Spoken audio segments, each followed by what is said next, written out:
Hello. How's it going?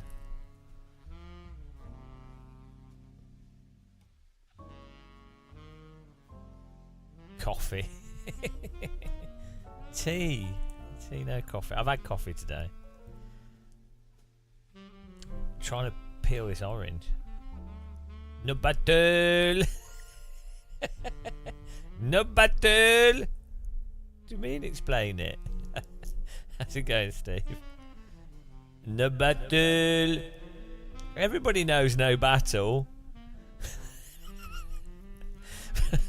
we were doing a race, and this French guy was driving super aggressive behind us. And he just kept saying no battle. and then he was crashing into me, and then he was getting really angry that I wasn't just letting him pass. I was just racing normally, and he's just shouting no battle. No battle.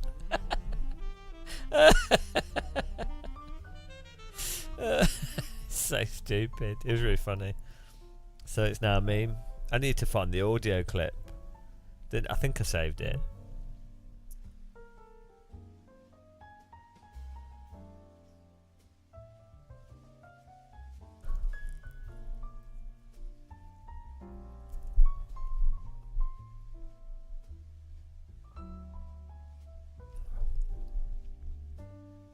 Yeah, he just wanted to... I don't know if he had a higher rating. He just wanted to drive past us. Yeah, he didn't want to race, so he was just saying no battle.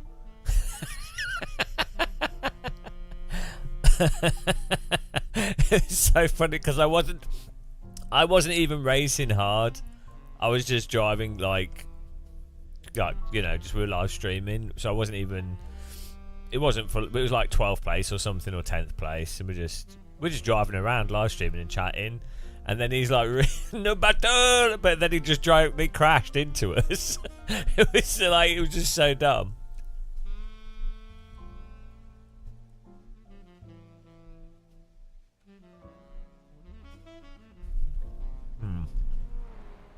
Must have it as a clip somewhere.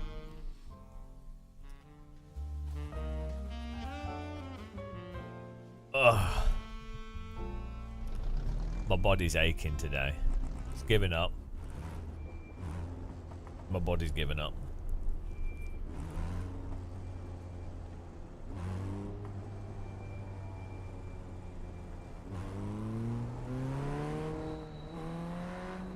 Need to play with low force feedback today. A mental headache today.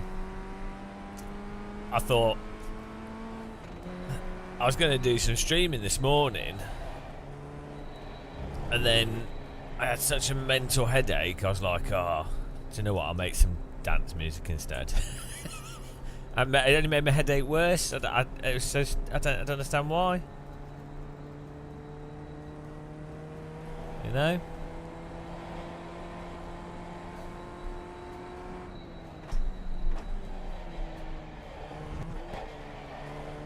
Got a slow car on the right. Car stops on the right. Hello. Go left.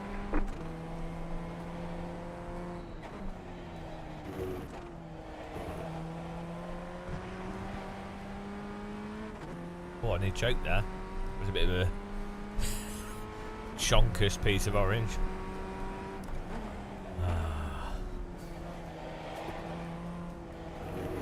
There we go. Like low force feedback.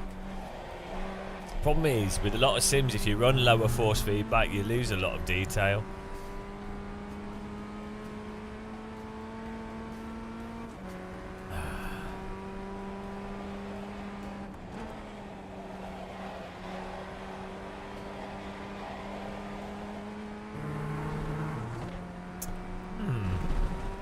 It's going to be a high intensity stream. I think Steve should do this stream.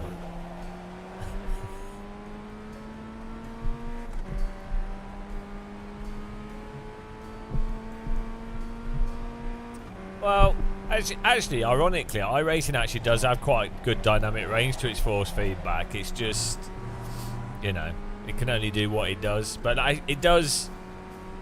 iRacing's force feedback actually does reflect what the tyres are doing.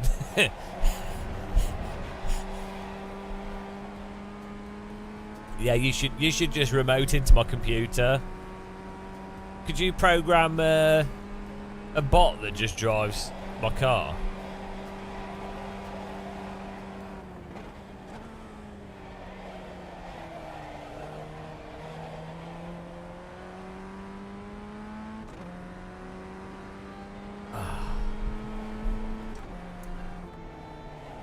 Yeah, like the last 3 days have been exhausted. Should be better though in a bit. Like this always happens when I get my sleep pattern back to normal. First like 3 or 4 days sucks.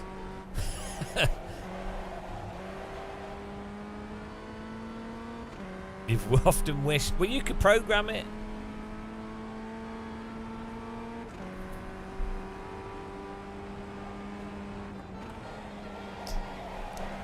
Warrelbot.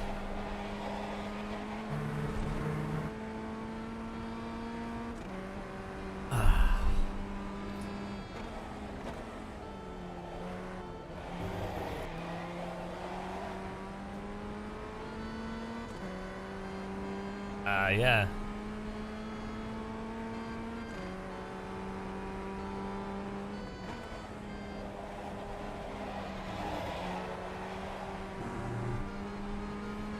Yeah, not having chronic health issues is probably a good way to beat insomnia. Yeah. Maybe not breaking your spine when you're 17. That's probably a good idea.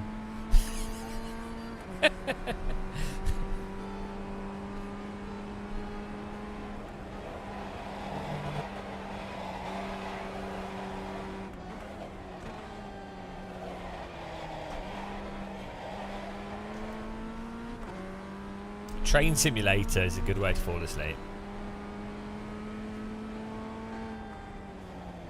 I don't have a problem falling asleep. I have a problem staying asleep. Like, because of there's weird issues I have. Issues with my back and stuff, and that causes other problems.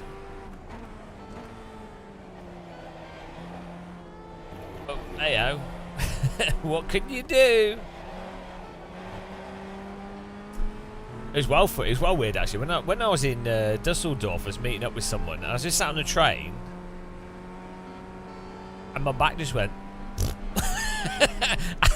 And it was honestly mental. I was like, my eyes were watering. It hurt so much. It wasn't painful though. It hurt, but it wasn't painful. It's hard to explain. It was very uncomfortable. It was just like a full-on muscle spasm. It's well weird. Weird stuff like that with my back. Very weird.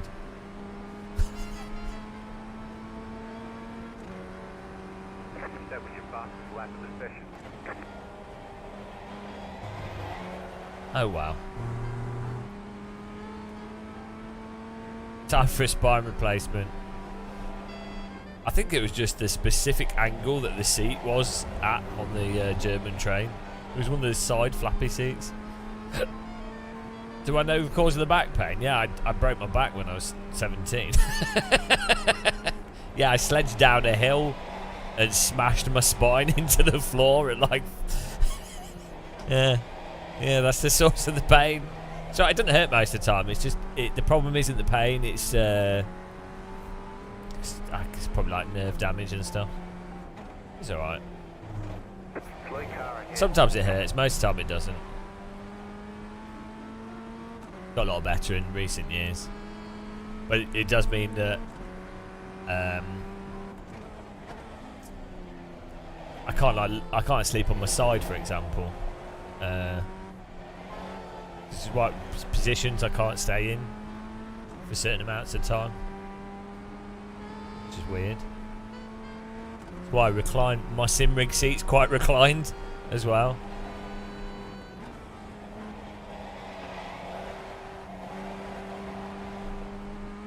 Yeah, I'm lucky it doesn't hurt that much. It did in the past, but it got a lot of the pain stuff disappeared. Sometimes though it goes off. It's Max for you though. Does anyone want to swap? Having a body or having a brain? Ah, wow. I wouldn't worry about it either way. 11. It is what it is, isn't it? 44.831. It is what it is. It is what it is. Do you know what? I actually do what I... Yeah, I sleep in a coffin. Now, what I do is I actually have a specific arrangement of pillows. Weirdly, I was chatting to someone else that they have some other issue. And they do exactly the same thing. I put 2 pillows either side, and then I have a pillow on my back, and then a certain angle, and it's pretty well worked out actually.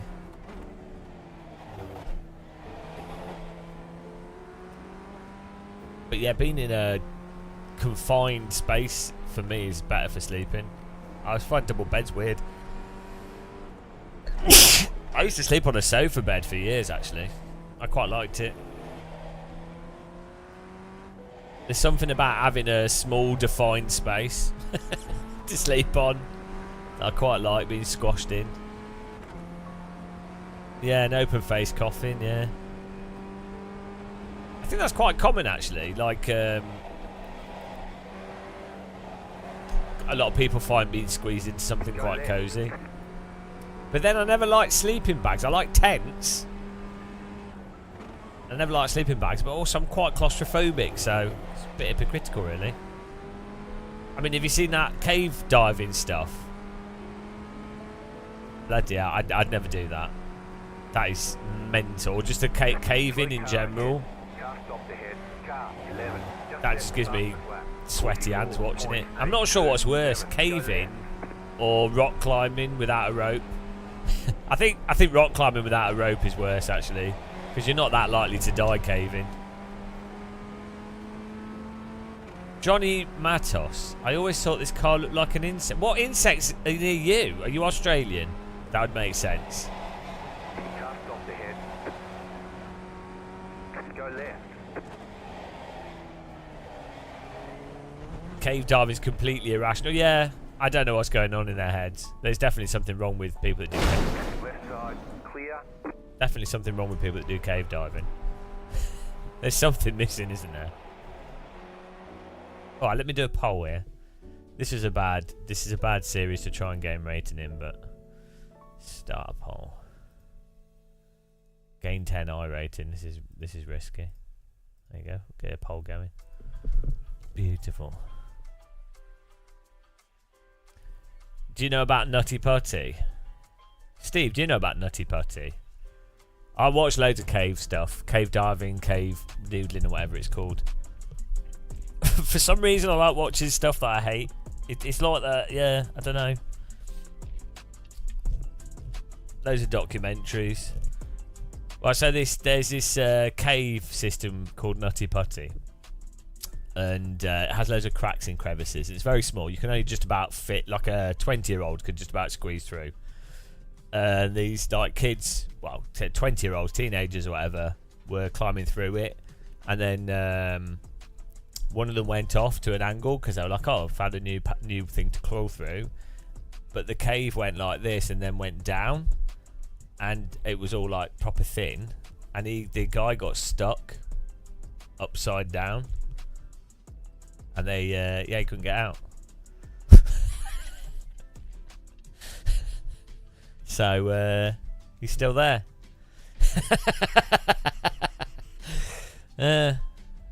Imagine that. Imagine dying slowly upside down in a cave. Great. You should watch stuff on it. It's great. They tried to pull him out.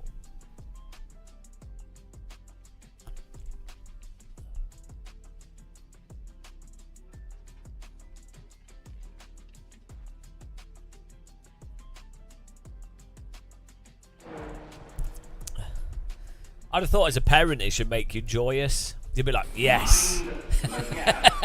Free from the burden of parenthood. Glad they fell for the trick of the PS3 in the cave lie. Ha ha ha, fool.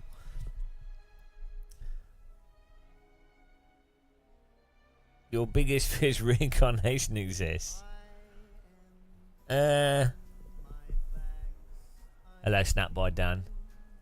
My biggest fear is if reincarnation existed. I would. I don't know. Imagine being a fish. The hole. The internet is what? Oh, what the thing with the cartoon? The people that want to go into the hole in the wall. Is that what that is? Is that what you're talking about?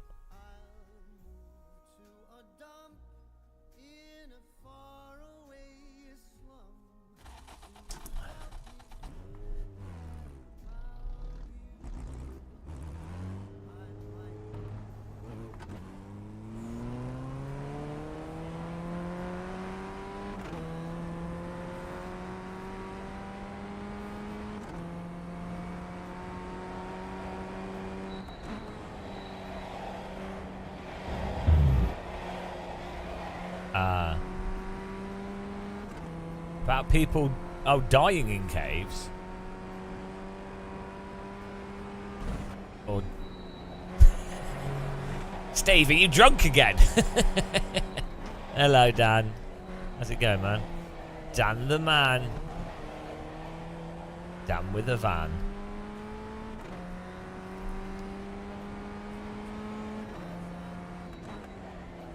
The battle.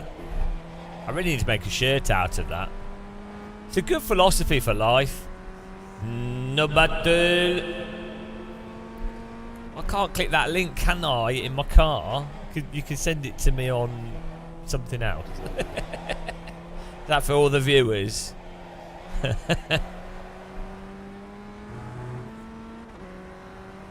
Yeah, I don't like rock climbing. I don't like caving. I mean, if it's a big cave and you can walk around inside it, that's alright. I'll have a look.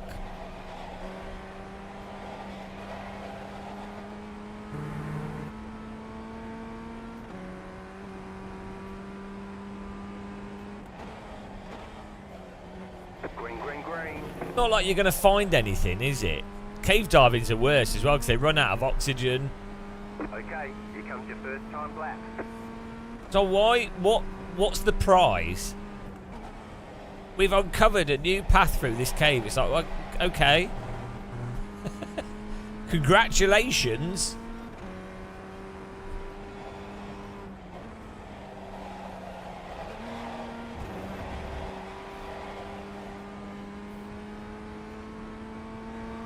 Alton Park's good with everything. It's a good track.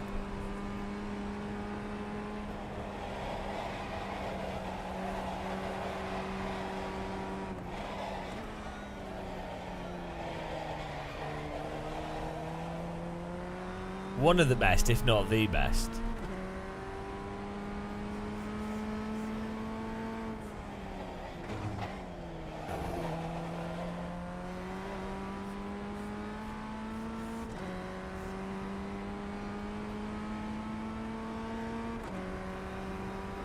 That wasn't 100 years ago. That is Nutty Putty, Snap by Dan, and that was in the 80s, I think.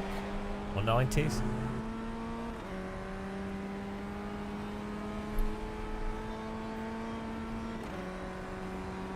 Lots of people have got stuck in caves.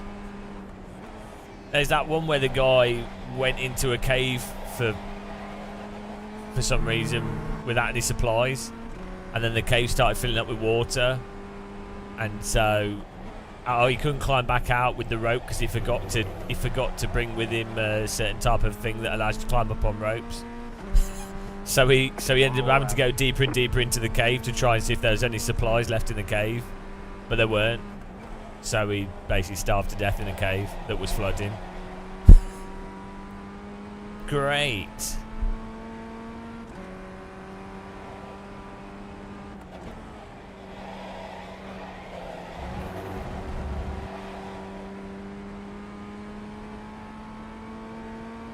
But at least they're getting okay.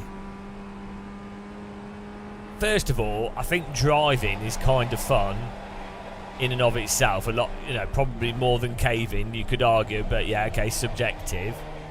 But I mean, you don't. If you win an F1 championship, it's not limited to just driving, is it? You pretty much have a comfortable life after that, and your entire family pretty much has a comfortable life after that. So it's not entirely limited to, you know, not entirely stupid.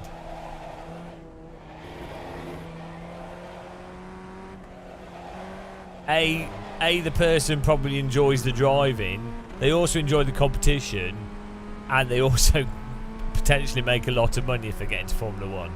So, you know, and they have like people, fans, and all that kind of stuff. So, you know, not really analogous to just going into a cave, is it?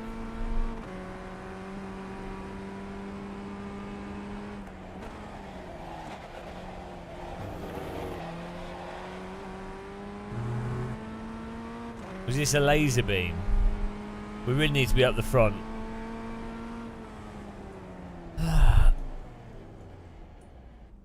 There's the flag. How dare you describe my mirrors as disabled?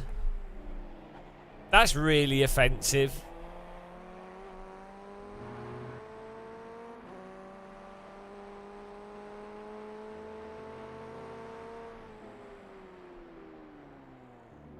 Are you saying that because they're black as well?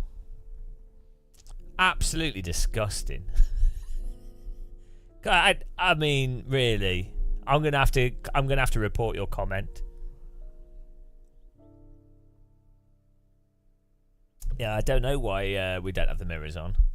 That's it. I've cancelled you. It's quite weird actually for mirrors and windows in video games. If you make the texture totally black, it actually looks as if it is a window.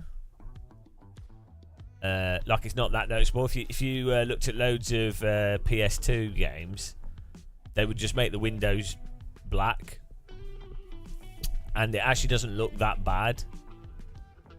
For some reason, your brain perceives black as like the same as a window. It's weird. It's really weird. If you put it in the context of other windows, whereas if you make it like white or like a texture, it's more noticeably off. It's very strange.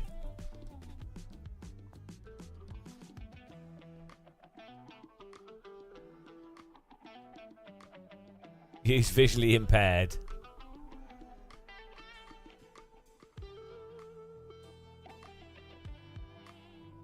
Look at that guy slapping the fence. Oh, that's alright. Qualified in third. I think that's what it is. Yeah, DNT Dentro. Yeah, I think you might be right there. Yeah, yeah. It gives you. Yeah, it's the same as a.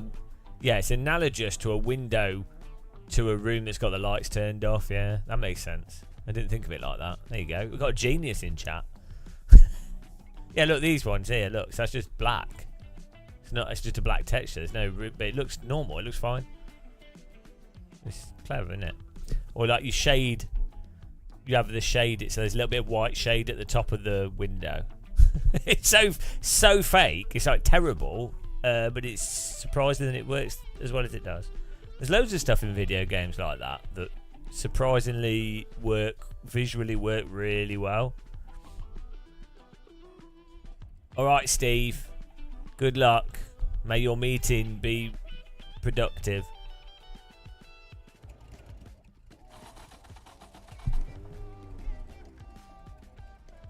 The estimated strength of field is It's a meeting with the investigators.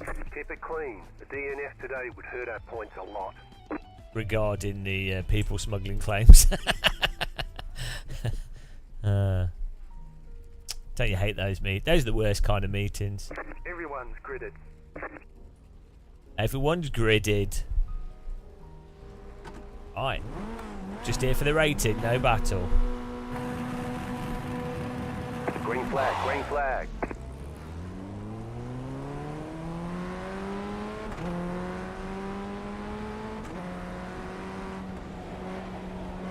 The next car's the leader.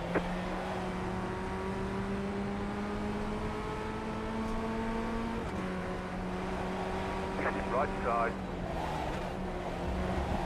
Clear. The best!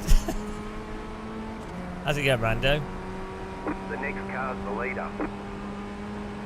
Did you know the next car's the leader? I didn't. It's hard to tell when you're in second place right next to the car that's the leader. Order!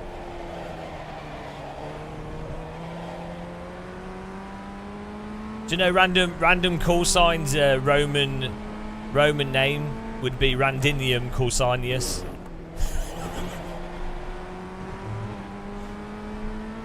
Legionnaire Randinium Corsinus.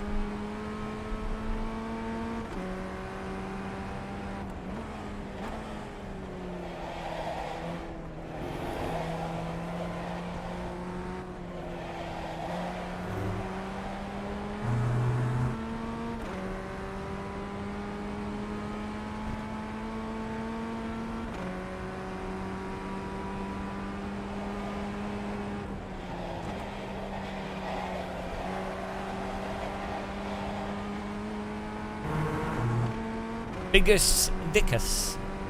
Yes, I've seen Monty Python.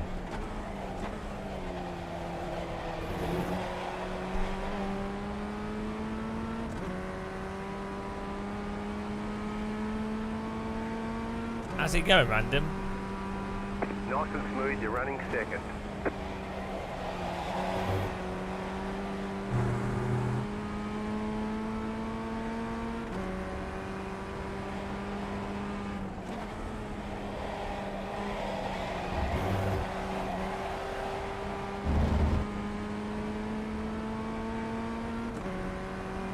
I think the leader's in front.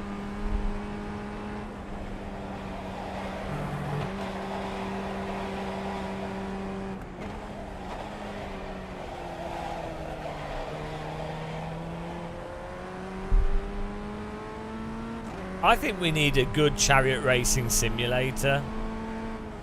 You know?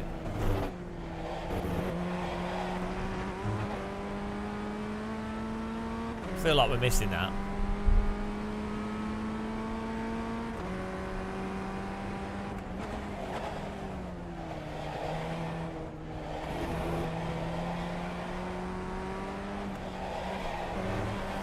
Do you know, did any of you guys watch the Traxon GG Roman Grosjean interview? It would be... I'm waiting for my apology from all the iRacers that have said I don't know what I'm talking about over the years. Sure, I'm sure it'll be coming soon.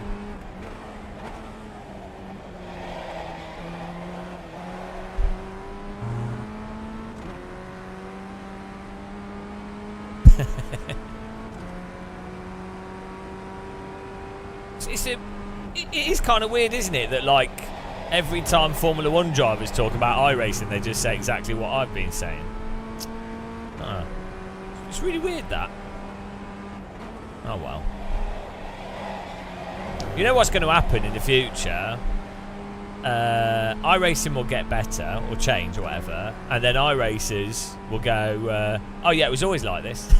I don't like ACC, but I do like. Oh, but do it. That's amazing. Oh. It's probably one of the or not. It's even going a well. solution to practice like even F1, GT mods. It's really good. Number 2.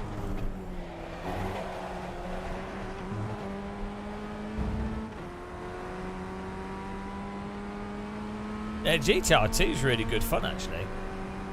GTR 2 is what kind of got me back into sim racing.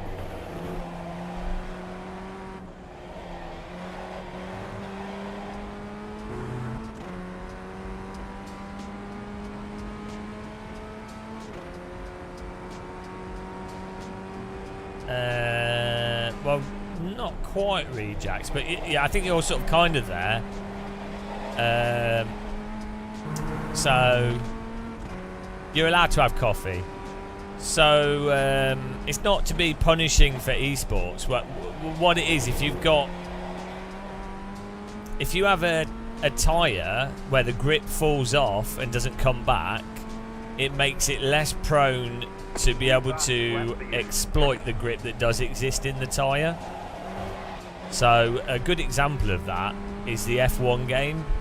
They actually made the tyres more realistic in some ways, F1 24, but what it did is because the physics engine is quite simple in some ways, having the tyres actually re-grip in a more realistic way opens it up to exploits.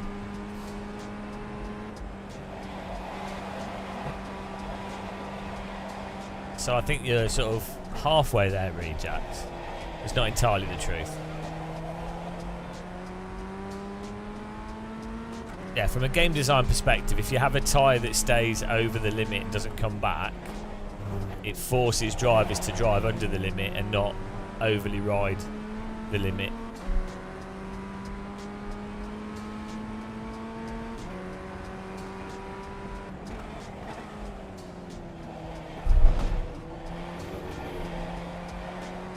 But to be honest, AMS1, AC, whole bunch of games, Race Room, you know, generally in the same, you know, they're not massively exploitable.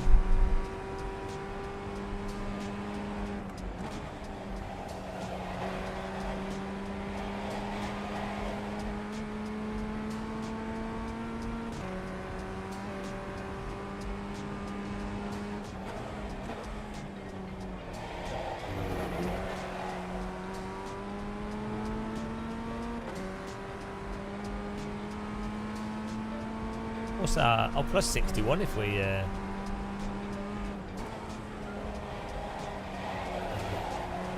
finish in second. P3, just set the fastest lap. 44.625.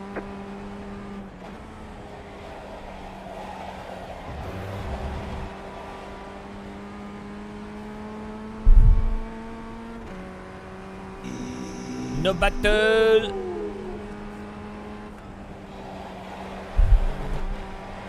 Bump on the inside of that corner. It'd be interesting to know if that's there in real life. It's super aggressive in iRacing. I think it's in the AC as well. I think there is a huge bump there. It's in the ACC laser scan.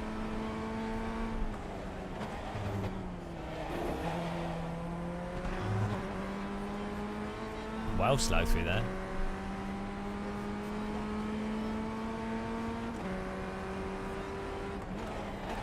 Number 2.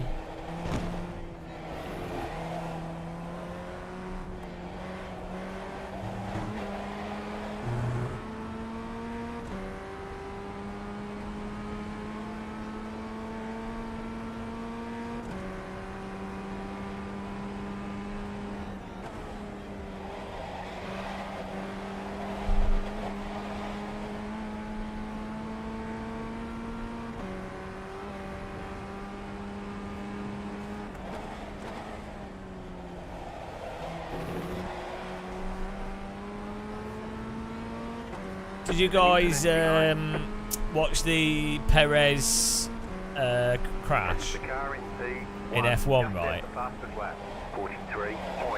And the Formula 1 commentary are like, oh, it's 50-50. Oh, but Perez had all this space, and you wonder why iRacers, or like just people online, have mental views on racecraft when you have Formula 1 race analysis saying the dumbest analysis of something that's incredibly basic. It's not like some crazy football play or some like ice hockey movement or anything. It's there's a car on the right turning left into a car that's driving in a straight line. Car on your left. It's so stupid.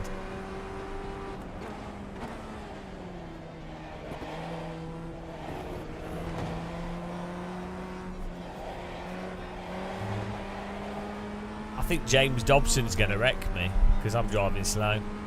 2 laps to go. We'll see. No battle.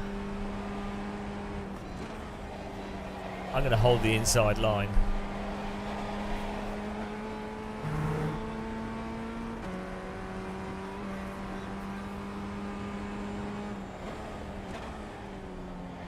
White flag, one more left to go.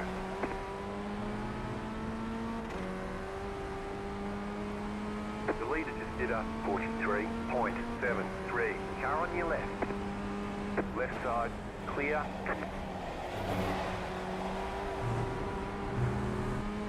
Car right, You ready for some white Still lining, there. guys? clear. No battle. I don't know. I need to find it, Antoine. I must have saved it. It was pretty funny. Oh, thanks for subscribing. Welcome.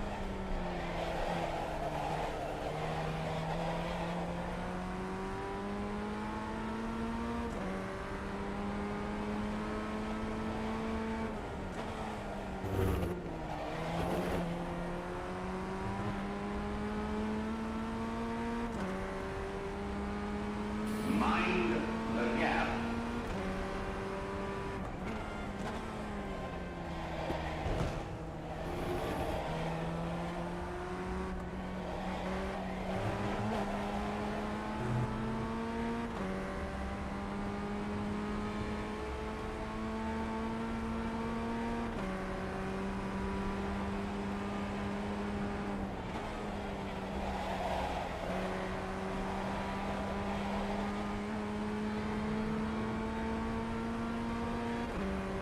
Car on your left. Clear on the left. Right side. Clear on the right. The car in P1 just set No the fastest battle. lap. 43.293. There's the flag. There we go. It's Not bad. over. Not bad for no battle.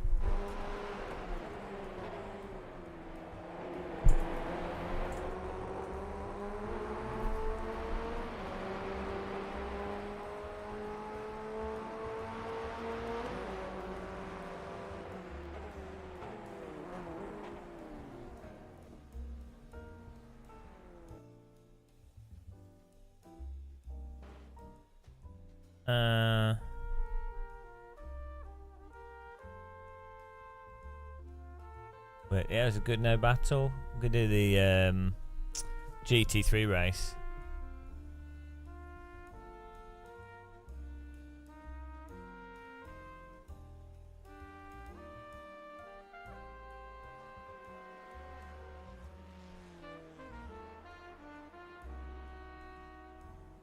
No battle.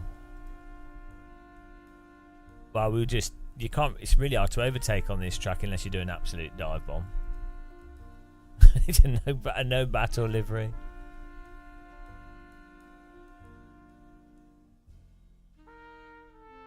Oh, are you Dobby? Was that you? I white lined him. He was white lined to death.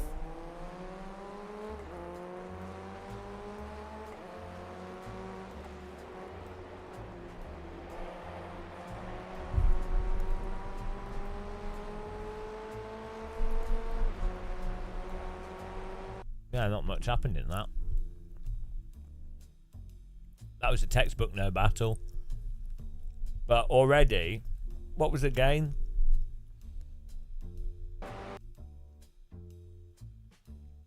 It was epic gains on that one. Did we get 61 I rating from that? Look here.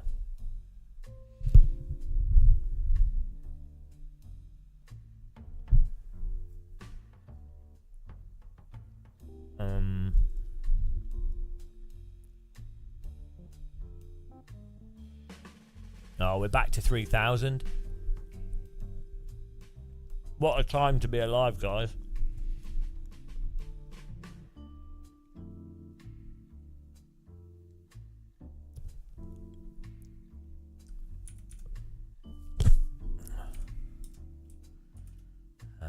Plus 61. 496 we've gained so far over the last 2 days. We're getting too good at this. We haven't actually... We only lost rating in one race in the last 10 races that we've done. So we're well overdue getting smashed.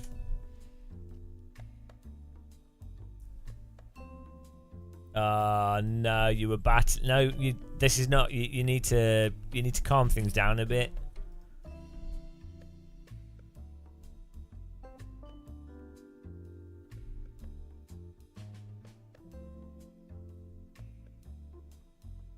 Yeah, I think my real I rating in the Formula cars is probably 3,700, and then I think in, well, actually it depends.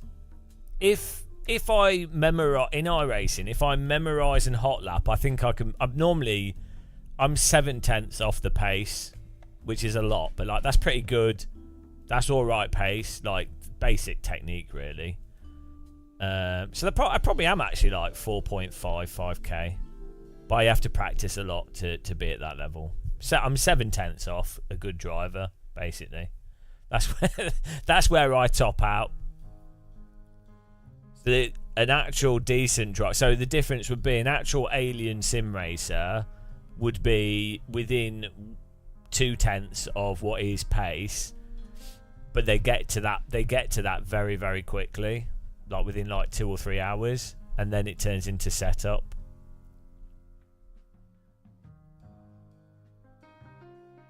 Uh, 5k is the highest I rating I've ever had.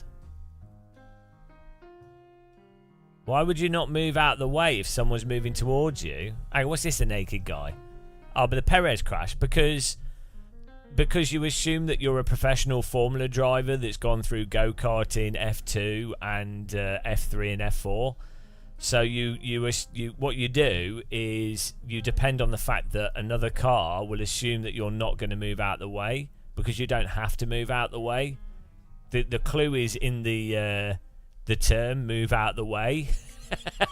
So moving out the way doesn't make sense. Like the whole point of racecraft is you position your car in the most advantageous position for yourself and the least advantageous position for the person you're racing. And the way that works is that no car is allowed to drive into another car. That's how that works. So the point is you could have like 1,000 yards to your left. Doesn't matter if you're holding a line, and if there's a car on your right and you're holding a line and the road is pretty much straight, and the car on the right, even if they're moving slowly or quickly or whatever, and they turn into you, it's the car on the right's fault 100%.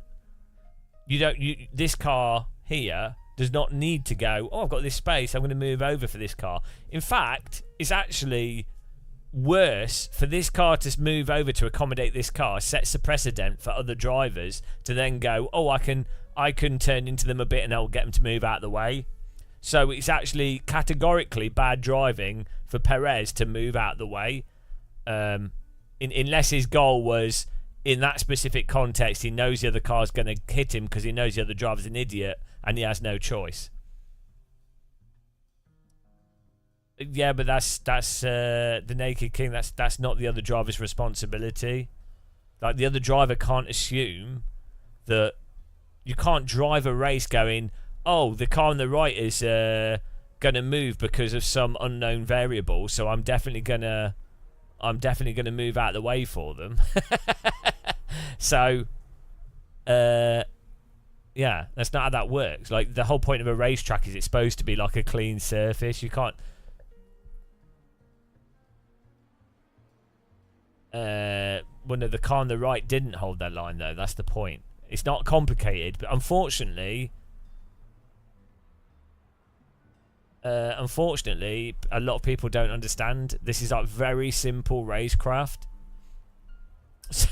So yeah, and unfortunately, even the Formula 1 broadcast team are like, oh, 50-50. It's like, are you insane? Like, motorsport doesn't work. No, the car on the right turned left into the car on the left. You can see the line on the road. It doesn't matter what the steering wheel's doing. You can look at an aerial view of it and look at the road markings. So it's relative to the road surface, not relative to the steering wheel of the car. So a road is like this, could be wobbly, but the line is like relative to the road surface, so you can't.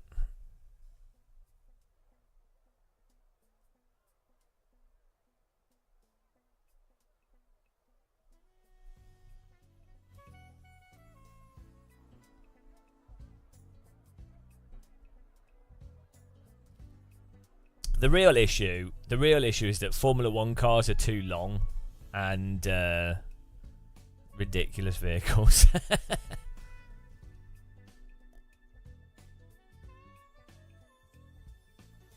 But it doesn't matter what someone's usual line is either. That's completely irrelevant because every situation is different. I don't know why people struggle with like this.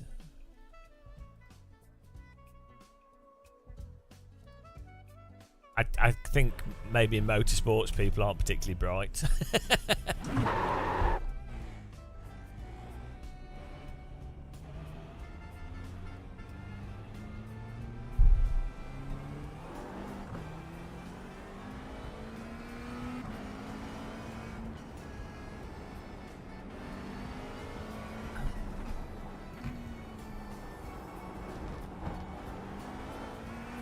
No, I've just said if a driver makes a habit of just moving out of the way, other drivers would take advantage of that. So it's actually it's even worth getting wrecked by another driver turning into you and asserting that you're a driver that will hold your line no matter what. In the long run, it's actually better to do that.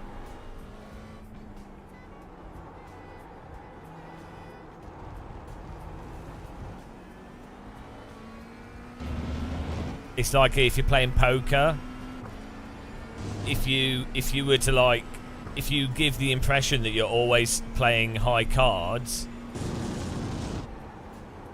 then the other players are going to assume that you're playing high cards even when you're not. So it's just a way of asserting like a strong position. If you assert a weak position, i.e. you'll be bullied off your racing line, well, for sure, other drivers will exploit that over time. Tim took 10 teacups to taste 10 types of tricky teas, tangy turmeric, toasted tarragon, and tart tisanes twisting temptingly. Thanks, Orimu.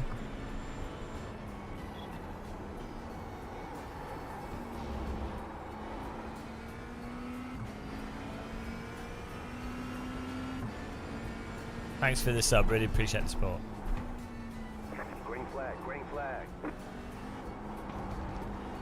Yeah, but it's really weird how Okay. in that Formula 1 thing, the same stupid logic is the same logic that loads of iRacers make, where they're like, oh, the car on the left had so much space. It's like, well, yeah, when cars are driving in the middle of the road, they both have space either side of them. You don't apply that logic then, do you? It's obviously stupid. It doesn't matter how much track there is either side of them. What matters is which car is driving into which car and which car's driving in a straight line.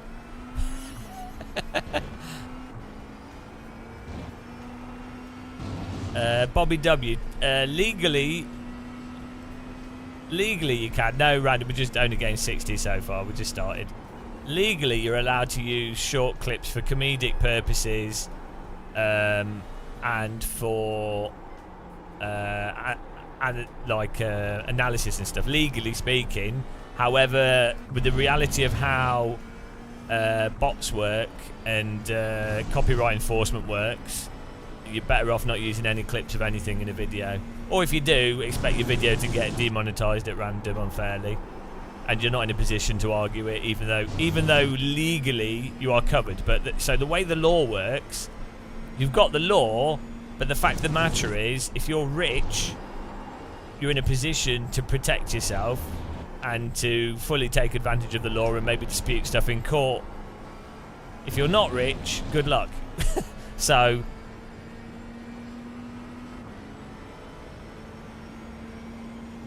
he doesn't look. He doesn't have. Do you not see the issue?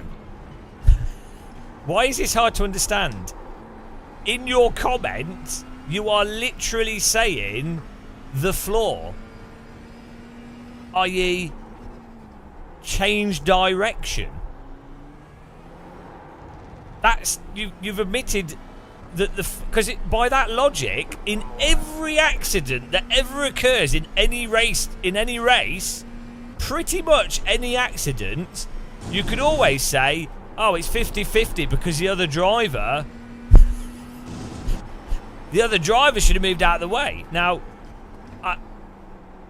I know what you're kind of getting at. Like, in a sense, which we've just explained this 3 times, in a sense, as a way to protect yourself, you can move out of the way, and you can, for online racing and just driving for fun, for sure, drivers can mitigate the other driver's mistakes by moving out of the way and preempting their bad driving, right?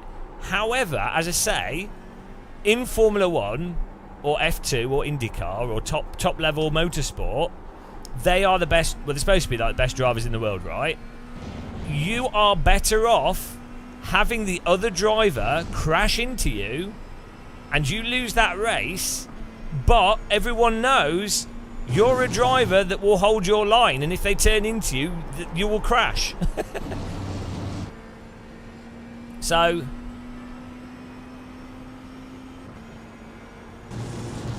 in the long run, Perez did completely the right thing. And the other driver, who was it? Is it Carlos who turned into... I can't remember the names. But the other driver's the one that turned into him. So, Sainz, yeah. It's Carlos, isn't it? He lost his car. Too many driver names.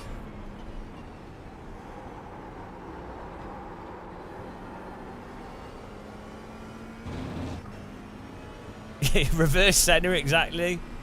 I don't know why this is hard for people to understand. I don't even understand why fair enough, I get your average person not getting it. Maybe they've not done much racing or whatever. I don't get how the Formula 1 broadcast team are like, boom, 50-50. Or because 50, unless they're trolling for the sake of getting views, which is possible.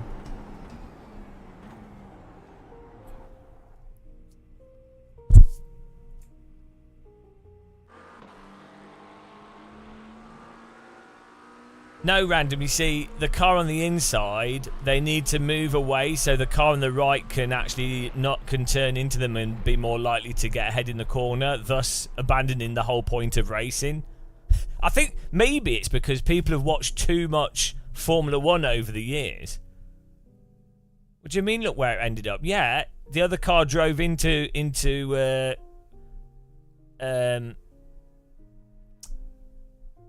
Perez. But it doesn't matter, because now in the future, the other driver knows, and other drivers know that they can't turn into that driver. And there have been drivers in the past that do move out of the way, and Hamilton, Verstappen, or decent other drivers will just turn into them and get them to move out of the way. All the greatest drivers in the world, Verstappen, Schumacher, Robert Kubica, all the best drivers in the world would hold their line, because if you don't, at that level, you are doing the wrong thing, and yeah, in that context of that race you might lose, but in the overall context, you're going to be onto a winner. So, I don't know why this is hard to understand. There are, obviously, if you were going to get enough points to win the championship, you'd be like, well, I'm not even going to... I will just completely move out of the way. I'm not even going to contest it in the first place. So there are scenarios where, in the context of a specific race, but then you wouldn't even be doing the move in the first place whatsoever, because you'd be like, well, it's not worth it at all. But once you've already decided you're committed to the inside of the move, or you're going for the position, you are already engaged in the battle. At that point, you should just drive as you would expect to be to drive, right? Next time by, line up on the right side. The estimated strength of field is 2,400. 405. Pit road is closed right now. It's exactly the same in poker. If you're playing against people in poker and you notice that that someone is playing stupid hands, Everyone's gridded. and you know they're not actually doing that intentionally to like manipulate you and stuff. Like you've worked out that they are actually playing bad hands and they're lying or they're bluffing all the time or statistically bluffing enough. Right, you know that a player, or like in poker, if you know that when raising a certain amount causes another player to fold when they otherwise wouldn't, you will exploit that because it will get because they will fold more when they otherwise wouldn't. The pace car is out of control. Right? So, and so you establish that. That's oh dear. Post car is off. Time to do your job.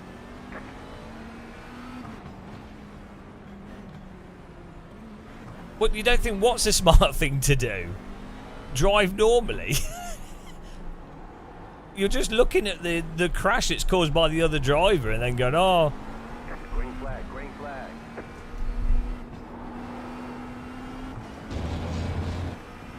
this is the McLaren.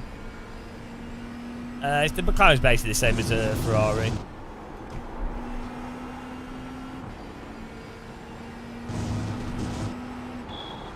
Okay. I wasn't expecting that. No battle.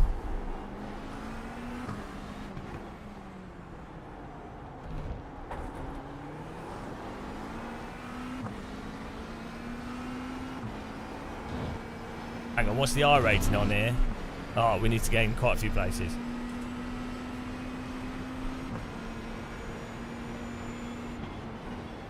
Car right. Stay on the left. Still there. Still there. Hold your line.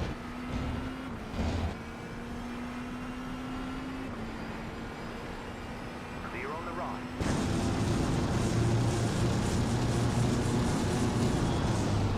Bloody hell.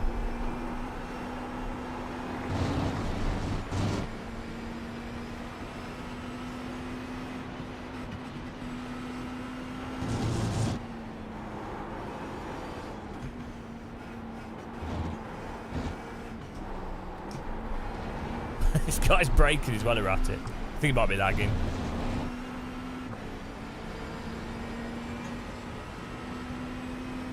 Go for it, random.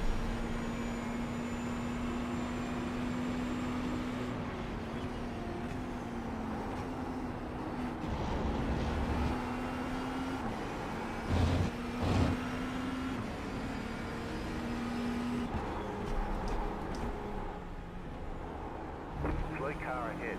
Car stop on the left. Go right. There's an incident ahead. Car on your left. Clear. Hello, Stabber.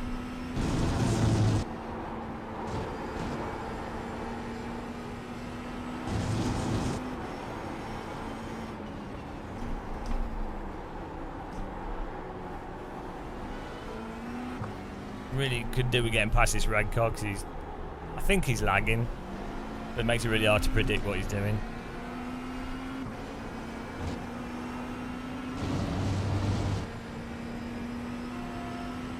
No, but the Naked King, a Formula 1 driver, isn't considering the costs because they're in Formula 1 driving for a team, so the cost is irrelevant to them. The team's got X number of car rebuilds available to them for that season.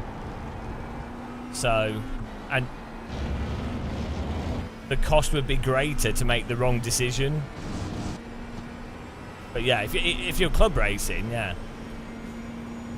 Yeah, some people are assuming it's insane. Because he had all this space on the left. He had so much space on the left. No, even did you see the clip? Even the Formula 1 commentators were like 50-50, 50-50. They did an analysis and the guy's like 50-50. It's like, what? No, the Naked King's not, but I mean in general I've just seen online. It's insane. 50-50.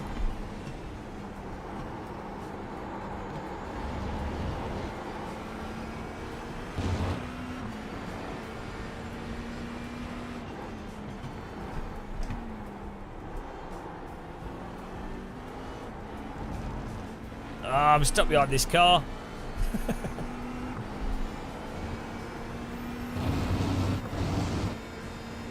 No, the commentators are probably, well, the analysis guys probably either stupid or just saying whatever in the moment to get views. I don't know.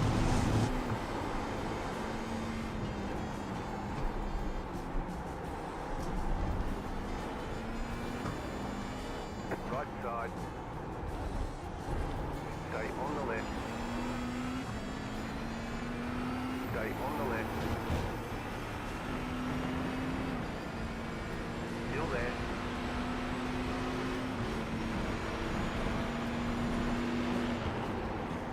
Still there, hold your line. Clear.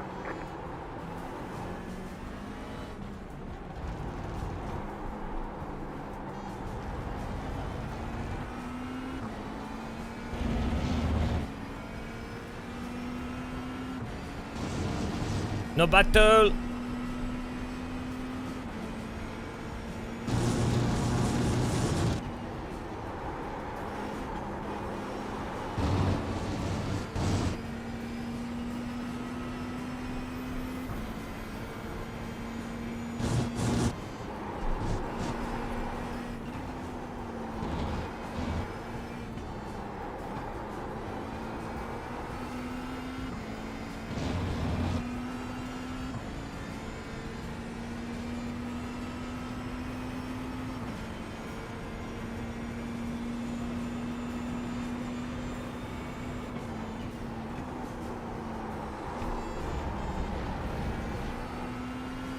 Unfortunately, we got stuck behind that Ferrari, and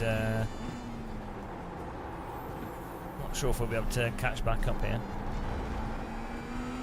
The car in C3, just left the fastest lap, 0.736.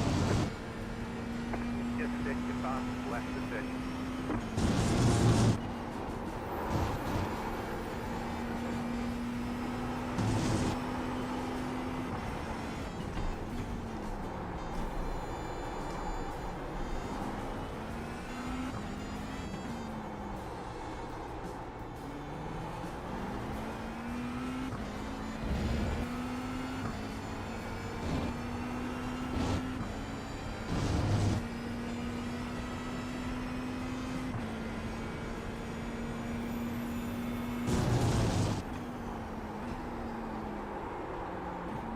No, but no, that move was incredibly slow. So, we realise that modern Formula One cars, in terms of racecraft, for the most part, are worse than go-karts. Like, that whole situation was ridiculously slow for a Formula One driver that's gone through F2, F3 go-karting. The type of moves that happen in Formula One are really drawn out for the most part because the cars are so stupidly large and heavy. That incident, both drivers had like a million years. It was just either target fixation from Sainz, Carlos. Why do people just say the surnames? He was target fixated. Well, either he was target fixated on the car in front and forgot about the car to the side of him, which is, it's possible, happens, or he was expecting the car on the left to move over a bit. I'd imagine it's probably target fixation, which can happen with anyone.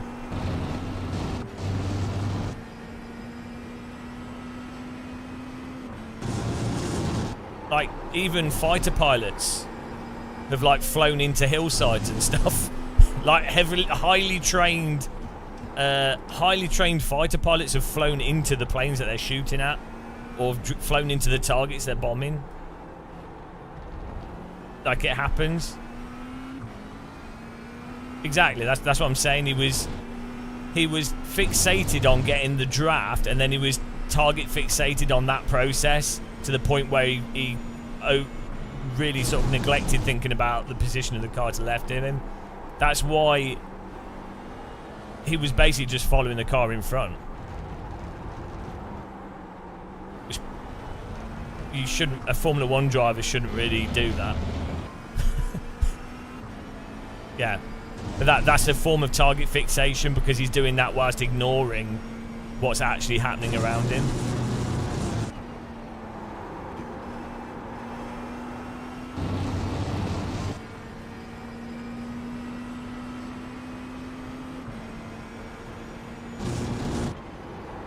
But like your brain, like even someone that's really, really good at stuff in general or consciously thinks about stuff, your brain can go to mush in certain situations. Like even stuff people can do like the dumbest of things slowly. It's just that their brain has like just decided to not put any oxygen into the part of the brain that needs to be active. Where we expect it to be. But yeah, that's fine. Like, you know, the blame is still with the driver that made the mistake, even if it wasn't intentional, which I don't think it was.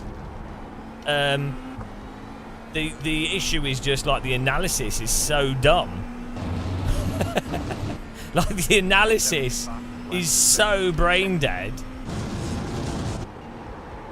for something so like, I mean, you don't have to be like some kind of genius. That's what's weird with motorsport. It's compared to other sports and activities, it's pretty simple a lot of the time. It's not like chess or football or whatever. Like strategically, there's often a lot more going on in other activities. I think motorsport is kind of just a bit dumb, to be honest. Which explains a lot of it if you look at like the consumption of motorsport. I mean, look at me.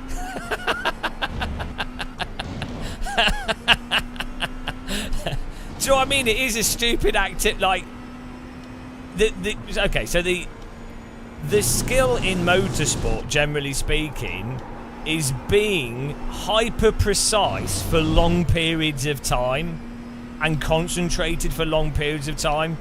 That is the fundamental thing of motorsport. It's not really strategy. Like, there is a lot of strategy in anything, especially at high levels. There will be strategy, but what I'm saying is the bulk of motorsport, the pinnacle skill, is being able to be very precise immediately with limited amount of time in variable situations and under a lot of pressure. That's the skill of motorsport. That's the fundamental skill. The leader is running 1.062. There's going to be a limit to how much strategy you can have when you're on a linear piece of road with a certain amount of space with cars moving around it. That was your fastest lap of the session. I haven't seen Karun's analysis. I was just watching the other analysis. Don't know who it was that did it.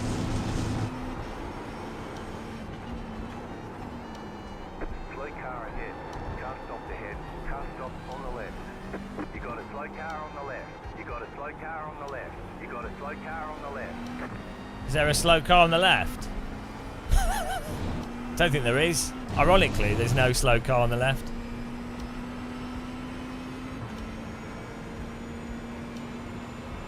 There's an incident ahead. There's a murder ahead.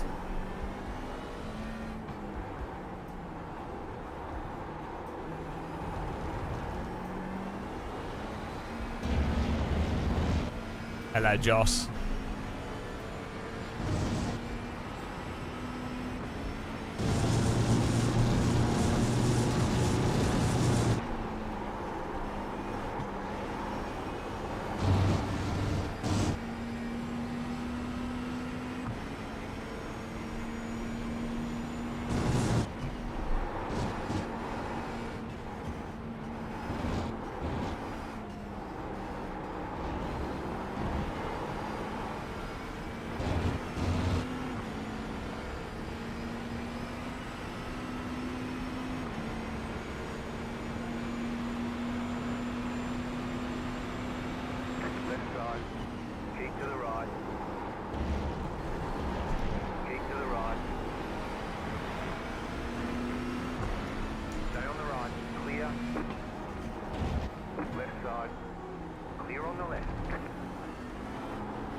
This guy's braking a bit early, making it very hard to work out how to overtake him. No battle. We need one more place though for positive I rating.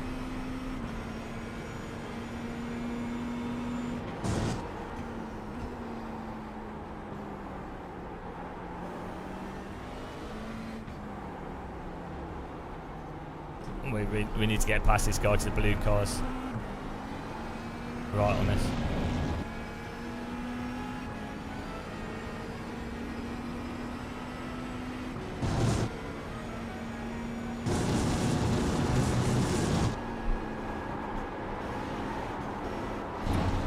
Whoops. Yeah, but Fernando, Formula One drivers are basically conditioned and used to that, and a lot of the incidents we're talking about, or that get talked about, are actually on the straight, not when they're on braking or accelerating. So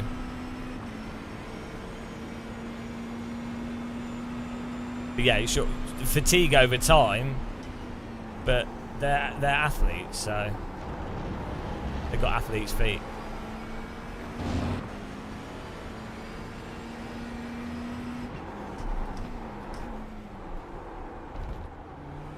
This guy's having to defend.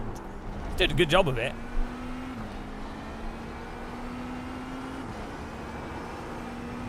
Unfortunately, the blue car is catching us.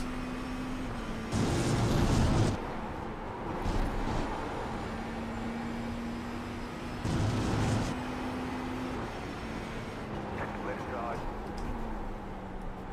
Stay on the right. Keep to the right. Clear on the left.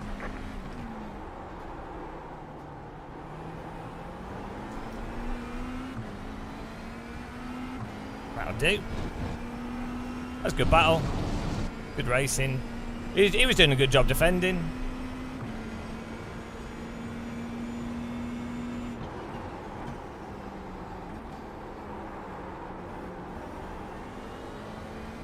Nice to actually have people drive nicely.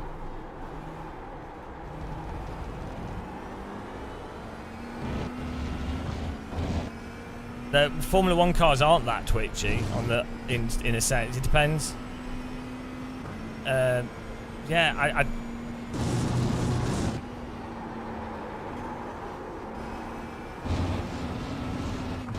modern Formula One cars are like they're like cruise ships now. But I don't know what I'm not sure what you're trying to say.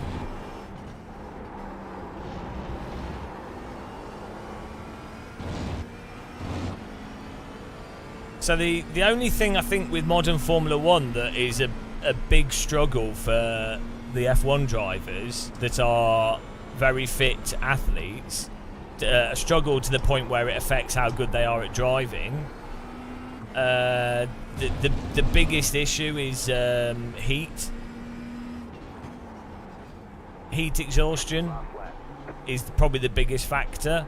They're trained to an extent where there might be specific tracks, and the G-forces on specific tracks add to the heat and fatigue and stuff, but they are trained to such a level that the G-forces and the sort of nippiness of the car is not the thing that's like they're all trained to that level. It's not the component that's causing issues for them. I think heat and fatigue over the length of a race does, but I don't think it's the predominant affector. The thing in Formula One that affects the drivers is the bloody different performance of the different cars. Like, it's yeah.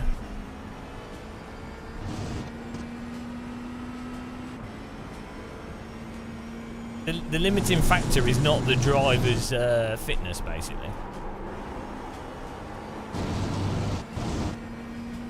You can't get into an F1 team unless you're basically a triathlete of fitness. Like they're on like ridiculous training regimens and diet and, you know. You have about 5 laps of fuel left.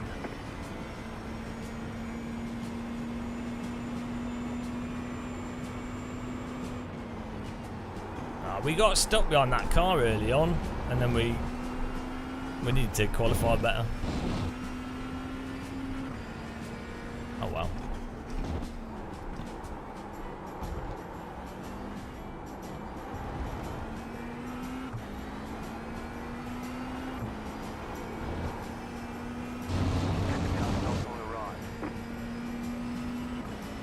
Well, do we get -1 I rating? There's the checkered flag. What a disaster. Okay, we'll get them next. All that for -1 I rating. Oh well.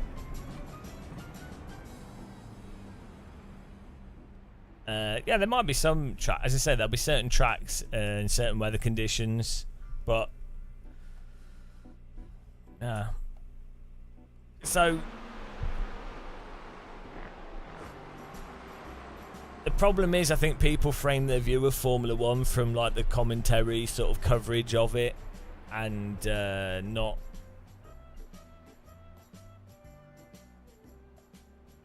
You know, like it's the same thing as like the stiff brake pedal thing and all these other things that people latch onto.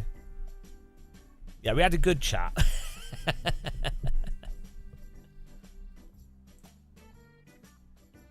That's all that matters.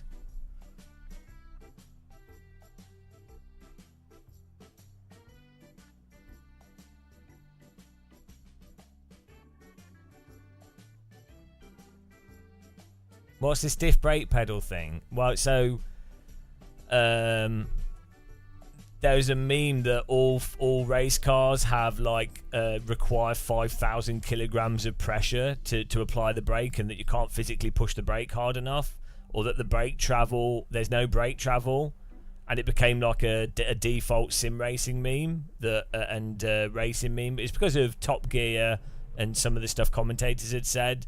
And so it just gets repeated as if it's like a religion. But the reality is, drivers can set their brake throw how they want to have it set up in different cars. So different race cars, like, don't get me wrong, Formula cars generally will have much stiffer brakes. So, but like the amount of brake throw or the general sensitivity, there's a whole load of adjustability that drivers have.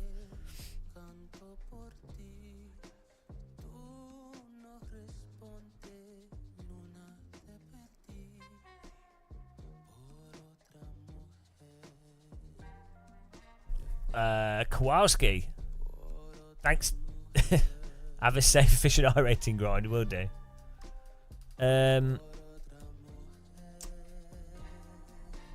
Yeah, the thing is, with a lot of stuff, anything that's complicated, there's not normally a single binary way to do stuff, and this is what always happens with what tends to happen with something that's complicated or complex.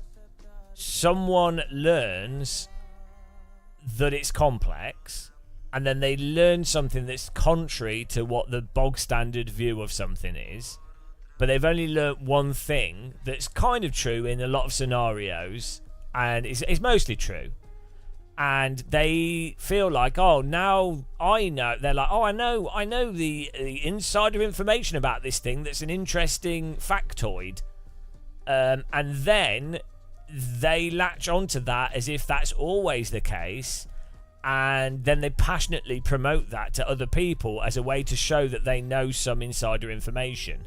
But they don't actually really understand the thing they're talking about. They just know one thing that's to signal that they know some insider information. And with anything that's vaguely technical, you get this. Force feedback settings, field of view, wheel rotation settings, brake stiffness, load salvers, potentiometers, processors, graphics cards, overclocking, RAM speeds, operating systems, like anything that's vaguely complex. A group of people, when they probably are first coming into it or first learning about it, get excited and latch on to the thing that's different to what the general thing is, and they then promote that, and then sometimes they get stuck on that.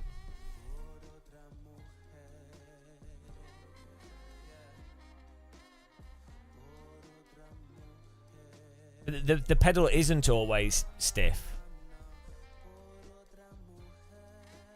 And the pedal throw, it depends, like relative to like a tractor or a road car, fine. But like there's a degree of range there. So it's and it depends on the race car as well. And also, yeah, there's just so much to it. Yeah, who doesn't like it stiff?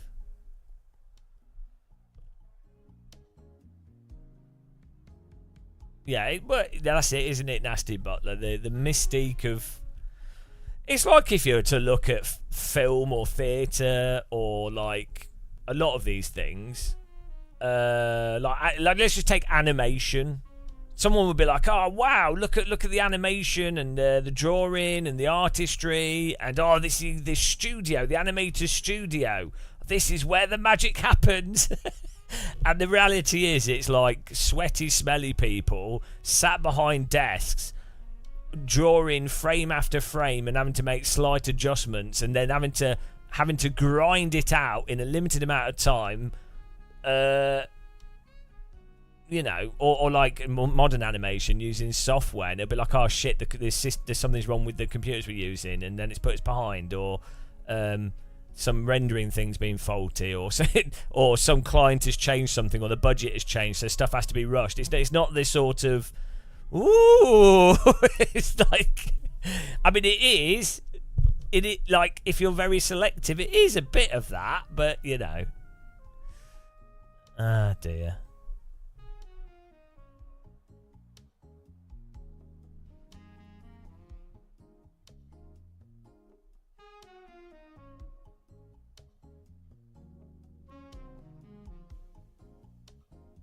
If the chat created an F1 registered with FIA, would you trust us? No. It would catch on fire immediately. The thing is, I do think what is a bit strange with Formula 1, for example, or some aspects of motorsport, like anything, there are really fascinating things. A lot of stuff is just down to how you present it. Like anything can be very interesting. It's just how you present it. And I do feel like with Formula 1 there is a bit of a missed opportunity in how they could present science and stuff a bit better. However, from their perspective, they don't want to. They want to focus everything on the most basic human instincts, so like social instincts and tribalism, because that's always going to be the lowest common denominator interest point. That's why. But it's weird that something like Drive to Survive didn't happen before it actually happened. Do you know what I mean? It's just a bit weird, isn't it? It's like, you know, surely amplifying the personalities and the reality TV component. It's not like when Drive to Survive came out, it already had like 15, 20 years of popular reality TV.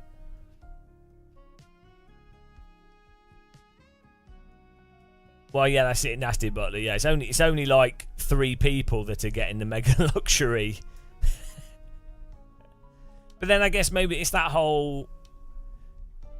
It's part of the marketing, isn't it? It's the perception of it all being like super great. I mean, the thing is, realistically, it should be better. Like the general staff, why don't they have amazing offices? Why don't they have really like luxurious work conditions? Why don't they have good company cars? Like, it's actually a bit weird that very successful companies don't actually equitably share across the entire company as much as they probably could do in a lot of cases.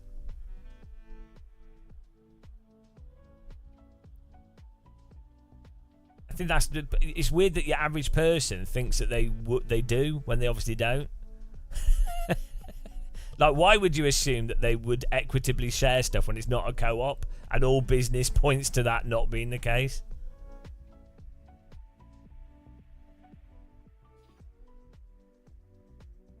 Yeah, that's another weird thing as well, isn't it? Like, people perceive your average person, I think, or generally perceives businesses as a singular entity due to the branding and marketing. Like, so you say Microsoft, people think, oh, Bill Gates or whoever runs it now, Windows, Microsoft, you know, oh, Microsoft, Xbox, Microsoft, but they think of like a Microsoft building, Microsoft campus, Microsoft, right?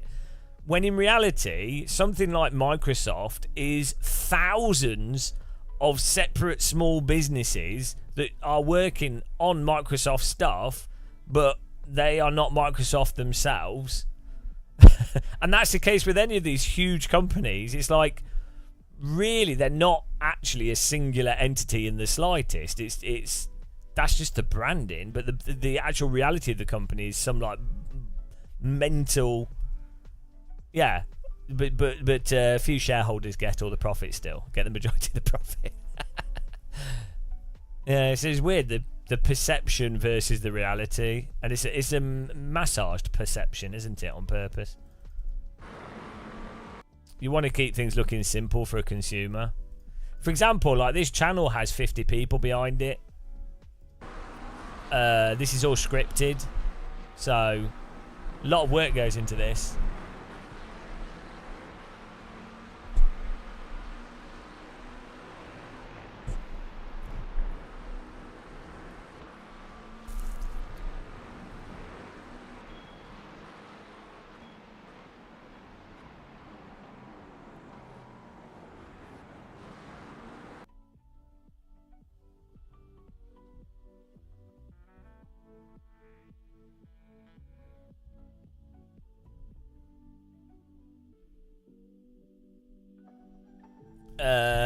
It's meant to be. That's on purpose. It's like you know, like Blair Witch Project. It's created like that to make this seem more down to earth, because otherwise it'd feel too disconnected, and then I wouldn't be able to market myself to businesses as a down to earth person for them to put a face on their products. So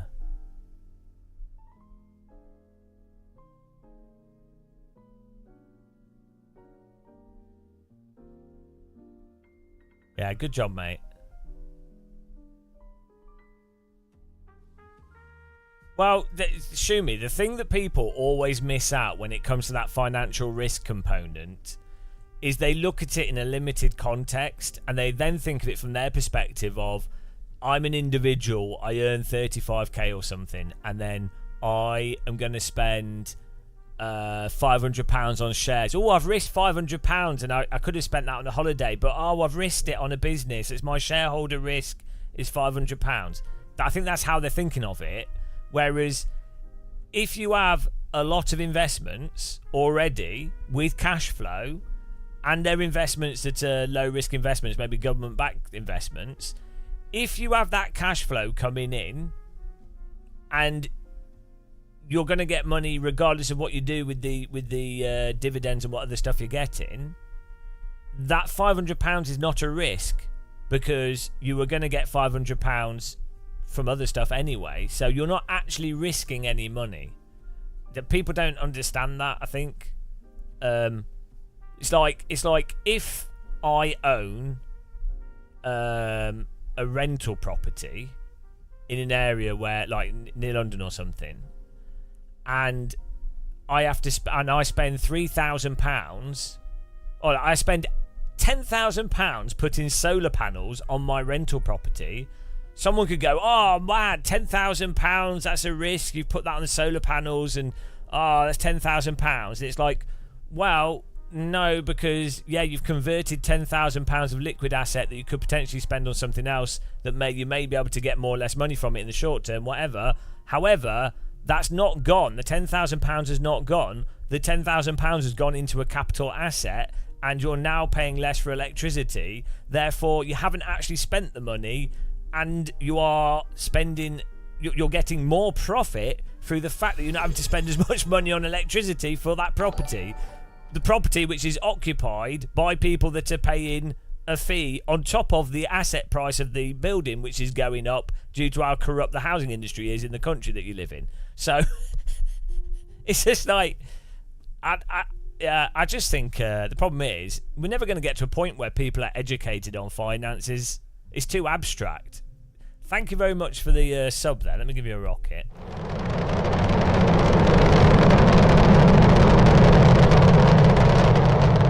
Well, the thing is, all that stuff with business wouldn't matter. Like, it's fine for people to have a game of business. Days of Blunder, thank you very much. Sorry it didn't come up with the other alert on the screen. Yeah, capital stuff, business and things is all fantastic. Like, people can do whatever they want with money and play the business game. That's totally fine, as long as your bog standard person in a society has the equivalent of like a 1-bedroom flat with mixer taps, a nice like a 90s equivalent clean apartment with access to go to a gym, access to healthcare, access to healthy food. Then you know, that's not a lot to ask for, and then all the other stuff can happen. Do whatever you want. Like, you could be you could be a billionaire. I don't care. You can have hundreds of millions of pounds. This person can have a Ferrari. This person can have a Lambo. This person can have a plane. I do not care. That as long as your base person gets a 1-bedroom flat without having to worry about the stress of it, and they're not going to get evicted, and then have to worry about being able to get some vegetables and some porridge. Race control scoring has ended. But what do you mean that's not how capitalism works? I don't know what you're saying. Capitalism works how we allow it to work. It's an invented thing. Capitalism's just made up by people, right? And so how you regulate it and how you do it is entirely optional. Capitalism's not. This is another mistake people make, that capitalism is a force of nature. It is not. It's a human concept. It could operate however we want it to.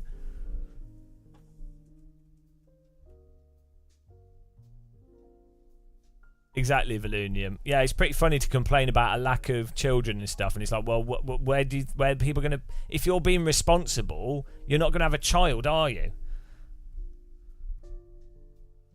We're not having an argument. This is just how I talk. This is just how we talk. It might sound like an argument. Are you American? This is just how we talk. It's just this is a normal conversation. Oh, it seems like an argument, but it's not. It's just a conversation. They're eating their dogs. I'm eating my dogs. So keep running out of them. Hello, Elvis H. So yeah, if I had 200,000 of money, what would I do with it? What if I just randomly had 200,000 right now, like up here? Well, I'd probably invest a lot of it. It'd be really boring.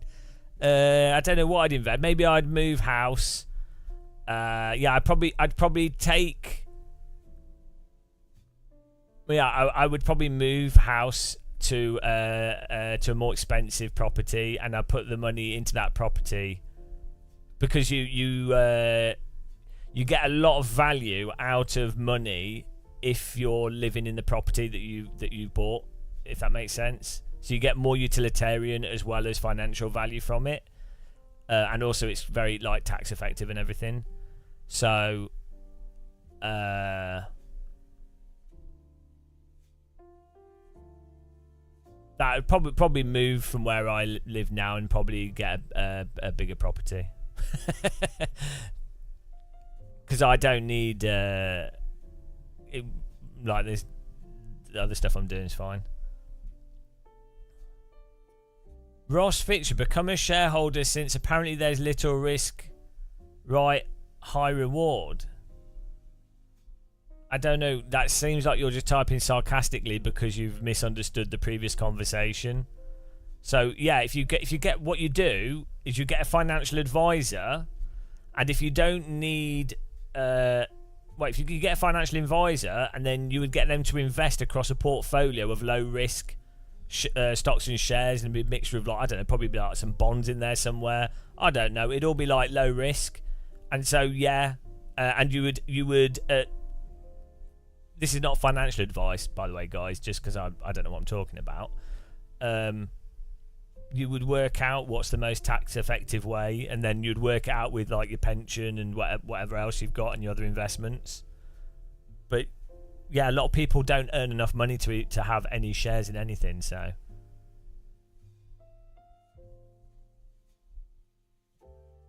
Days of Blunder, that wouldn't really work like that, I don't think. It's tax deductible. You don't need a separate house to get some tax benefits from working from home.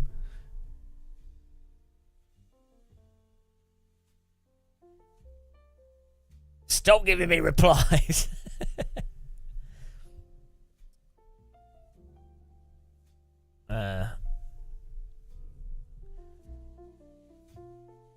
Yeah, I wouldn't personally recommend any investment stuff to people. I would just say go to a financial advisor. My personal stuff, I would always, if I was doing investments myself, I'd always just do really low risk, long term, like anything sort of over 10, 15 years type investments.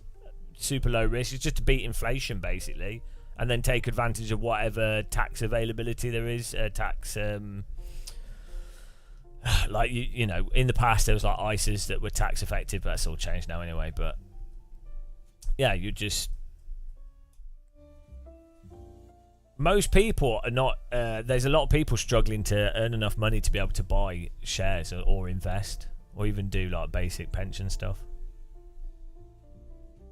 Yeah, F Spirit, exactly. I mean, that's the kind of thing I would do. It would be for fun. It'd be entertainment. The 5% would be.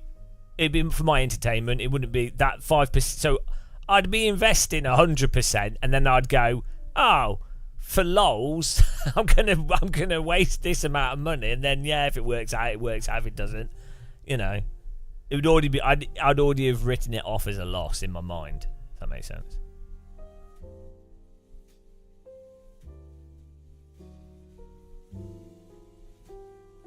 We're going to do the Formula Ford in a minute, guys. We're just waiting for it to start.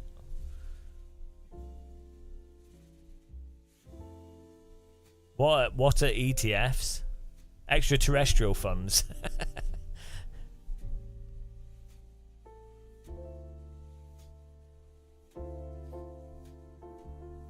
I think now you have those what they're like, robo advisors.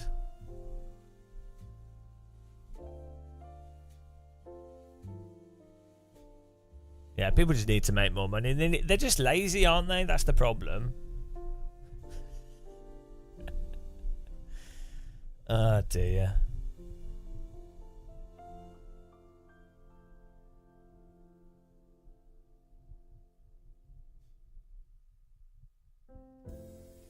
Ross, is the Moser R5 bundle any good?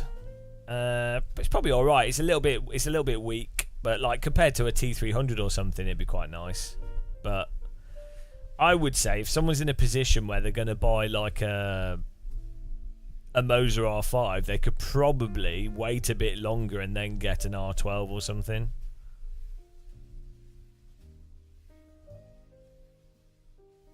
The Moser R12 with my Fantech affiliate link. Oh, sorry, my Moser affiliate link.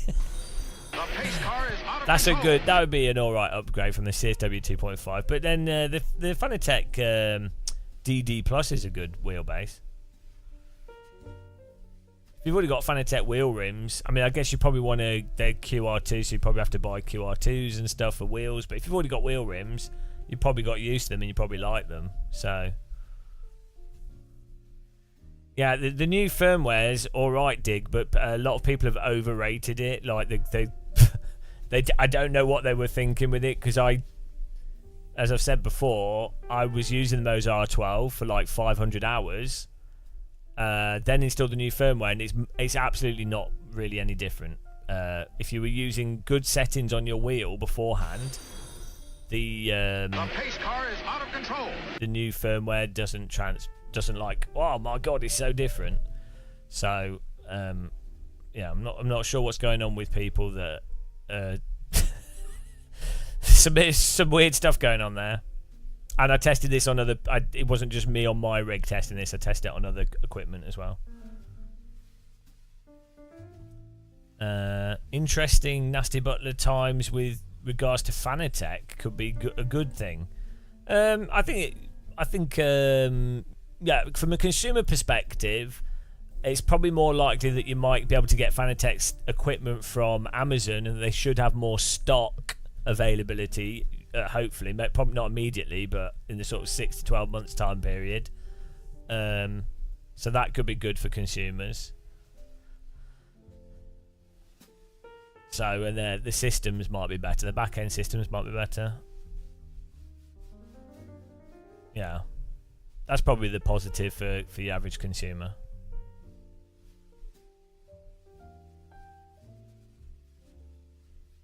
Yeah, but they're gonna have to be competitive with Moza and Simagic because they're in that same space. So unless they do better licensing deals, they're gonna have to be competitive regardless. Or no, they might be more expensive because you'll be able to buy it in retail more immediately. So they could charge more based off the fact that you'll be able to get it at retail sooner. And also, yeah, but the American market's potentially been able to get it.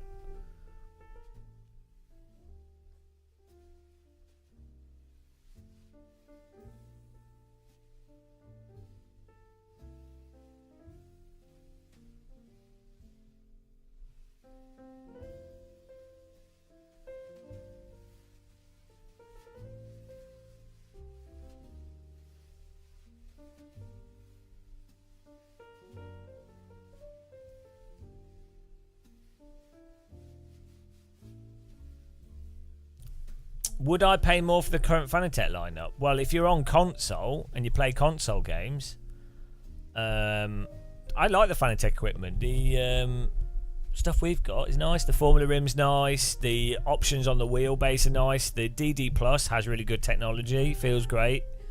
The different wheel rims are nice. Yeah. I mean, the Simucube software is better, but the Simucube wheel rims are more. The type of wheel rims you'd use with Simucube are more expensive. It's all negligible, Shumi. The thing with Simucube is more the yeah, it's just the software really. Just the usability of the software. But I mean, nothing's really changed since the OSW. That's it. The funny thing is, like, the small Mage with an OK encoder with the disco board is basically the same. The only real thing would be the quick releases and the quality of the wheel rims, and then the software. Yeah, the only reason to sell it would be to buy a piece of kit where you could get like 2 really nice solid wheel rims at a very, like, even this Moza KS wheel, which is what is it, like $250 or something? It's one of their cheaper wheels. It feels amazing, feels super solid, and of the quick release is really smooth and works really well. So yeah, that's just the wheel rims really, but the actual motors, like a small Mage is probably in many ways a better motor than some of the other motors that you have on the other wheels. Maybe they're a bit smoother, the other motors, and at weaker force feedback they probably give a little bit more detail, but it's so negligible, especially if you're someone that drives typically with more than 10 Nm of force. The granularity and the smoothness of the motor is less significant. Good. I don't know. I mean, the custom wheel rims are like super expensive. You can get the quick release though. The quick release that the Moser uses is the same as the SimMagic one. So you could get those you can get that quick release, but then you probably need an adapter. So that could be an option though. You probably have to use a cable to plug it in. So yeah, maybe you could just do that with your OSW. Get the quick release that the SimMagic and the Moser uses, and then I don't know what it's like with the software though. Moser software's a bit weird at times. It works, but like right now, for example, I found a bug where the software, if I change my Windows configuration, the launcher doesn't load properly unless if I've moved it onto another window. I mean, I'm going to tell them about this because I only just worked out that that's what was causing the issue. So maybe it's just something I need to patch. I think it struggles with the Windows where you can choose different app scaling. So because I use 4K monitors, I run the monitors at different scaling parameters. The DD Plus is a lot smoother than the DD1. It's sort of more similar to the Moser stuff and the Simucubes and that kind of thing. The DD1's great, but it's not as smooth. And the sort of filtering options on it aren't as good, but it's fine. Like the DD1 and DD2 are totally fine. Okay, here comes your first time lap. It's, as I say, the problem in terms of force feedback, the problem is the Sims. Hello, Mac White. Coffee's superior. Look, I have a... Ah, Mr. Corner. New line. We need to not do that. I have a DeLonghi Dedica. I do have and I grind my own coffee beans. I strength 3 Colombian coffee is what I get. So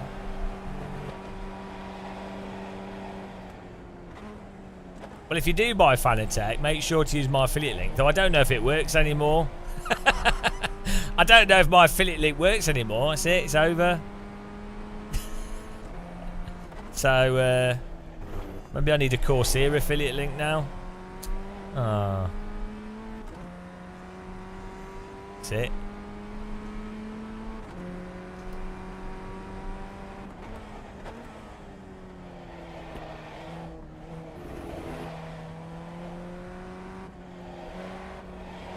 Yeah, don't buy any Fanatec stuff until my link works. What's buy a house using my Amazon link, guys, please. Just a small apartment in London. Or like a jet plane. Like a 1% commission on a £2 million plane. Now that'd be alright.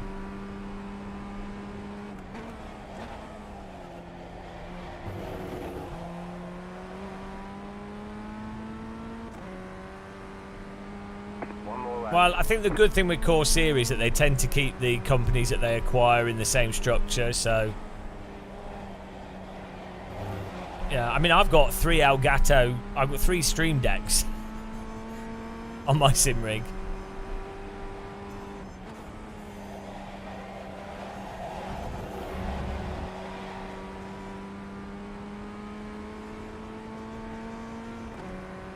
Yeah, everyone needs RGB, everything.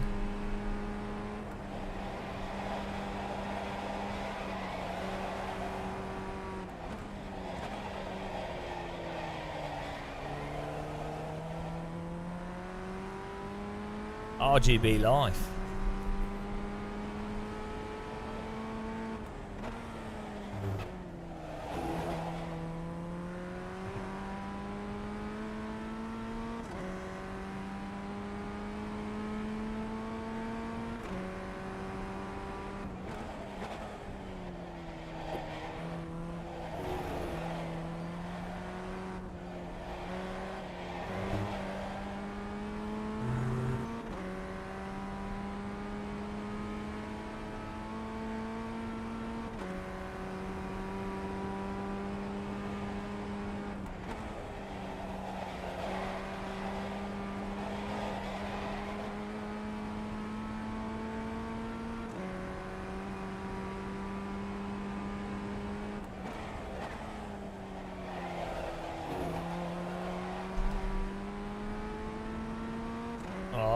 We ideally need to be in the top 4 in quality. I'm not sure. 4th, okay. All right, there's the checkered flag. That should be good enough. Oh, we did new pole. New pole on the block. We forgot to do. The new pole here. New pole for this race, guys. Start prediction. Plus 25 I rating. 2 minutes. Let's go. Oh, hang on. Technically, we're -1 on the I rating here. 95. The GT3 race was not a success.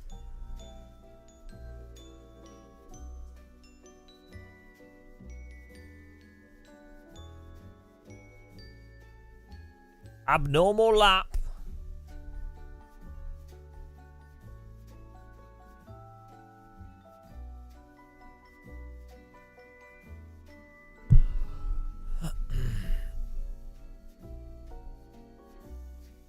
I think we should start a gated community for sim racers, and you're only allowed in if you've got a if you can do a lap of the Nordschleife.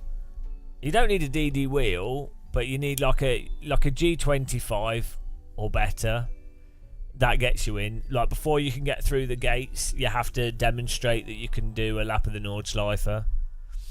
And you have to demonstrate a basic understanding in force feedback, and you also have to make a coherent claim about iRacing's time model. Then you can come in. You have to rate all the sims in order of quality and give a reason for it. That's the exam to get into the gated community.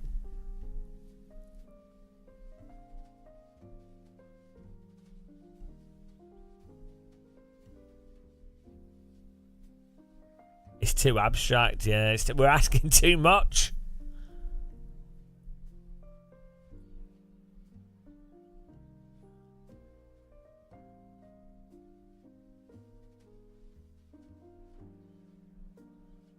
You did a 13-part video series. Oh dear.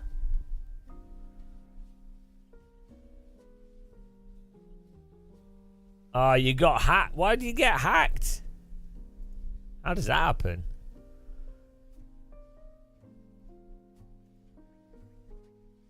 My YouTube channel got hacked by some bold guy that keeps undermining the success of the channel by live streaming instead of making videos.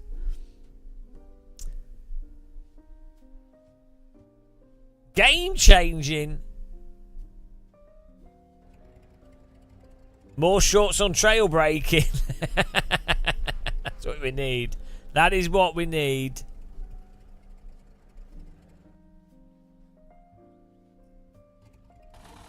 Here we go. The estimated strength of field is 2,540. Keep it clean. The DNF today would hurt our points a lot.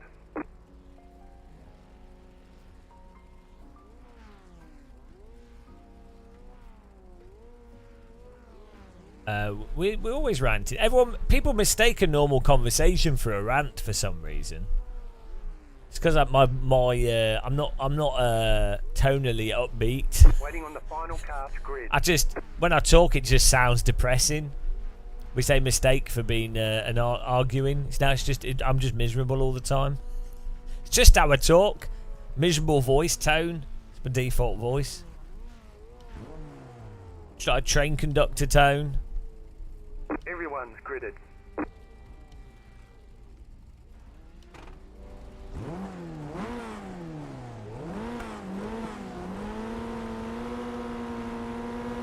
Green flag, green flag.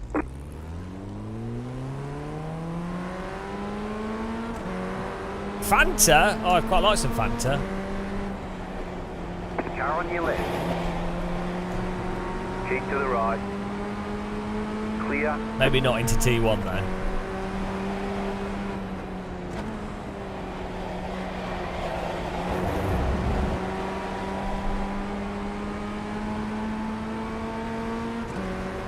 I I don't trust this blue car.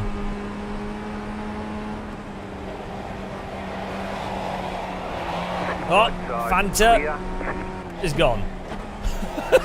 How do you lose it there? Bloody hell. Fizzed off the track.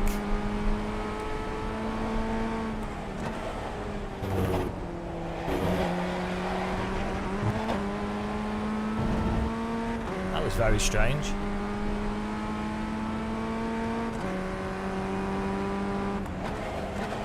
I do actually normally find Fanta is normally too fizzy when you get it.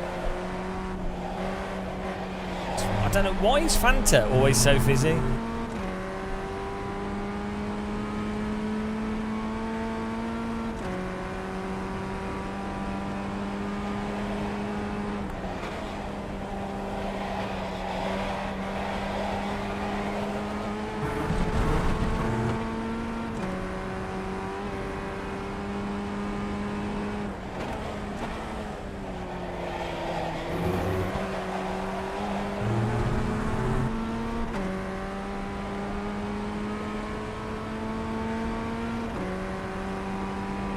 You're now in third.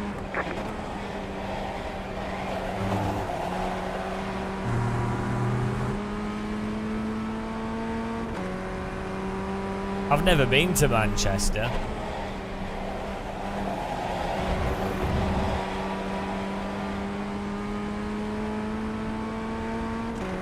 Is Manchester worth going to?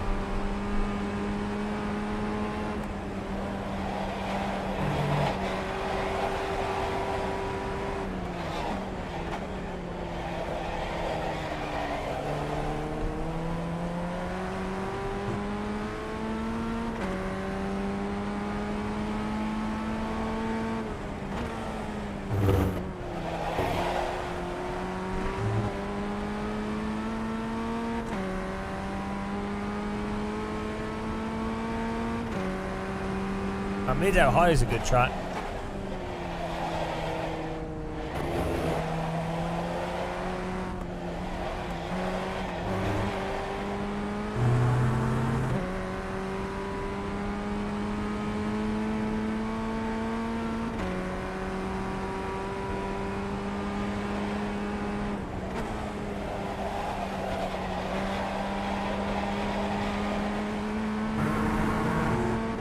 You're not missing much. Well, you're not exactly working for their marketing, are you? You're supposed to say, "Oh, Manchester's the greatest place. Come and visit. Spend your money in Manchester, guys."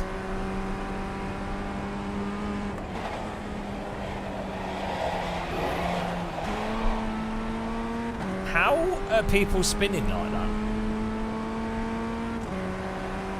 Could it be that counter steer doesn't quite work in this sim? When the tyres are already sliding? Can't be that, can it? Obviously, they're noobs.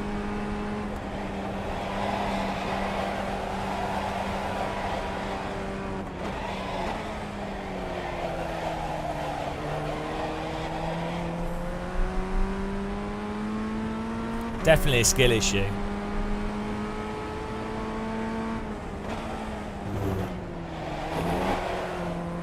Left side, clear on the left. Left side, clear on the left. Talking about skill issues, why do iRacers do that so often? God forbid you have to lift so you don't rear end the car in front of you.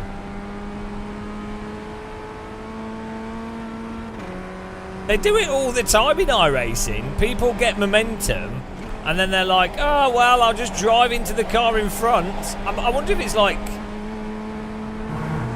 netcode as well. Yeah. Oh, yeah, it's probably open at the netcode with killers.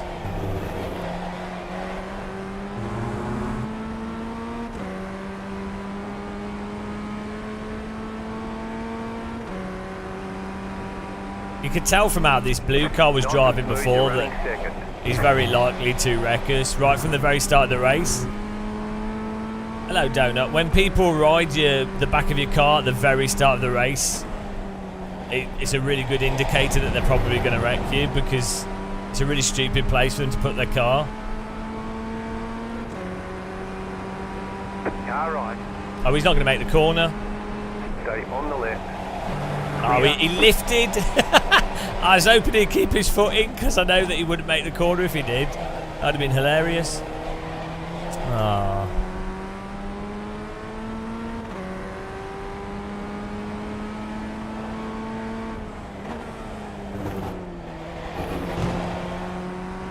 You can always dream.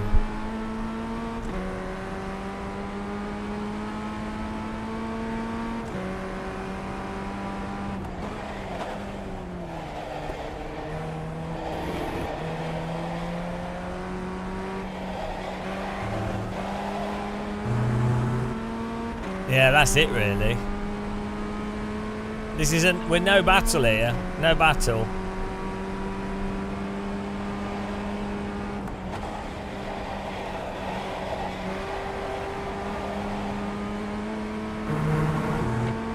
No battle.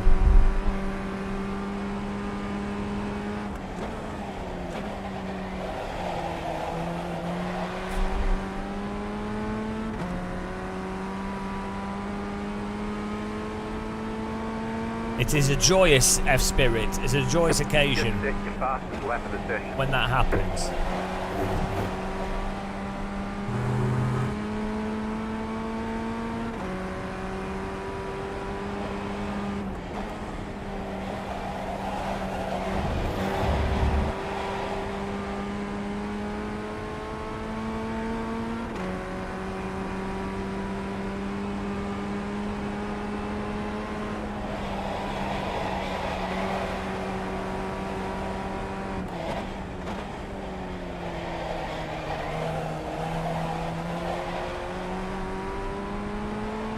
Ah! There he Car goes. behind has gone off. What? I mean... Ah, beautiful. My oil slick worked. What was that? I think he grassed it.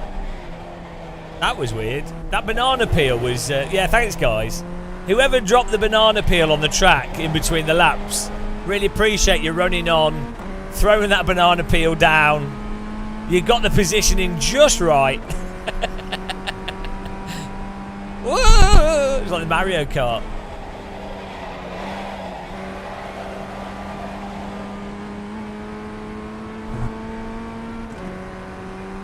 Peeled him.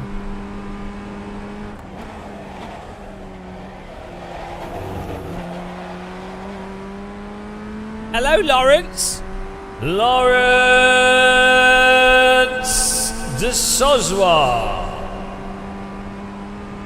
How's it going? Guys, check out his channel. Potato.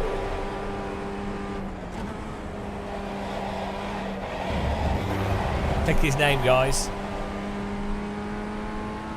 You're at a work meeting. Ah, well, hang on. Isn't it the afternoon? What's the time? Oh, it's 3:30. I thought it was like later.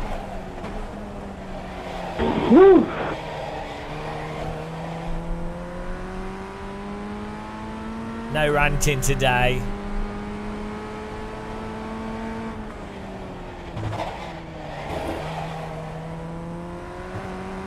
Oh, a job. Why would you get one of them? What would you do that for? Oh, because you made the mistake of having children. And so now, which forces you to have to work so that they can eat your potatoes. Oh, what a fool. I guess when you're elderly, they'll be able to feed you potato though. So, you know, it's a good long game. I'm going to die before I'm elderly, so it's all right. How is Hans so fast? 4 Neymar with no car in front of him. You just got the right Unstoppable. flag. That means one more lap to go. Ah, live beyond your means. Car in P1, just set the fastest lap. 43. 2 potatoes a day. That's living it up. I can only have half a potato a day. And it's mouldy. Half a mouldy potato, that's all they give me.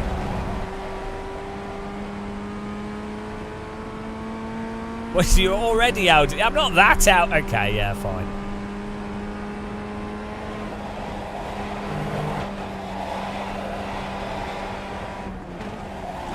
This has been a masterclass in no battle.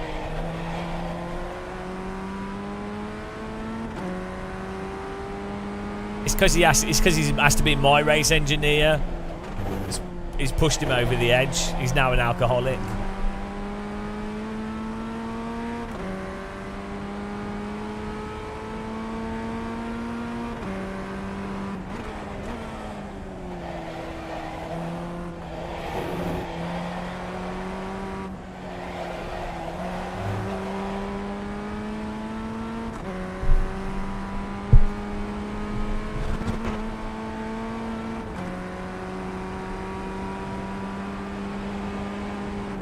This has been a good farm sesh so far.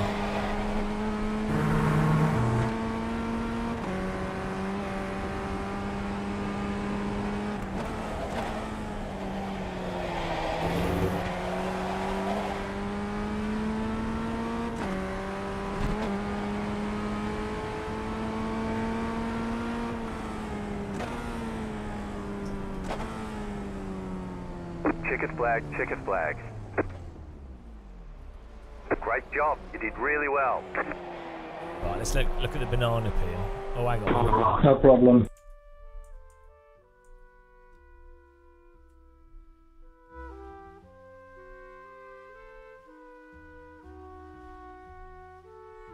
That was last race. Not this one. Oh, my body's too fat, it's blocking my mouse signal. God damn fat body. Oh, where's the GT3 gone? Oh, there it is.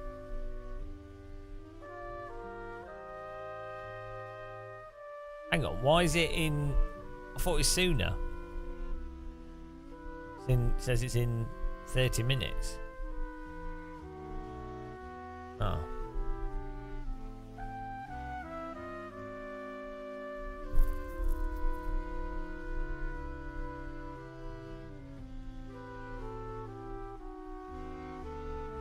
Hang on. How come there's another one of these? Finishes it. Oh, we can do another one. Or is this the fixed one or the open one? What? Hang on.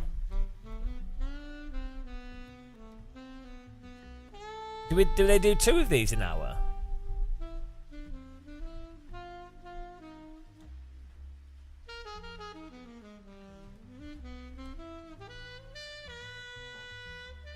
Ah, okay. Let's do this one then. That's good. We could have gained. We could have farmed this to death. We could have used this to get to like 10k I rating. Oh well. What's the next track that it's on?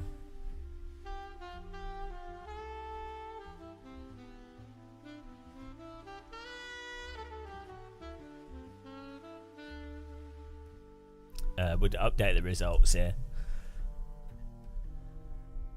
That's good. That's a good idea. Good job by iRacing. Credit where credit's due. RVIR. Oh, it's the North course. That's the shit one.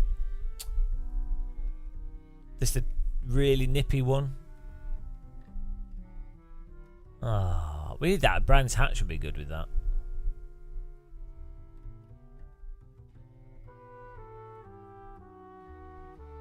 I haven't, but I need to. Right, results here, guys.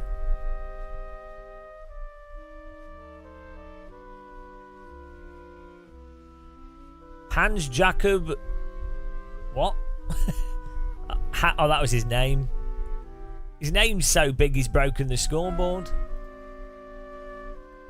Plus 63. Well, we're poning it up here, guys. These gains are incredible. 495 plus 63. 558.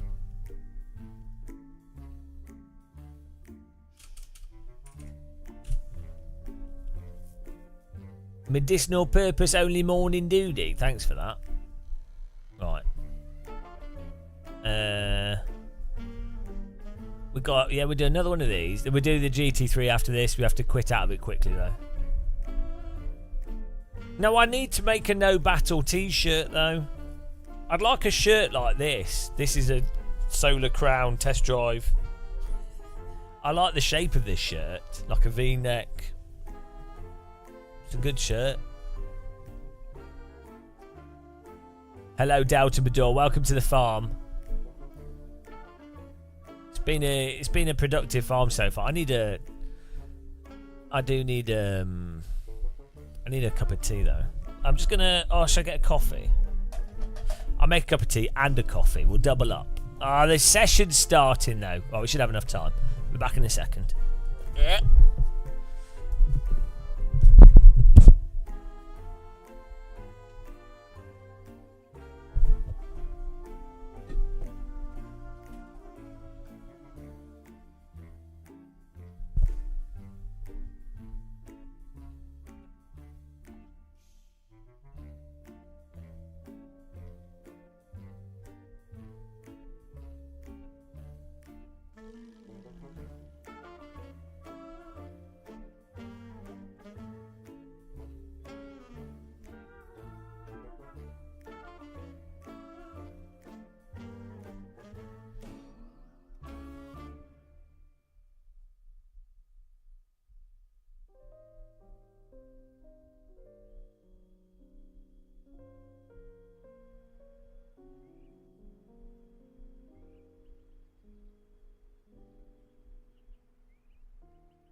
no!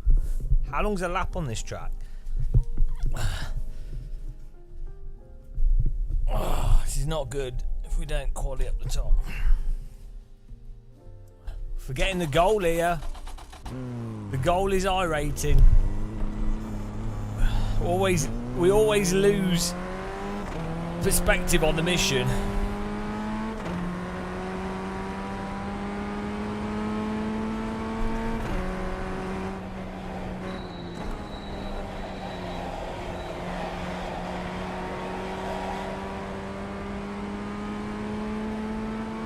At 1:44, so we should get one lap in.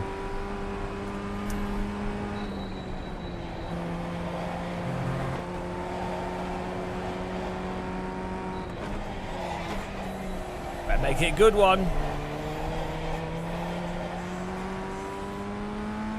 How's everyone doing?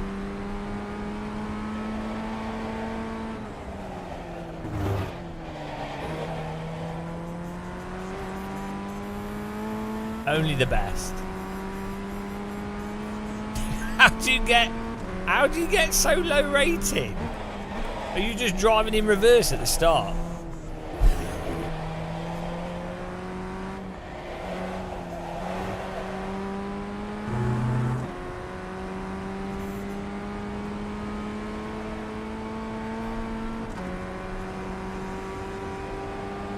I don't know. I don't know who you're talking about.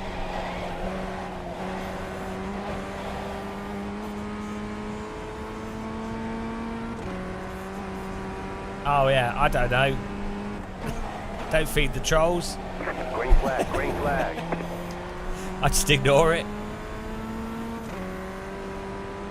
Okay, here comes your first time lap. Right, here we go.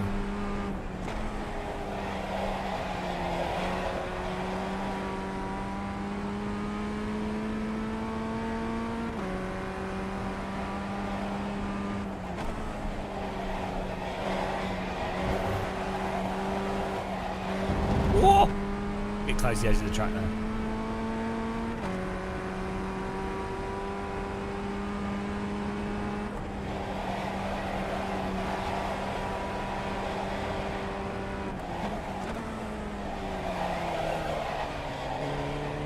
Ah, stuck on the outside the corner.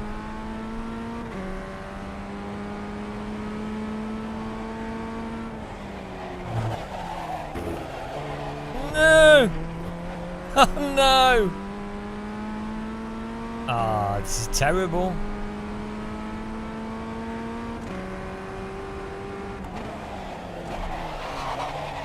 Oh my god. No, guys. Oh, bloody hell. This is a disaster.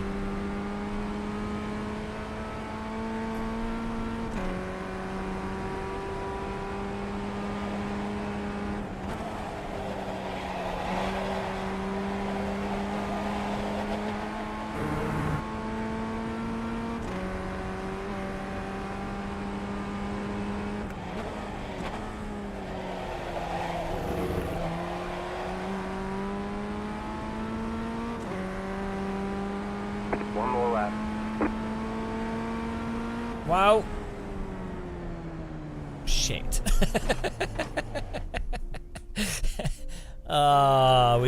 This is what happens when you get a cup of tea. That's the risk of getting refreshments. No, Novotny, the qualifying session's finished.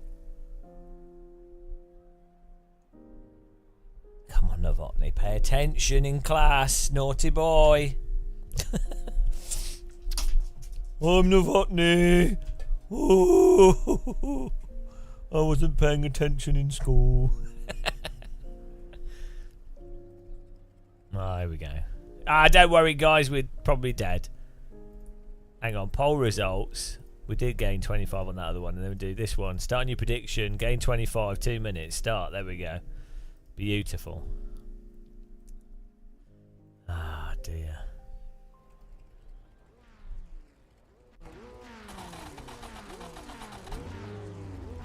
Guys, I'm just here for the I rating. Strength of field is 2,408. So let's keep it clean. Keep it clean. The DNF today would hurt I love us you. a lot.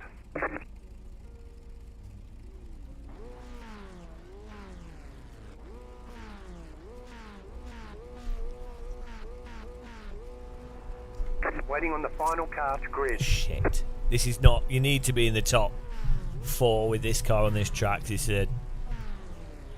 This is boring. Nice livery for the car on The the right pace there. car is out of control. The blue, is that Iron Brew? Everyone's gridded. I don't know, it's a nice livery. I wish my kayak was that colour.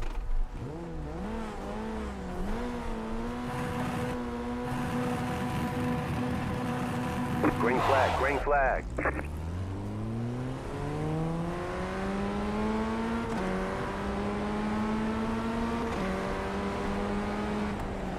Right side. Still there. Clear. There's an incident behind. Yeah, nice clean start there, guys. Good job. That is why you have to start at the top. The mirrors, just cars flying around. That's why we pay for iRacing. It's the clean racing. No battle. Car on your left. Clear on the left. See, no battle. That's true. I actually like to use 2 VR headsets at the same time. One for each eye.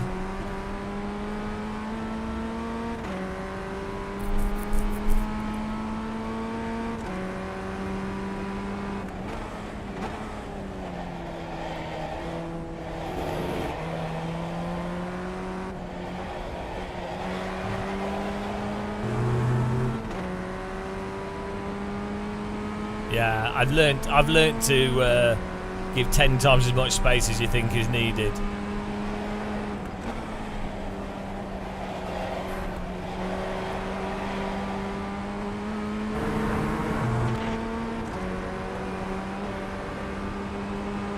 Left side.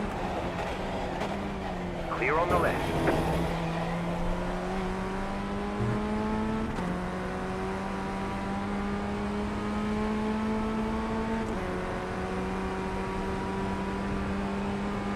You're in fifth.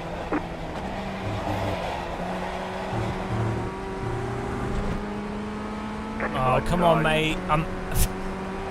Keep to the left. Oh, God damn it. Keep to No, the you left. idiot! Brain dead. I even blocked him on the previous... I'm stuck! Idiot! Oh, my fucking... Christ! You fucking idiot! iRacers are so shit. Right, why is it... Well, it's netcode as well. I'm way faster than him. I pass him. I even block him here. So I'm like, look, just don't bother. I even block him. And then he's like, oh, I'm going to come back. Fine, it's a race. But at least overtake cleanly. He just lags into me here. Why is he turning in so aggressively? Absolute lags us. And then I'm stuck on the hill.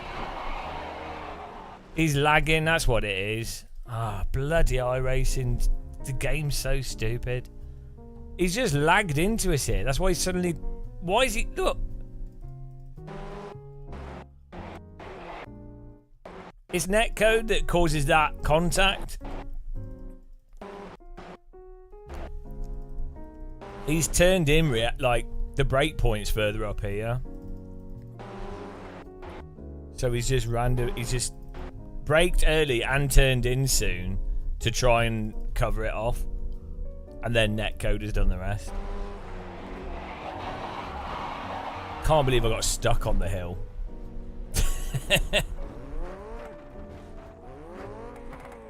Oh, bloody hell. I knew this was going to happen. It's so stuck.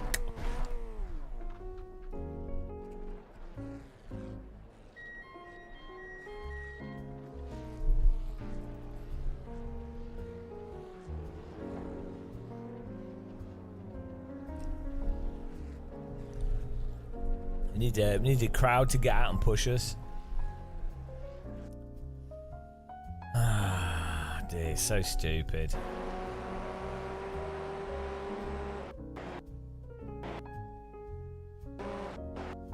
I'm at this point here. I can't.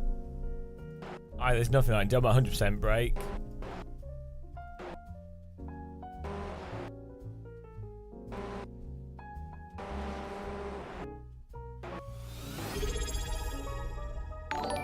Oh, thank you. Mina, yes.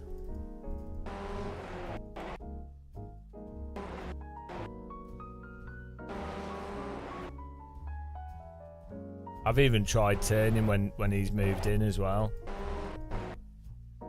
There's actually nothing I can do. Go, go, go! Probably should have just driven into him. Probably would have been better. Oh well.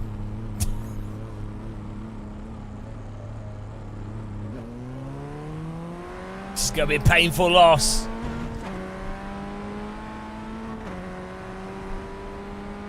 I think he was going around the outside, and I think he just The car in broke a bit P2, early and just turned a bit past early to flat, get into the corner. 44.24.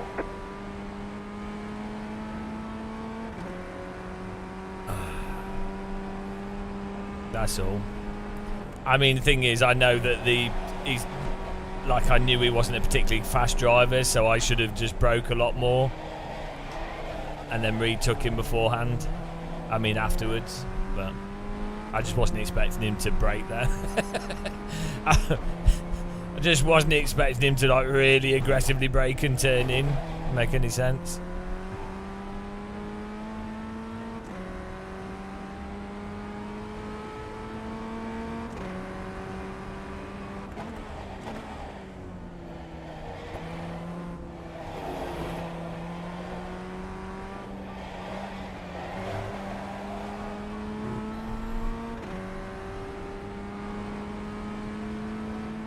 That's why you have to qualify in the top 4 basically, otherwise you get stuck behind people that will then redraft you when you've done a pass on them, which they're allowed to do obviously, but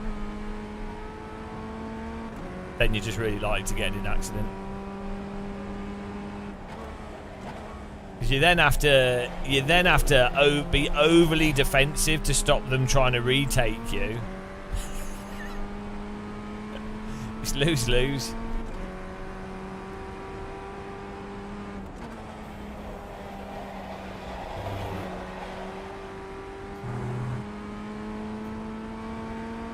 The car in P1 just set the fastest lap. 43.904. This is all because of a cup of tea. Was it worth it? I mean, we needed a cup of tea, so. But we did lose sight. This is what happens if you lose sight of the I rating. If you get distracted by tea bags, that's it.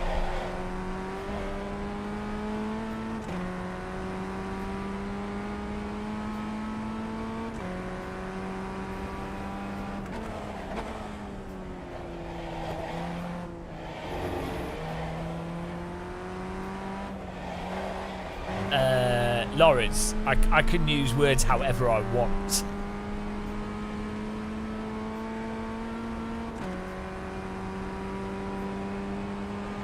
I'll have you know.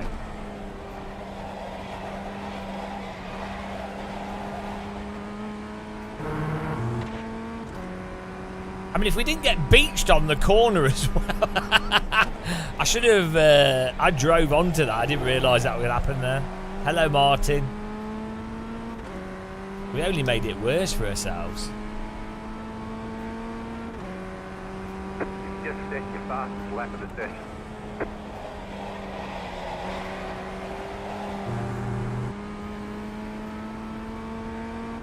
The car in P2 just set the fastest lap. 43.522.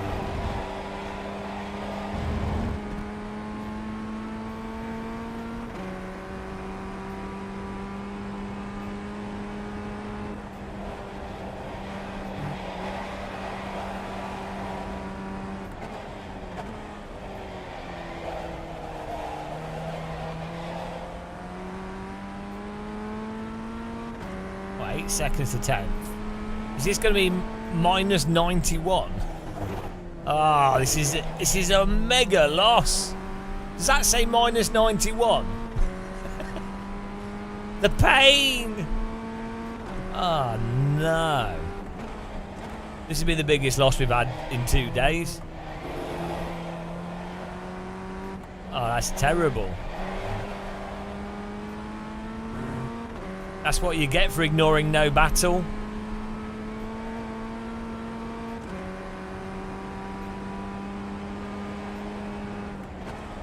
Broke the golden rule of no battle.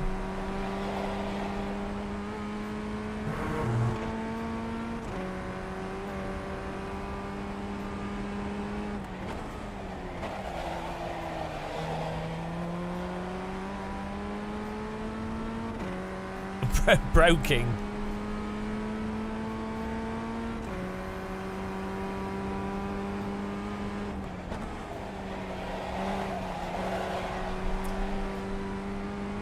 The car in P1 just set the fastest lap. 43.456.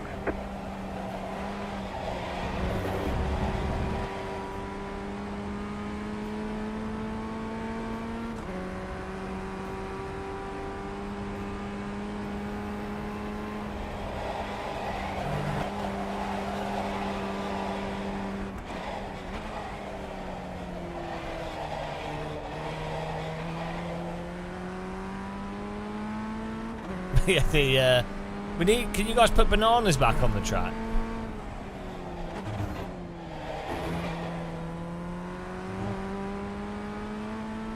You could do a high SR series, but I quite like this track, and I like this track, so that's why I'm doing it. I just like how Alton Park flows. We need the lightning bolt. Ah, no final lap. I'm going to do GT3 after this. I find with iRacing, the key generally is to just stick to tracks that are flowing tracks. Because they're less... The leader is coming up on you. Do not add line. White flag, white flag. Flowing tracks have less of an issue with the tyres overheating on the braking on tight corners. So you end up with better driving as well.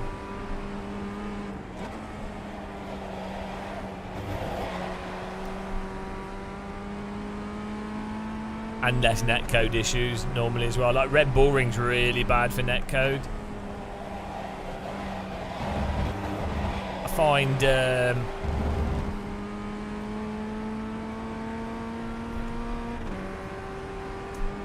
yeah, tracks like Spa, Mugello, Alton Park, Brands Hatch, Road America, Road Atlanta. They're all like flowing tracks that they only have like maybe one tight corner.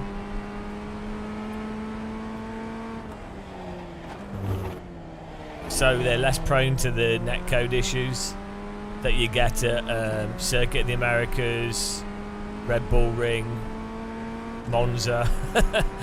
You know, and anything that has those tight corners. Oh, VIR's good as well, actually.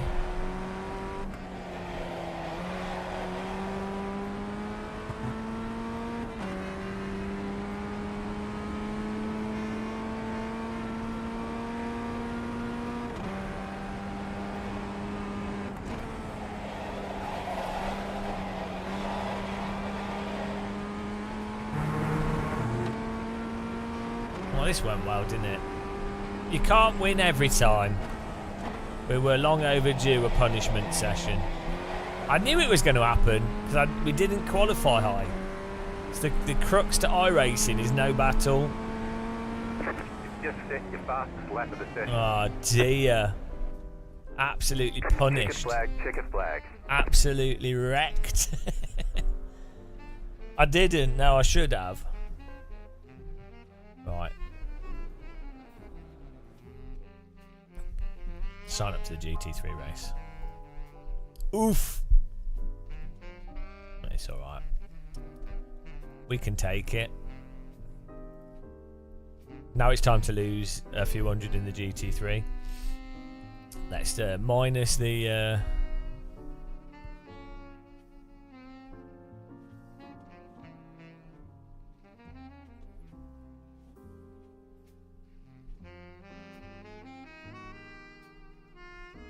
Oh no! Put us below bloody 3,000 again. If it wasn't for the curbing as well, that was the real problem. Not even the accident. It was getting beached and then having a 2-minute tow because you're in front of the pit lane. That's a weird thing, how iRacing calculates the tow.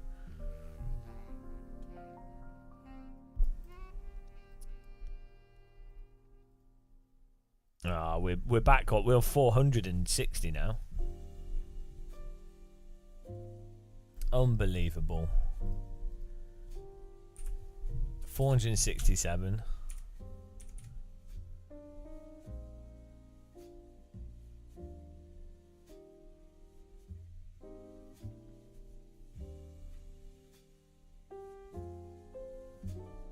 We got a cup of tea though. That's nice.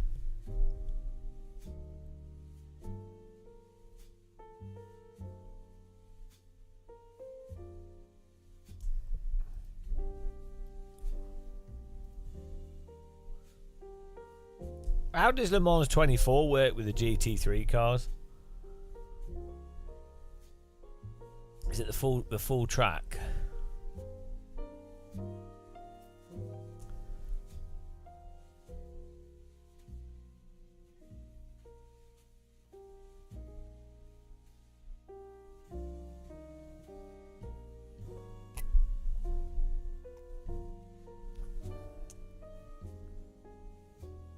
GT3 at Road America would be good, but I don't think they're even running it this season.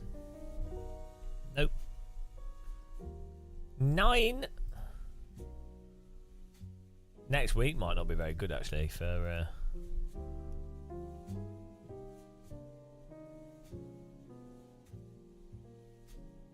We should be able to join into this if we register up to it.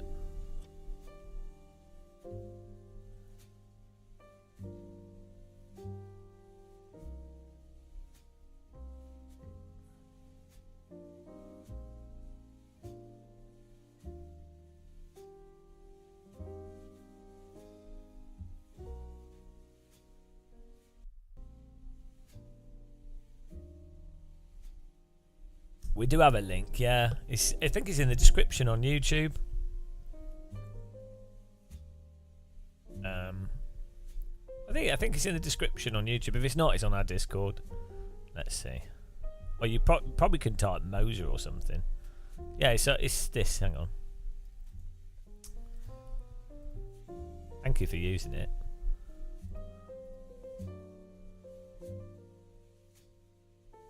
This does make your equipment smell of tea bags, though. So I mean, I don't. Sometimes that's a pro. Depends what you're into, really. Thanks for using it.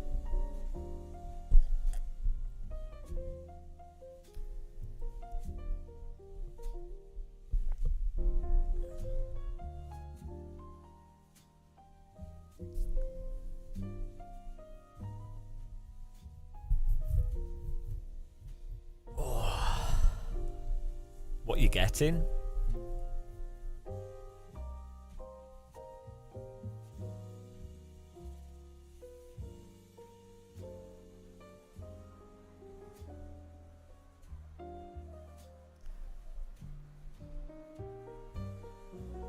Ah, nice.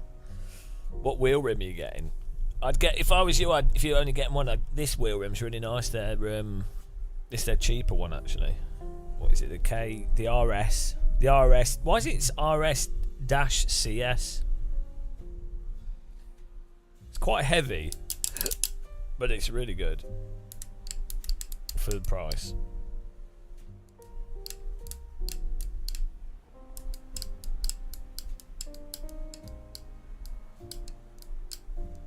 It's pretty amazing what you get in sim racing now for the price.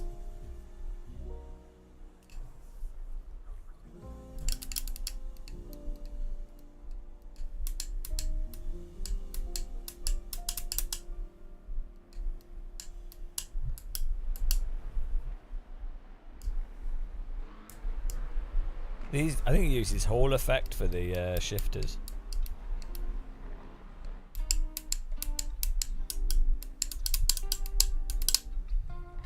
It's weird that they didn't drill more holes in this though. Alright, I guess you can still adjust the position a bit.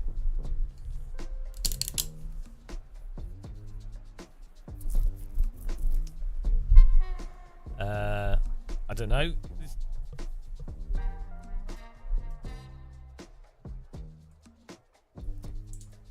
No, we need to sign up for this.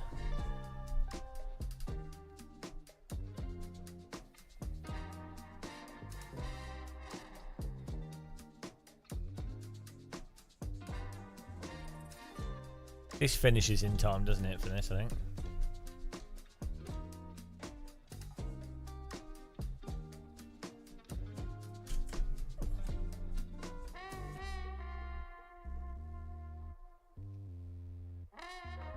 I don't know, Lawrence.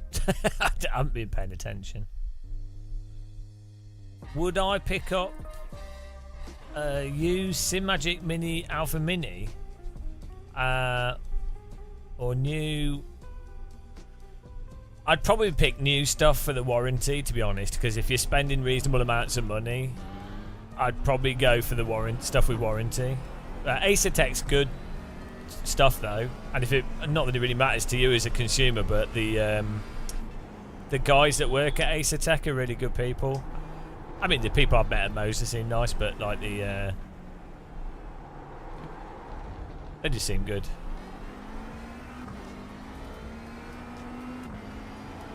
The Acertech quick release and button box options are really nice as well. Yeah, it's not really to do with the equipment.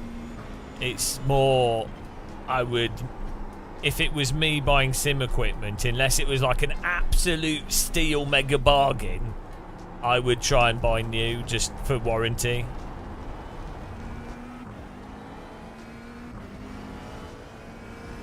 That's it. It's just when you're spending like a reasonable amount of money on something that's quite sophisticated, so motors and something that moves a lot, something quite mechanical.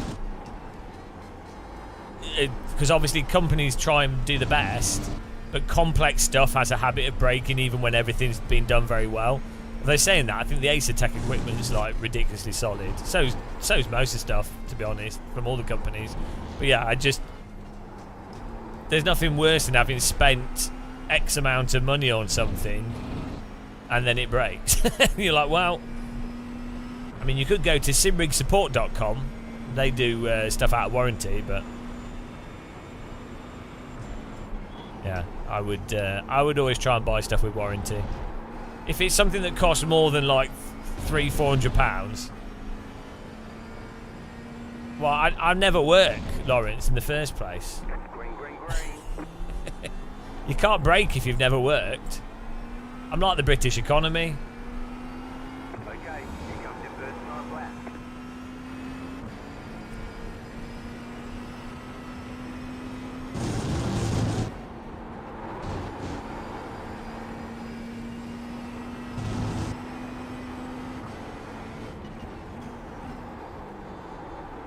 Yeah, but second-hand stuff doesn't have a warranty, does it? So that's what I'm saying.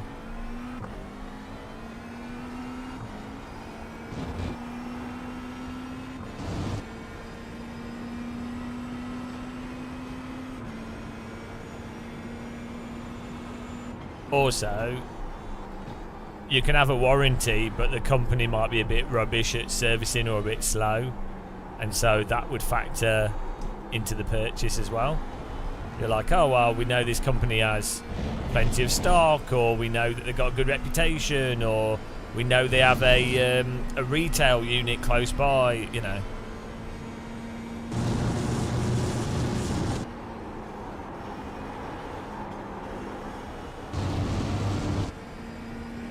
I like the Acertech stuff, personally. I really like their quick release. It's not as satisfying. Their quick release isn't as satisfying as like the Moser quick release or some of the other quick releases, but it works really, really well.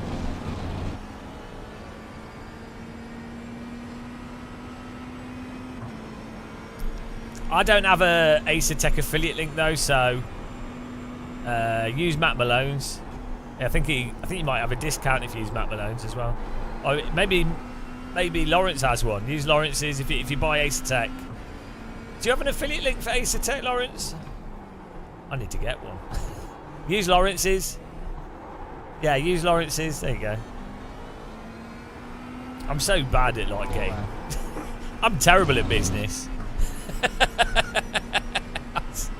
I'm so like apathetic to making money.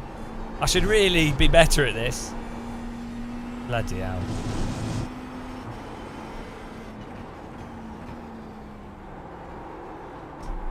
There you go.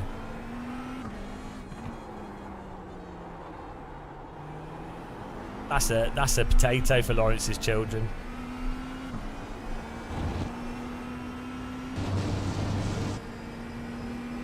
Shill. Hashtag shill.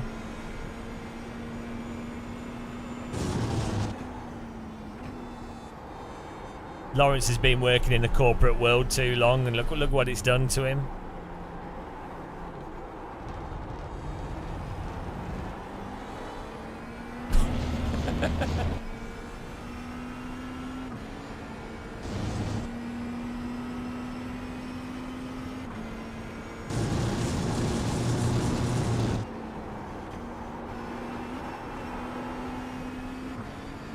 To be fair, Lawrence needs the money to be able to catch all the planes to Sim Racing Expo. He has to take like 4 boats, 6 aeroplanes, a helicopter.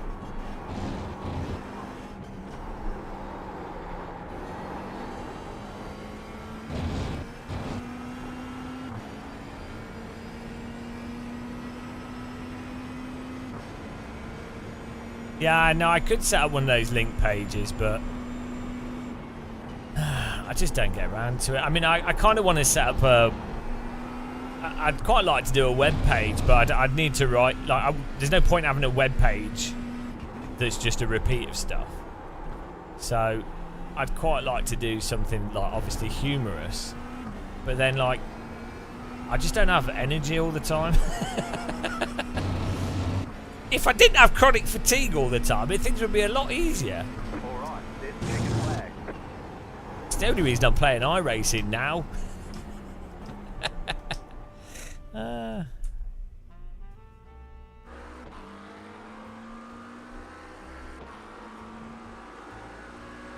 Right, here we go. New pole.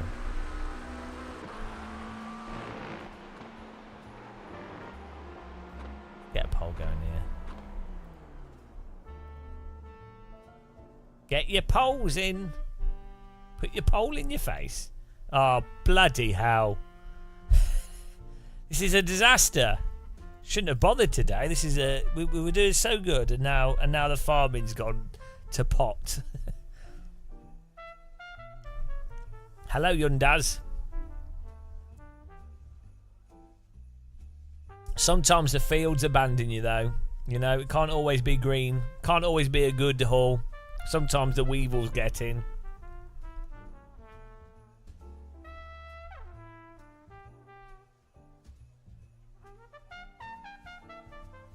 Oh, yeah, the school... No, oh, yeah, they're back from school. Yeah, that's the problem. Yes, all the school kids. God damn, why don't they make... French school would go on into the evening. Like, we'd cycle to school at, like, 7 a.m, get there for 8, have an hour of detention in the morning because I've been naughty, and then you wouldn't get back till, like, 5 or 6.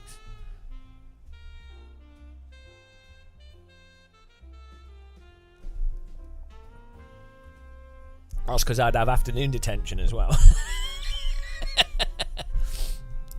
I like to stack up my detention. It wasn't anything to do with there being a really hot girl that was also in the detention thing. Nothing to do with that at all. Right, here we go. We're going racing.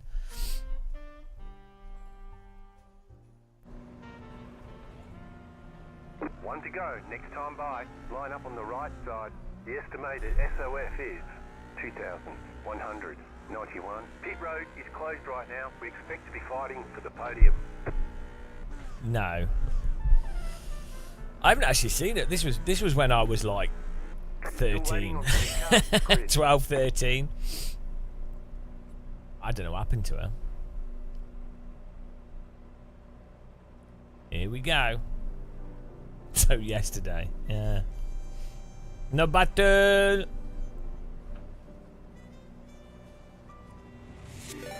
Hello. Final cast grid.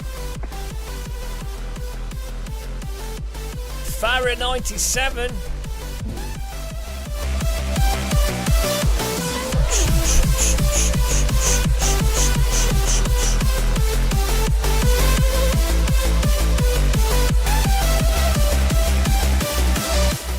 What a tune. Thank you very much for the raid. The pace car Guys, is check out out of control. Farah 97. If you haven't, welcome along. Hope you had a rousing stream. We are, for those of you joining us, you can follow if you want to. We're doing farming here. We're just farming I rating, but we just lost 91 I rating. Beach! Beach!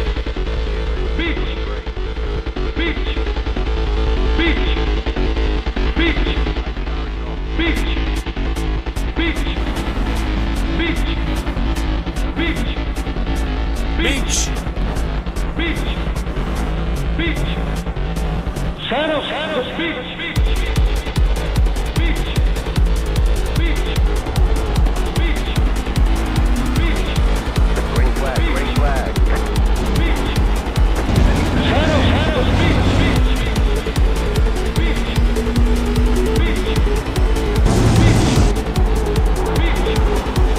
Beach!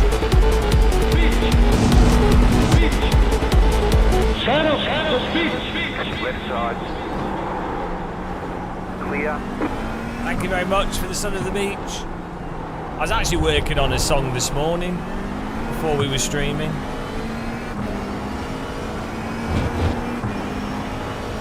DJ Muscle.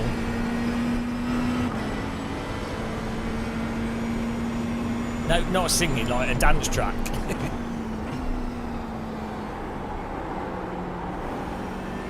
There's an incident behind.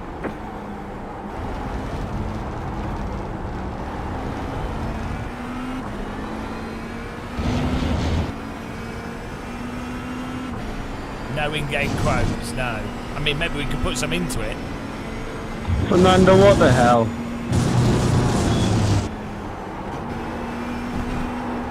What the hell?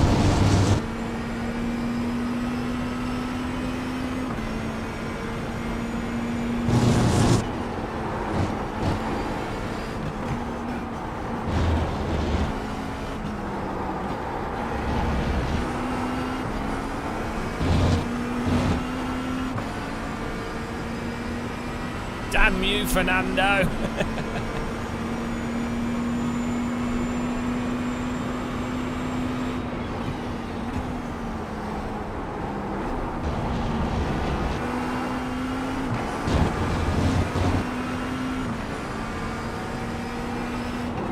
Right side. Clear.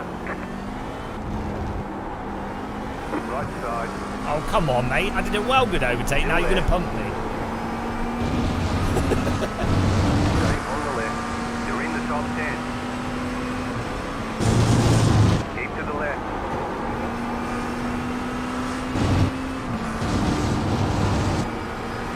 Still there. What the... iRacers are so bad. You do, like... Clear. Car right. Still there. Hold your You line. do Clear textbook the moves line. on Right them. side. And they just Clear. drive into you.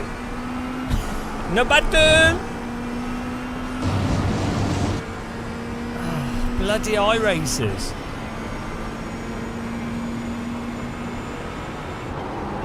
Car right. Keep to the left. Keep to the left. No button. Incident behind. Clear. It's all over the place. Unfortunately, we're stuck here.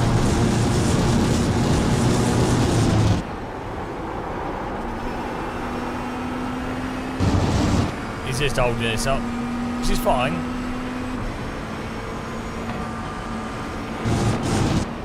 Bloody hell. Oh, I think he might be lagging as well. It's normally what happens.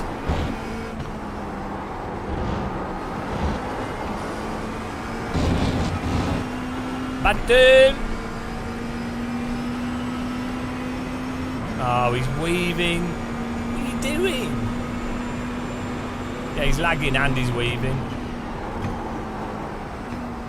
A great combo.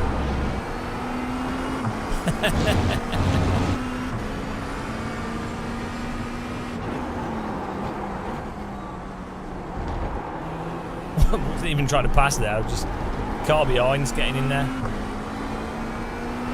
This guy's going to block us for everything now because we did the overtake on him before. So now he's going to block everything, which you have to respect, to be fair. Like, you know, he might as well.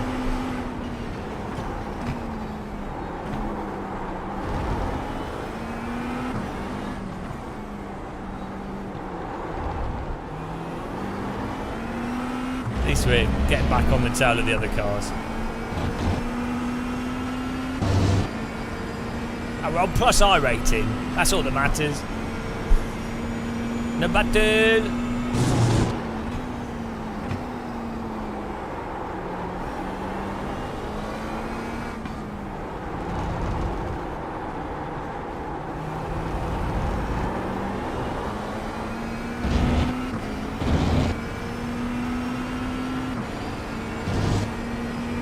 No button.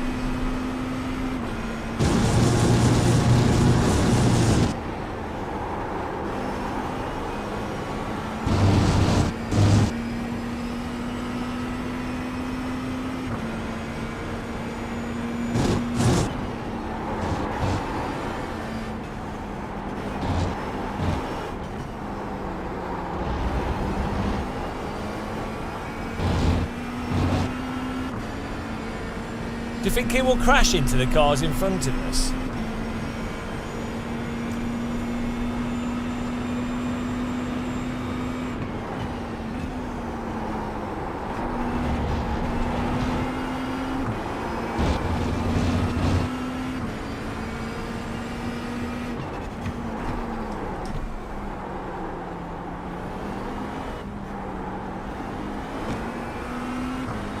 Right, we should be able to get a run on the right-hander here to be able to pass him on the, you know, the other right-hander.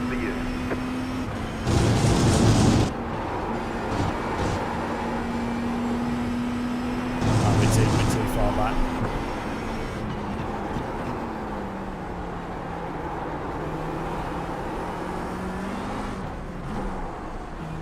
Car right. Clear on the right.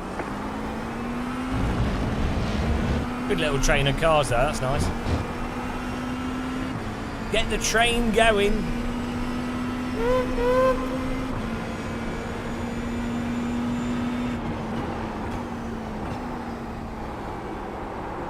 I feel like there's going to be a spin with the cars in front and everyone's going to drive into them. That's my crash senses.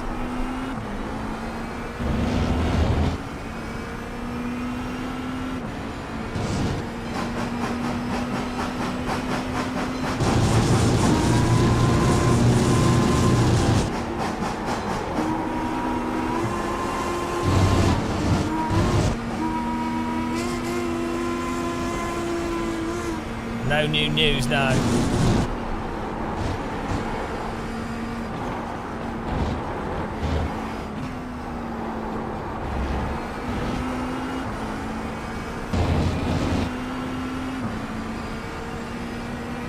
New news. Hello, Kirith.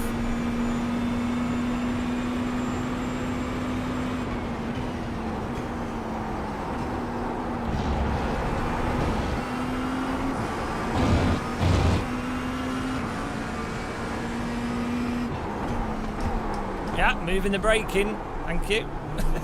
I wasn't going for the pass, I'm more covering the car behind me, but why not moving the brake in? Why not?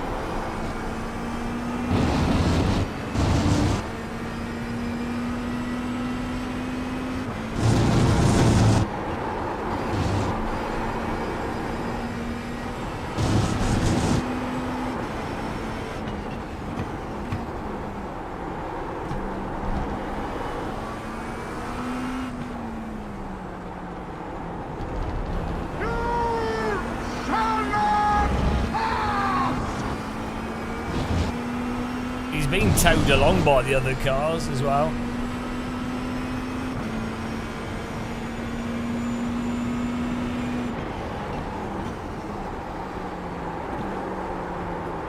Oh.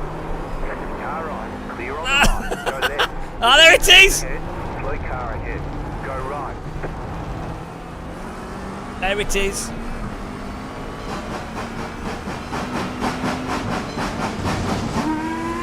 You're pulling away from the car behind. To get this, 1 second.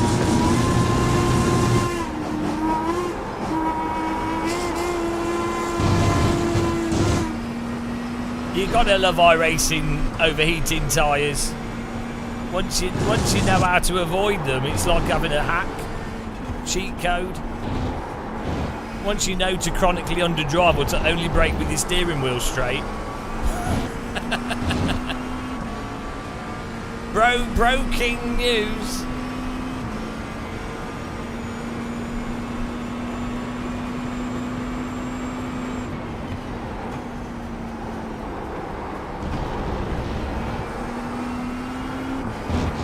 Not to push.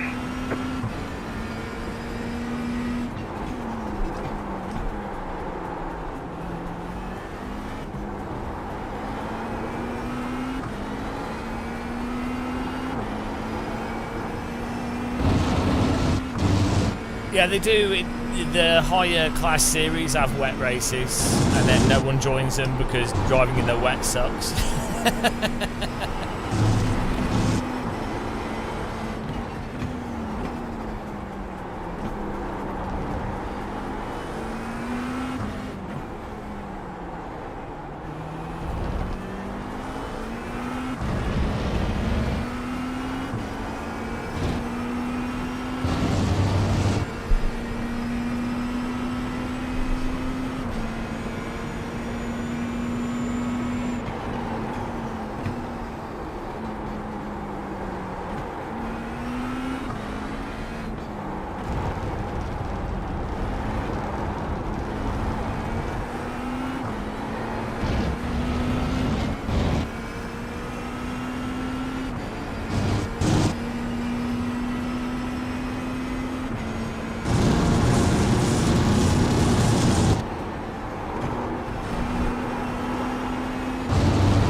Corsairs bought and owns Fanatec now. Fanatec is now part of Corsair.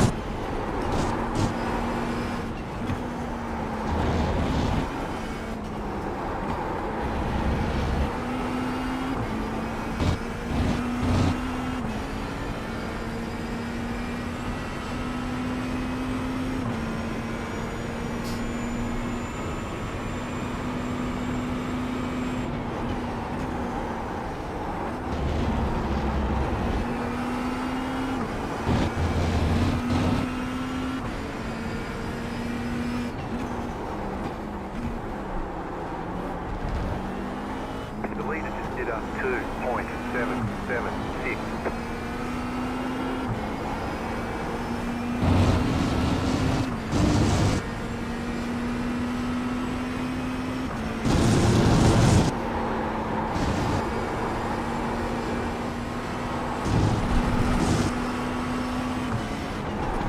Why do people move in the braking?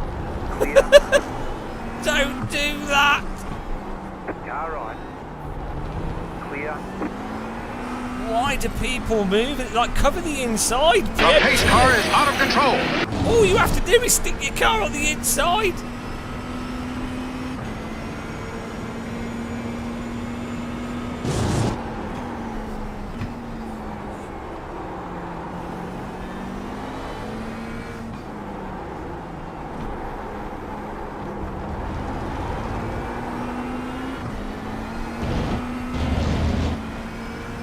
That's true. It is not the hot lapping line.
No battle.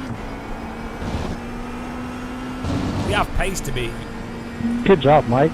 in front of these cars in front of the cars in front of the cars in front. Need to get back in the draft.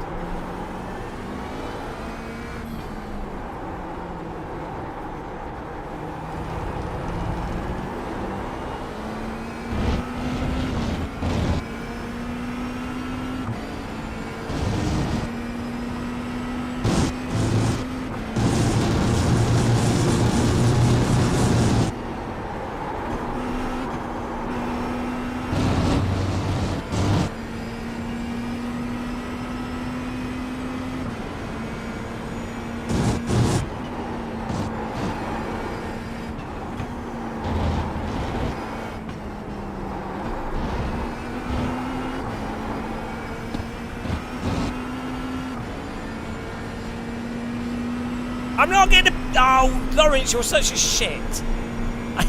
We got 5 minutes. 4 minutes. I mean, the green car could make a mistake. Okay, we're no battling now. Okay, we'll go maximum attack. No battle.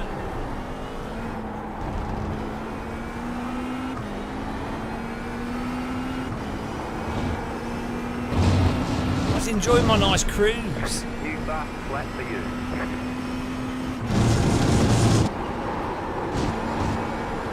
No battle.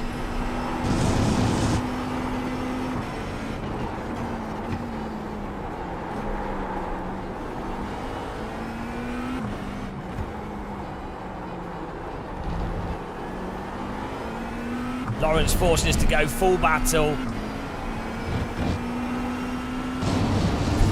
No battle, maximum attack.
White flag. One more left to go.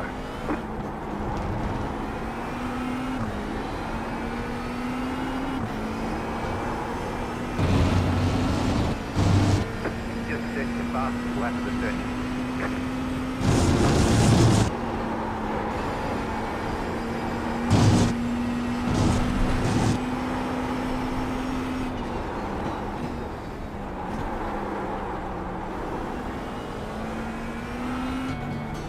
Bloody hell!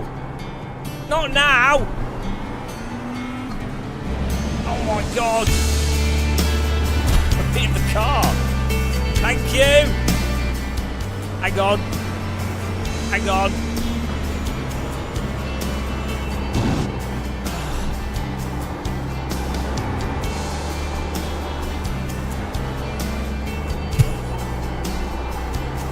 Thank you very much for subscribing! I can't hear the car engine. You have to drive this fucking shit game with the car sounds. God damn it! The game's so bad with its force feedback and physics that if you can't hear the car, you can't drive.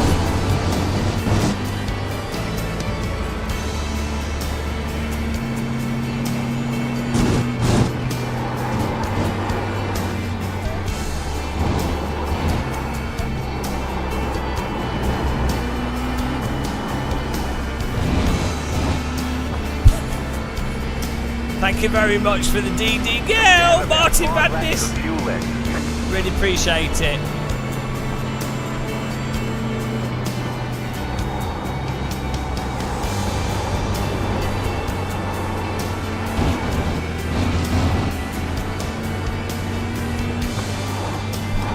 Right side.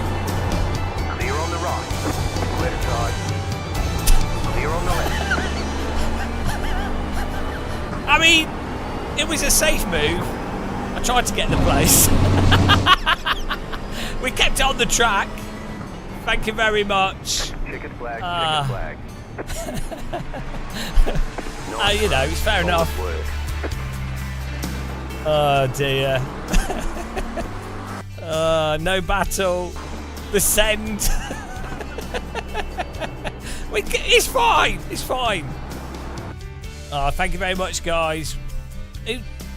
What on earth? You genuinely. Oh, Lawrence gifted 5 subs anyway. Bloody hell, you idiot! Thank you very much. You genuinely, you have to use the tyre skid sound to know where the brake, like the tyres, because it cut. Oh, God, it's so bad. And we're gaining R8, and that's all that matters. Hey, DLC. No battle. Yeah, thank you, Lawrence. Look how far back we are. To be fair, it's actually perfectly reasonable, though, as long as you don't crash into the car in front of you. Well, if someone did that to me, I'd be like, oh, it doesn't matter. They're not going to make the corner, so I'll just pull out the... He's left the inside open. And we've made the move before he started turning. It's a completely legitimate... It's a totally legitimate move. What I should have done is brake even harder. I should have broke a bit sooner, and then he would have been stuck. And I should have just stayed on the brakes more.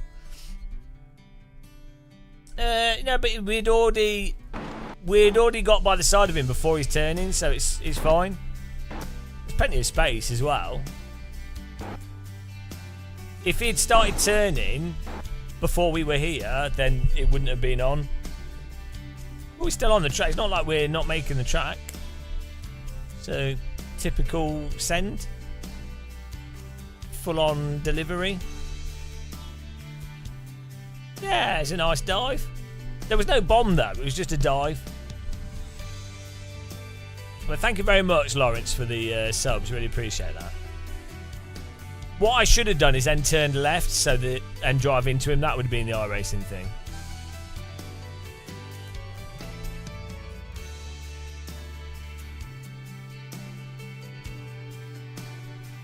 I thought it was a good move. I enjoyed it. If we didn't have the bloody DD girl in the crucial moment of catching up with them, we were gaining half a second each lap. Oh dear.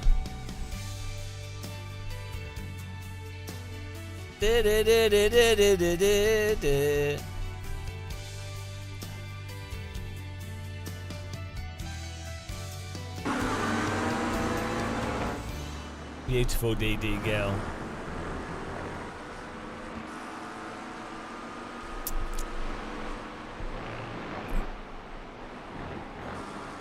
If it wasn't for those meddling kids, exactly. DD girl with the DD wheel. What a babe, what a beauty, what a sexy lady. It's a DD girl with the DD wheel. A Q4 Spanish text in your Q Thrustmaster. It's a DD girl. A dreamy girl. Beautiful servo motor babe. DD girl, a dreamy girl. What a beautiful woman that she is. DD girl is a lover of fresh potatoes. She rubs them all over her servo motors to lubricate them before a lap of the Nords. DD girl with a DD wheel. What a babe, a beauty. A sexy lady. A DD girl with a DD wheel. Acuforce, Panatex, Simucubates attack. DD girl with a DD wheel. Lawrence Dissos was been found guilty of fraud. DD girl. What a beautiful babe. Thank you. Thank you very much. Should we take a look at the data?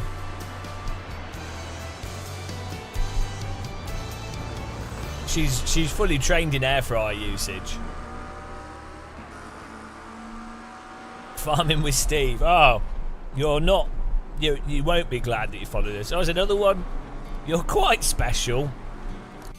We have special needs on this channel, that's for sure.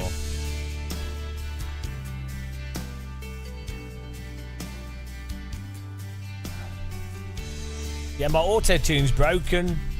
Hello. Auto-tune's now gone high pitch.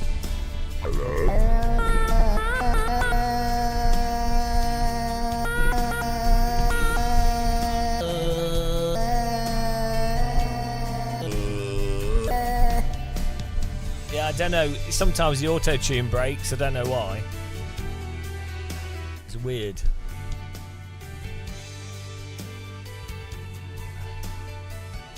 Music to my deaf ears.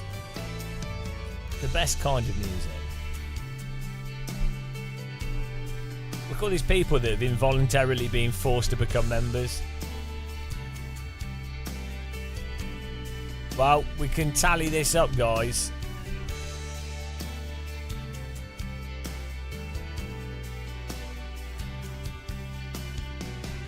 I'm actually using the Sound Blaster Audigy. And what was it called? What was the Sound Blaster called?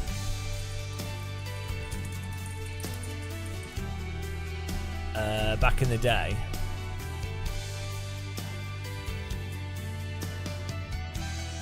Creative Sound Blaster Live. Ah, 5.1. How can you gift subs on YouTube? There's a button that you can click to gift subs, and then you can cry. Then you can be like, why have I done this? I can't believe you've done this.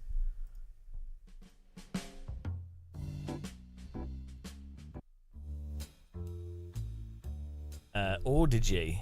Yeah, hang on. It's the Sound Blaster Creative Sound. I remember getting really excited about these back in the day. I don't think I ever really used it that much, though. I did have a surround sound, like the cheapo surround sound system with the subwoofer, but hardly anything really supported it properly. But it was really like hyped at the time. Sound Blaster Live. Wow, it blasts sound. What a time. Why is this still registered? Ah, because we had this and I forgot to join it. Ah, no, guys, I made a big mistake. We've probably missed this. I forgot we'd signed up to something else. Oh, no. We're going to lose even more rating now. Ah, forgot. Well. We're losing lots of our rating here.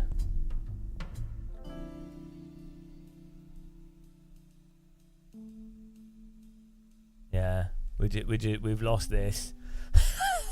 Whoops! Oh dear, what was I thinking? I totally forgot that we signed up to this. I was like, why is it registered? We needed to go to it quickly.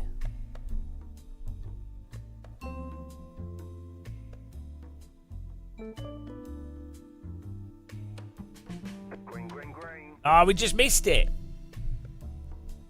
We don't need tech inspection, let's just go.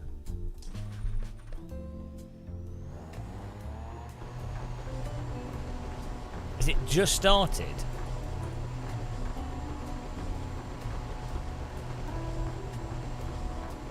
Oh, it's just started.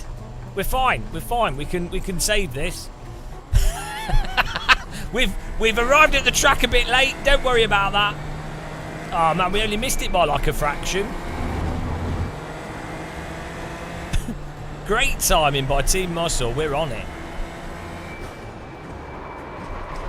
Bloody hell, cold tyres. Right, 16 seconds gap. Bloody hell.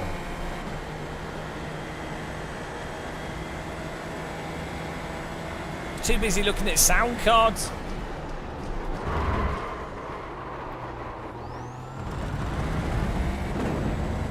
What are you doing, Domenico? Come on, man.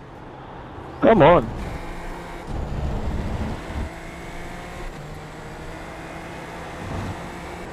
Where's the back of the grid?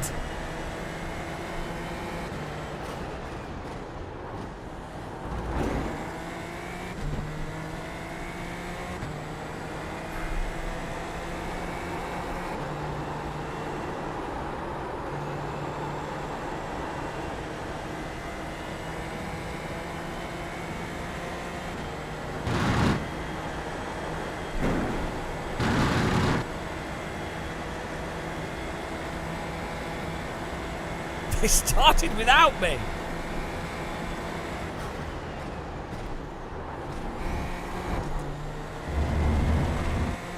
I know. Well unfair.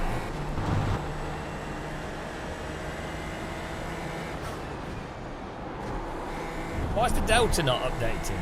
Oh, there it is.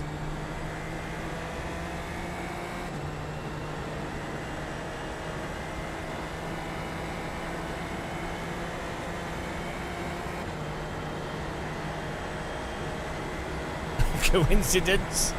Look, don't let anyone know. Idiot.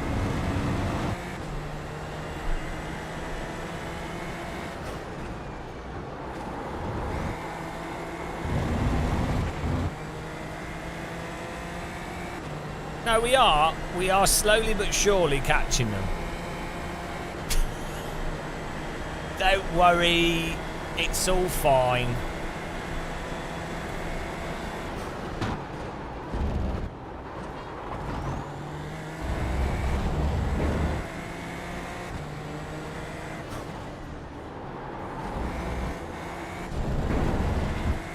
Yeah, this is the ultimate no battle. Why didn't any of you remind me that I'd signed up to it? I'm blaming you guys. You're supposed to be the team. I don't know what I'm doing.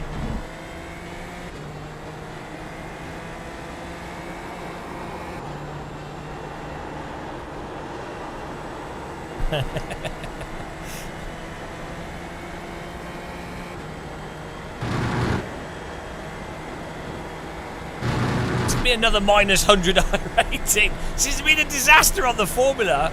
Doing all right on the GT3. That's what happens. GT3 causes you to lose brain cells.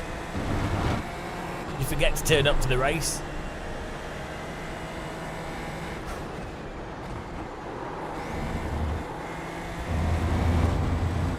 This is quite a heavily draft track, so it's not exactly ideal for catching up with people. Like 3 seconds of draft on this circuit.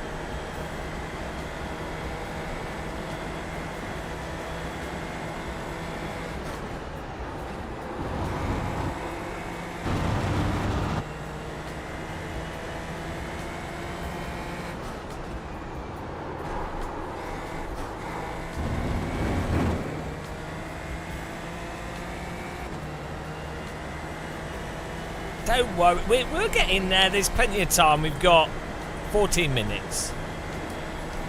Not last to not last. There's been a crash. We're already gaining. Anything could happen. There we go. You got a slow car on the left. I mean, it was a surprise for Lawrence to run across the track naked, but I appreciate it. By the way, guys, if you got gifted a sub by Lawrence, make sure to thank him in chat and let him know how much you hate him for trapping you on the channel. Check if you've had a gifted sub.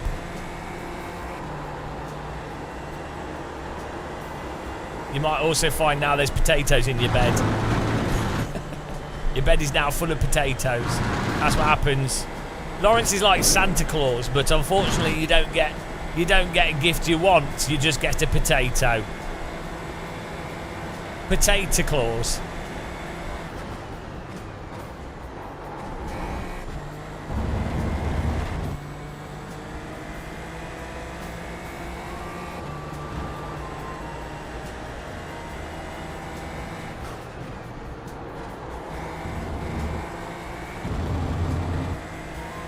We're gaining places now. We're 25th, started last.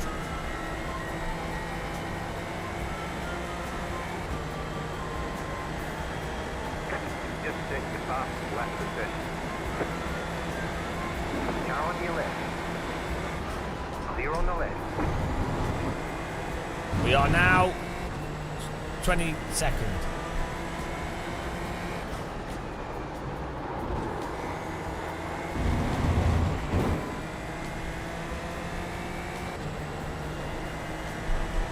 Get in there. We forgot to turn up to the race. It's exactly what would happen to me in real life.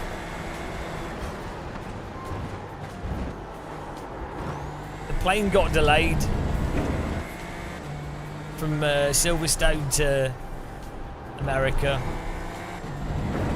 Jetstream was going the wrong way.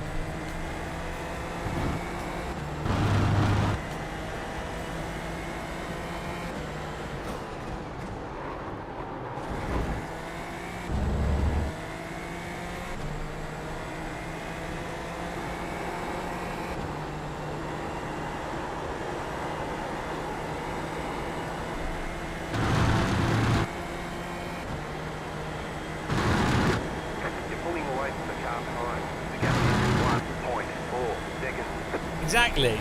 Well, excuses are the most important part of being a race driver.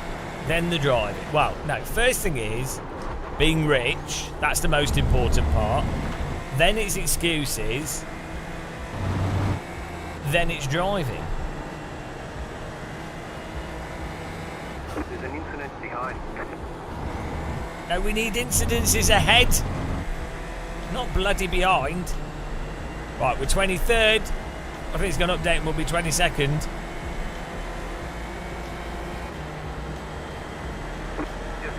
No, we're 21st. We're moving up, guys. New meta. Don't miss the race by 10 seconds. It's the new way to play iRacing.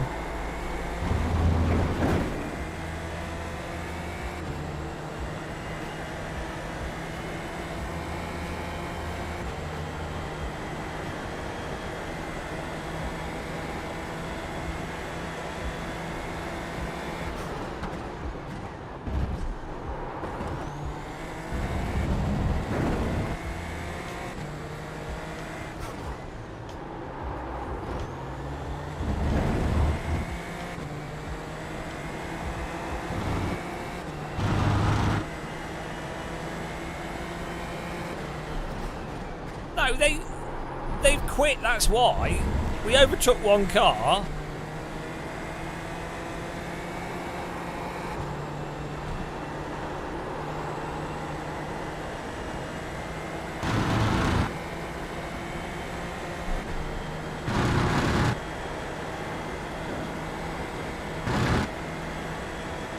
Only 16 seconds gap, that's easy. We'll get that. For opportunity.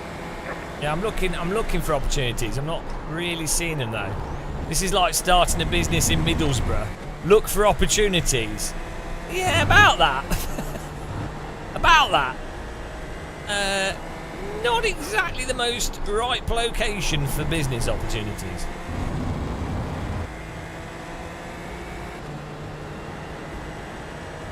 Yeah, I've quit and I'm jumping off this bridge. fastest lap descending.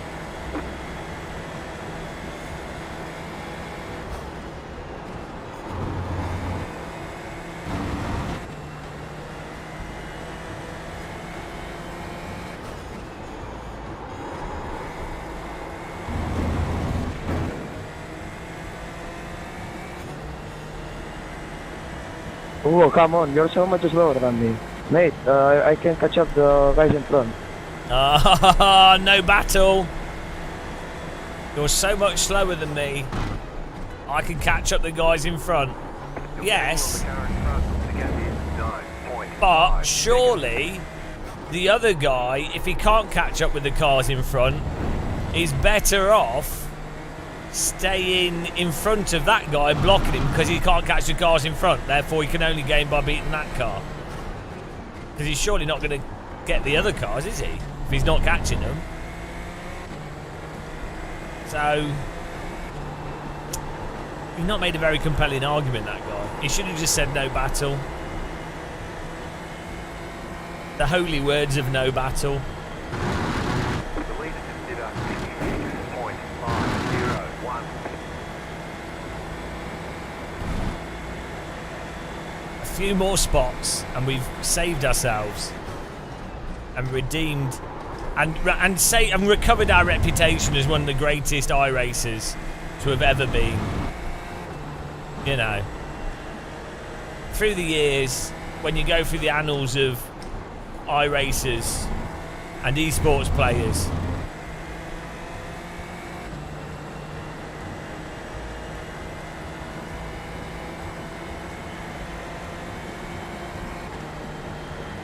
we're up there.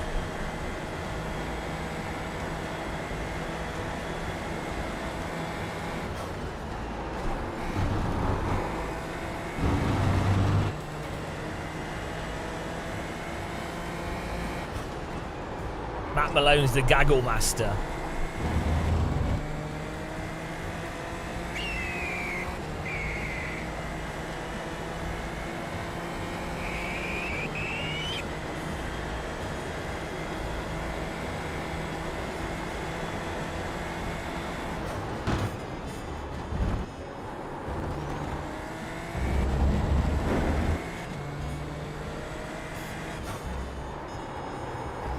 You have Taylor Swift.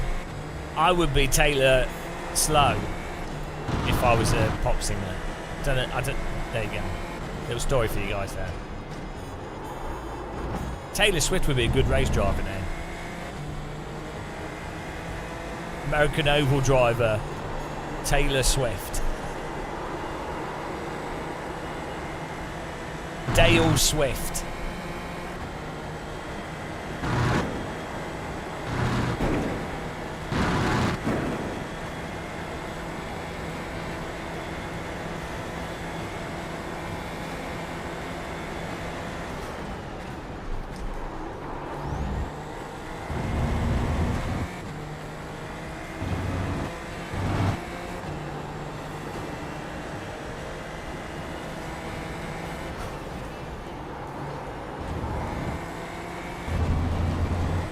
I know, some of the names are ridiculous, aren't they?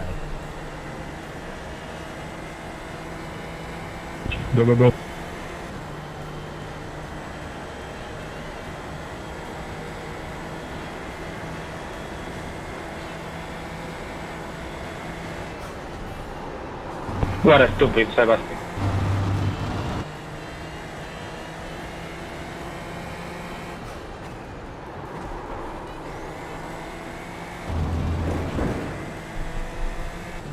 More recovery here than a boot disc.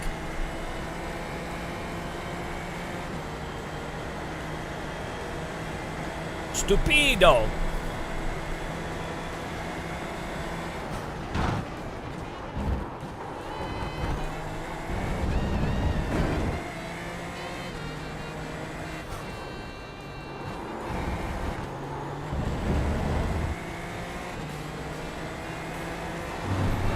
Oh, I see the back of them.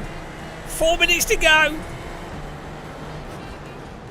Come on. Come on.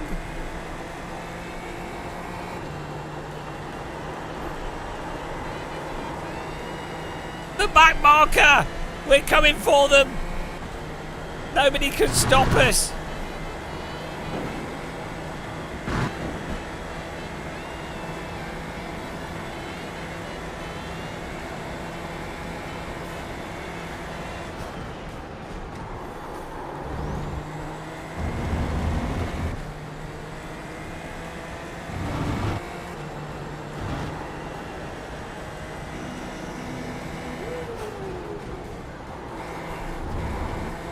Ah, there he is! No, we haven't crashed. We missed the start of the race because I forgot that I'd signed up to it. I forgot that we'd signed up. Just set your fastest lap of the session.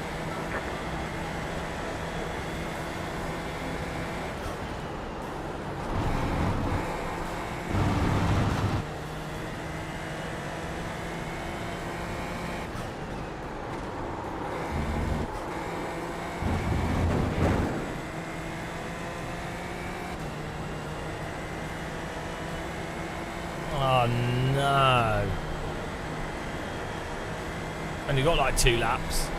We need another 10 laps and we'll be fine.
This has been an intense race.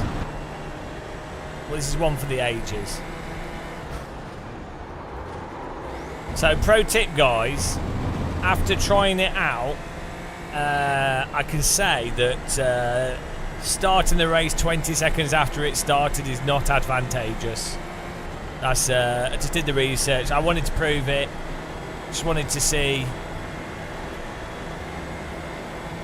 You know, you have to test these things just to see.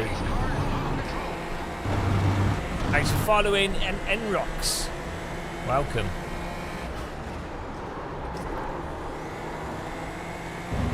These were some of the best no battles that we've ever had.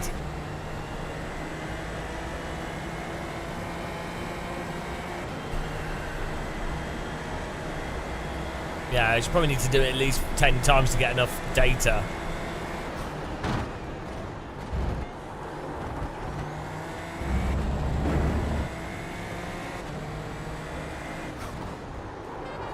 That was nice of him to pull over.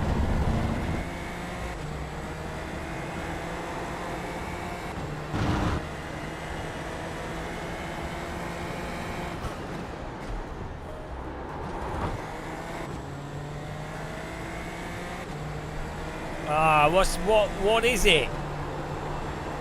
What's the I'm always giving you subconscious ideas, how I work. The mystical muscle.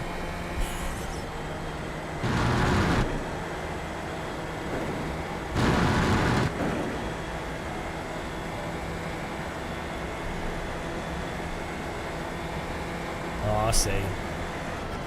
You'll see.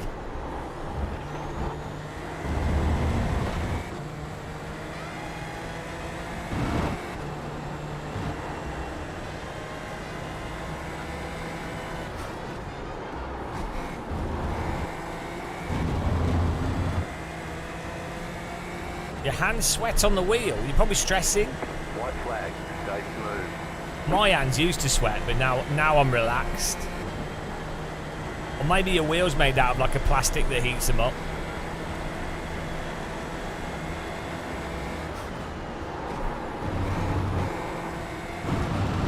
You can have a fan. You get a fan blown at your hands, is quite nice. Little USB fan. Oh dear, no one's crashing. This has been a terrible... what are we on? Minus what? I can't even see it.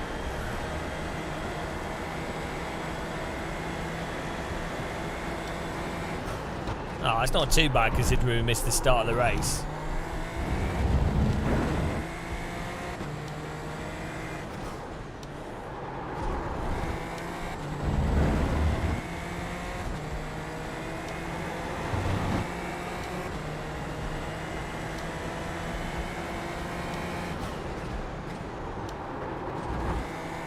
Who knows, there might be a nice little crash at the end for us.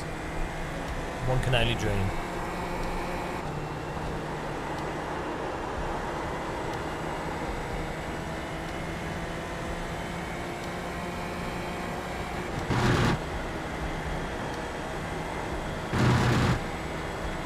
I know.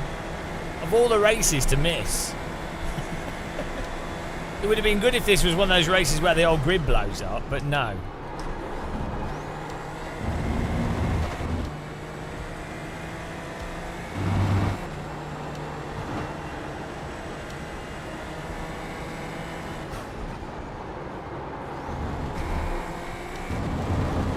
Wow.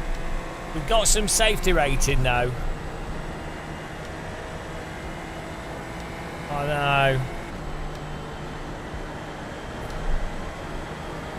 Oh, we gained another place. All right. We gained one more place. Okay. 29. Could have been worse. Could have been worse.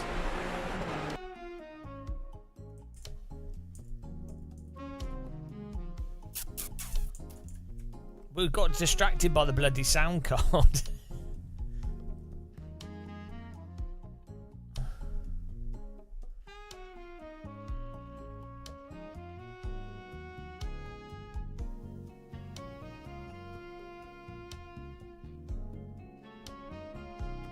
When's the next GT3? Oh, what's next?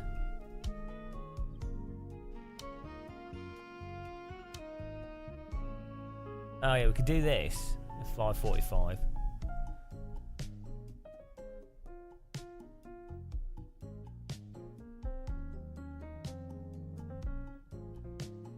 And then do the GT3 and not miss it. Alright, Lawrence, have a good one. Thanks for the subs. Appreciate it. Thanks for supporting us. Appreciate you wasting your money.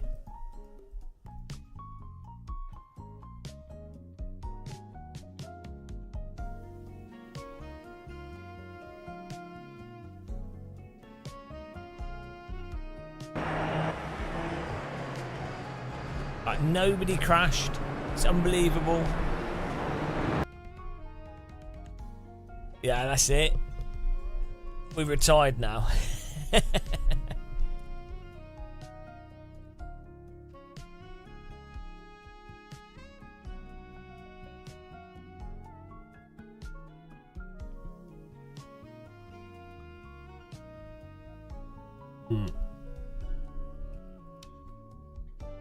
So we gained 49 there, and then we need to take off this other amount.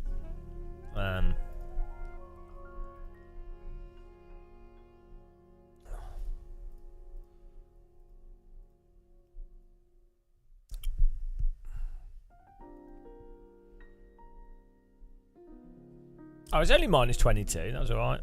It's good recovery. So we're on 494 now. That was alright.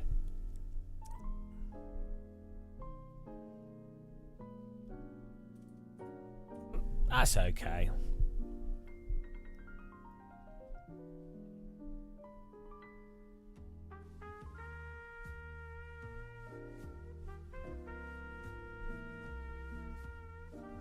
Right, back to sound cards. What's important here? Sound. We're looking at Sound Blaster Tails, guys.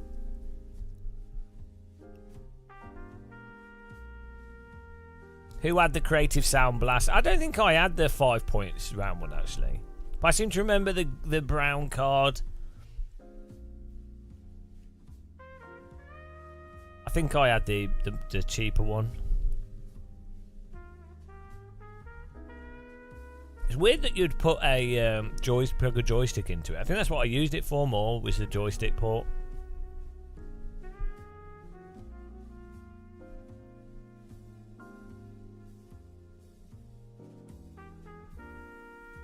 Maybe there's some promotional stuff we can watch on YouTube.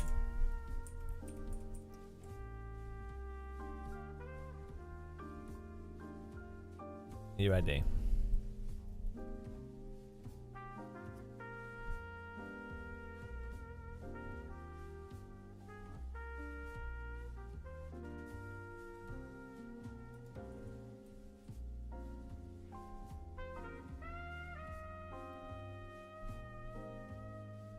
Try to find the original marketing.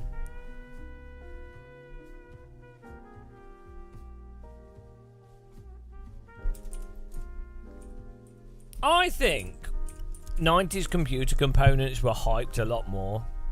Like better. The marketing was better.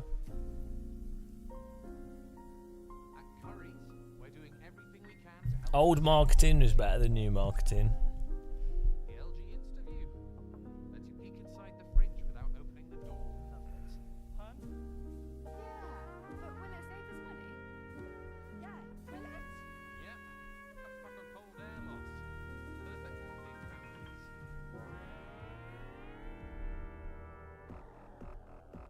Look at this. Prepare to open your ears and blow your mind with Ad-Lib Sound, the car that brings spectacular music and sound effects. Oh, look at that setup. For years, PC game developers have concentrated on creating the ultimate entertainment product. I think we did pay out the GT. Oh, maybe we didn't. And joysticks have become more powerful. Software has become much more sophisticated than cartridge-style video. Oh, for proper floppy disk. Now, something important was missing.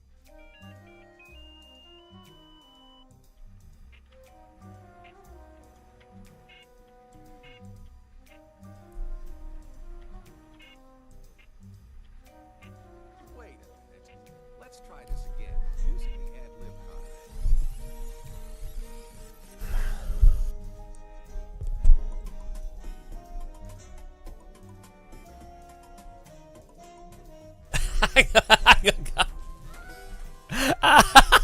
Guys, hang on. Let me pause this. Listen to their music. Right. Listen to their example of good music. Something important concentrated on creating the ultimate entertainment product. Computers, software. Something important was missing.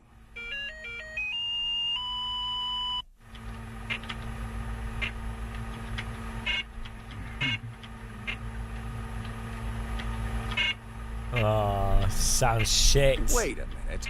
Let's try this again using the Ad-Lib card. Oh, get ready. Oh, yeah! Woo! Oh my god! The audio! Wow!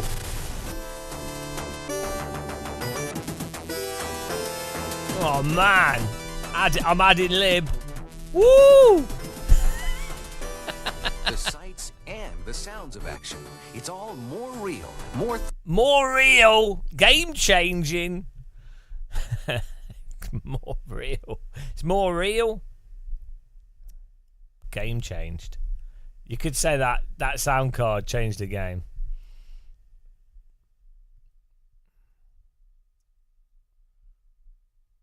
Hang on.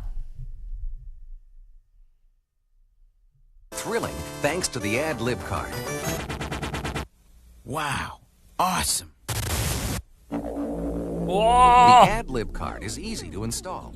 Just plug it into your IBM PC-compatible computer, and you're ready to enjoy the spectacular music and sound effects available in today's hottest games. Use the Ad-Lib card privately with headphones and fill your head with mind-blowing sounds. or hook it up to your stereo or speakers for sounds that will make your windows rattle. Using popular FM synthesis technology, AdLib launched the Music Synthesizer Card in 1987. We quickly became the industry standard for PC gaming sound and stayed on top with more developer support than any other sound card. Check out the latest list of today's hottest game publishers that support AdLib sound. They're creating fantastic games that feature the sights and sounds of pounding, gut-wrenching combat. Woo! God, can't wait to get this. Whoa! Revving, squealing road sounds. Oh my God! The sound! Woo! Round the corner! Look at those modern race cars. Daring flights of air and space. So good. What is that? The thrilling action of competition. See, people now don't understand the thrill of multimedia. Do you know what I mean? Like, this is multimedia, guys. This is computerized multimedia. We don't have this anymore.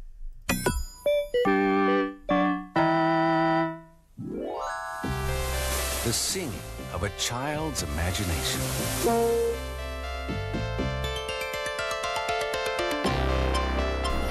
The howling.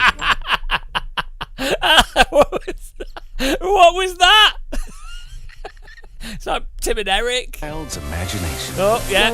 5. Okay. Ah, yeah, you've got the unicorn.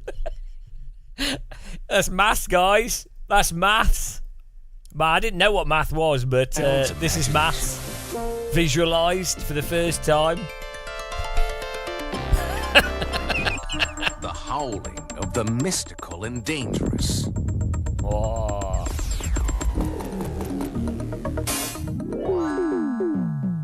AdLib sound has caught the imaginations of thousands of game players. Today's top game developers know its power too. Shouldn't you? Add the Man, I want that. We don't get the same sort of like hype around the marketing that you'd have. It's different. Like, do you know what I mean? The hype is different. Like, it was more. It was hyping something that was so shit, but making out that it was amazing to a degree that we just don't have that anymore. What went wrong? Let's find some more marketing material here.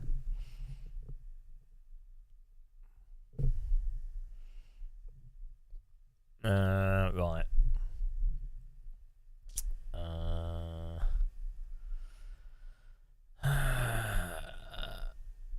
Well, there must be some like original, like maybe Sound Blaster adverts, 90s advert. Oh, here we go. Here we go, guys. You ready? Are you ready? Fasten your seatbelts for the ride of your lifetime.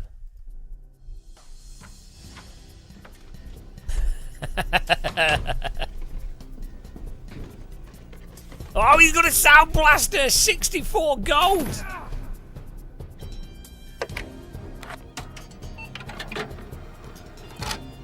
That's a CD, by the way. Oh.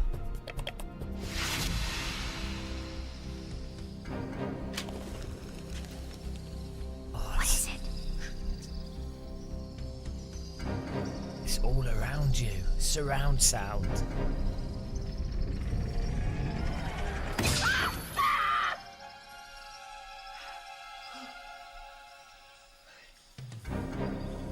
Oh, he's controlling the game character.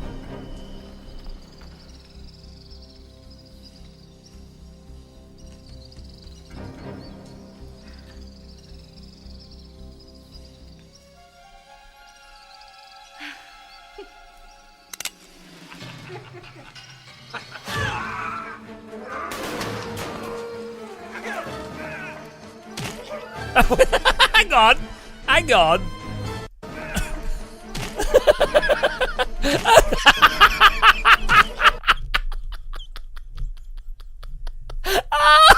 So good.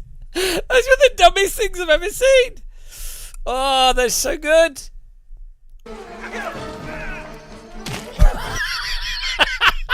What? I'm sorry, but that is genius.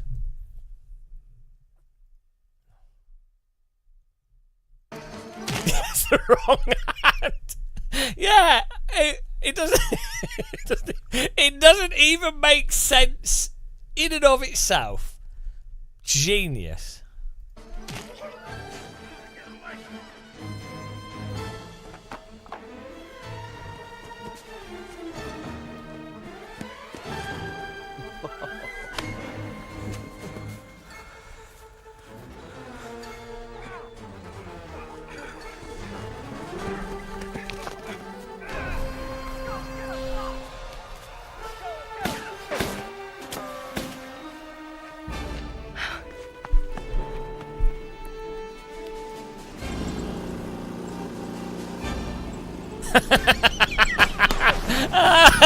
He's in the game. Round gas? Are you kidding? Oh, she's so good.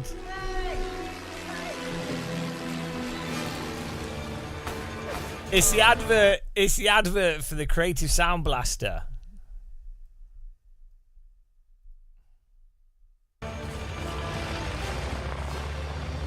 Oh. This is what, like, look at this, how exciting is this advert? It's got planes in it and everything. Fading. Yes! I love you! What? Right. Right, hang on though. The punch. Right. This is genius. Right. This is one of the most... Oh, yes. It's so good. Punches the screen. Yeah, you don't get adverts like that anymore. Maybe there's another one. That was good quality.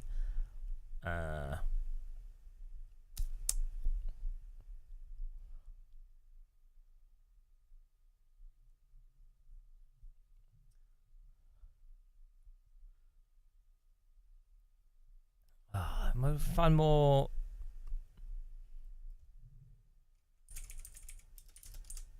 Maybe we can find a Voodoo 2 advert.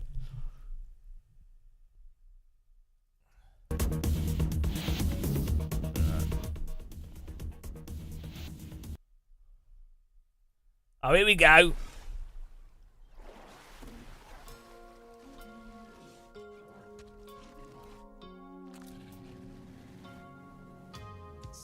Yeah, that's smooth.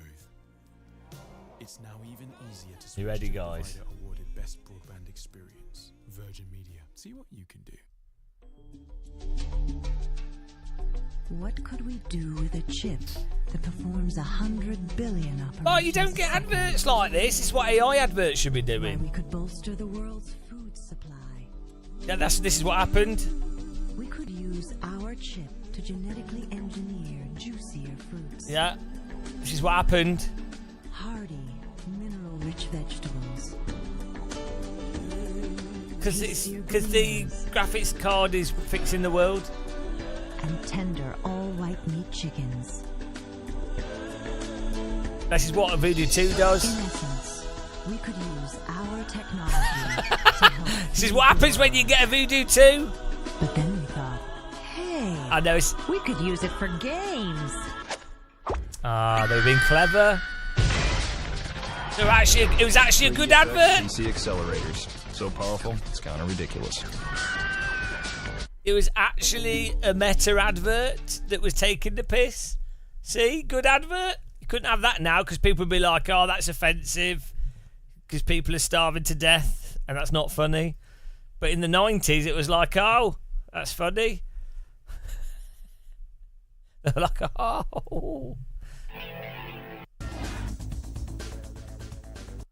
It was a good, nice twist. Where what? Here we go.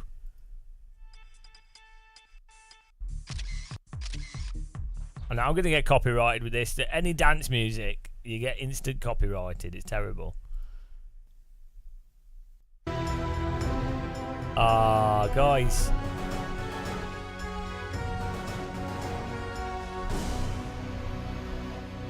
I mean, look at this. Like, Unreal Tournament. Do you need well, Unreal. It's not even Unreal Tournament.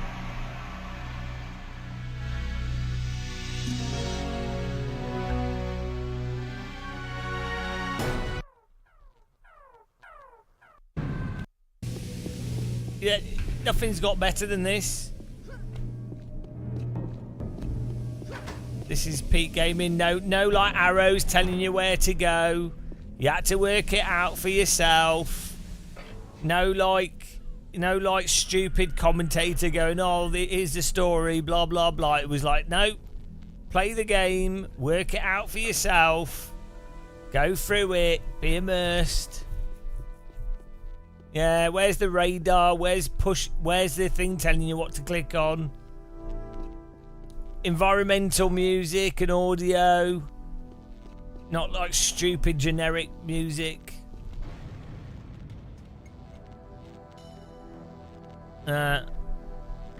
You buy the game and you have the old game as well. You know?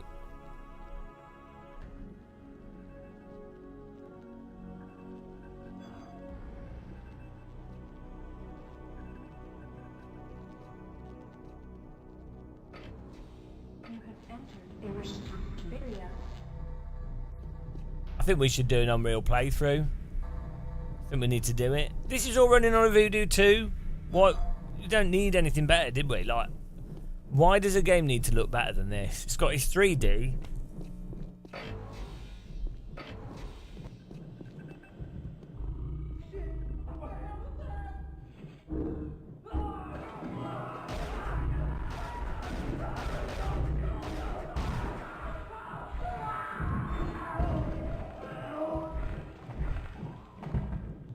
This is Unreal before Unreal. Unreal Tournament didn't really have much of a single player.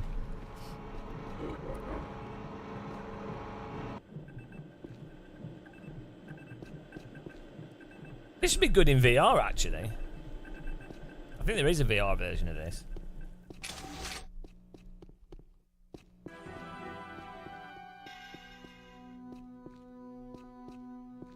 Unreal was like a good in-between of Quake and Half-Life. Like yeah, kind of, yeah, if you were to mix Quake and Half-Life together, it's good.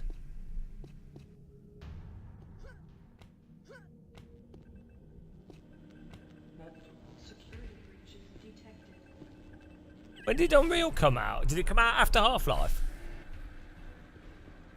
Kind of about the same time.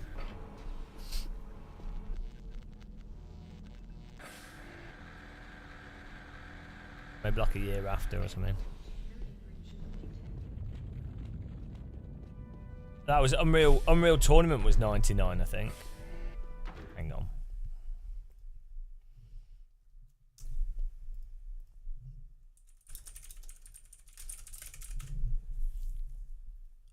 Uh,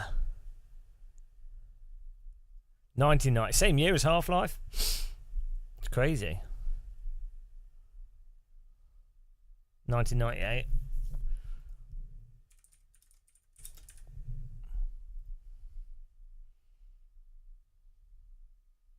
Actually, so Half-Life came out in November. Unreal actually came out before Half-Life.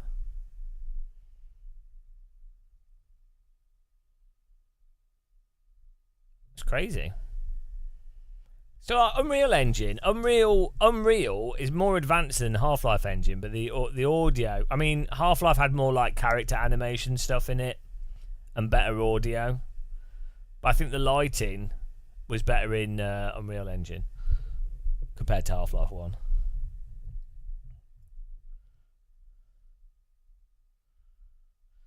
Yeah, Carmageddon 1 was earlier. Carmageddon 2 was like 96, I think.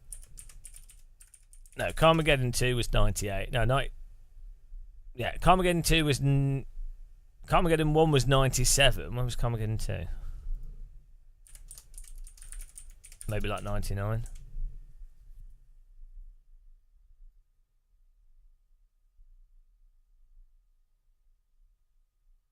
No, 98 as well.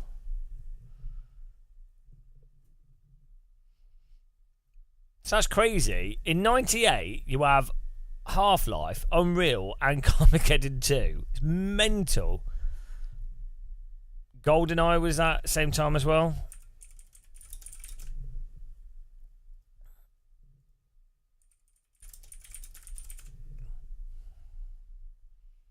$1997. But it was end of 97.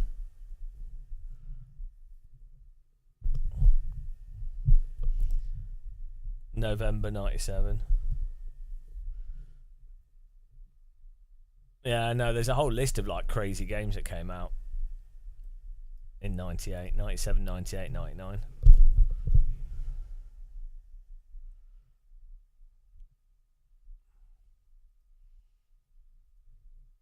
Here we go with another race.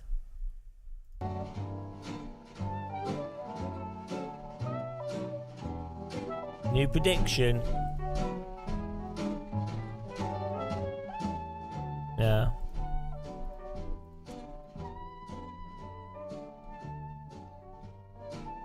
I never liked StarCraft. It was a good game, but it wasn't my thing.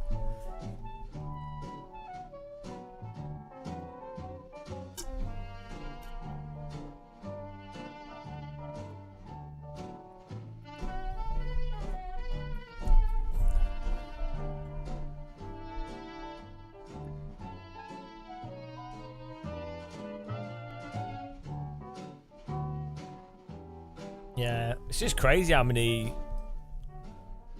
Right, what's this year? We always do this. What are we on now?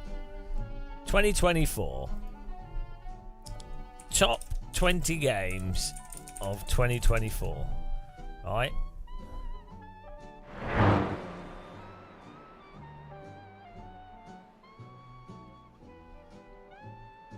Oh, we'll just see what IGN has, even though it probably has crap.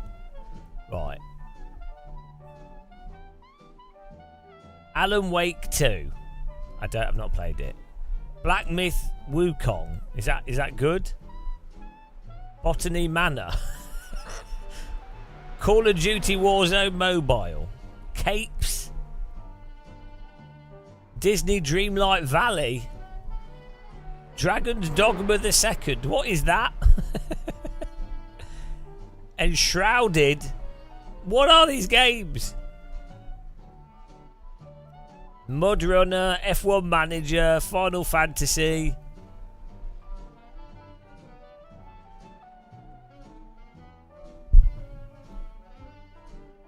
Oh, Homeworld 3. I need to play that.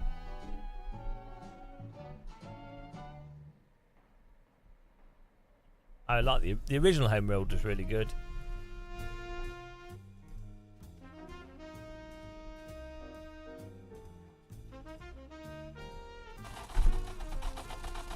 We've got the poll up, guys, if you want to... Oh, it's closed. Too late. Too late.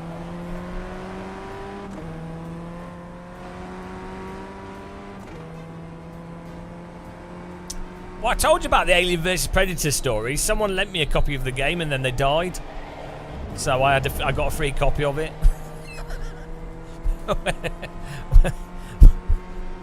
So the most morbid way of getting a free game.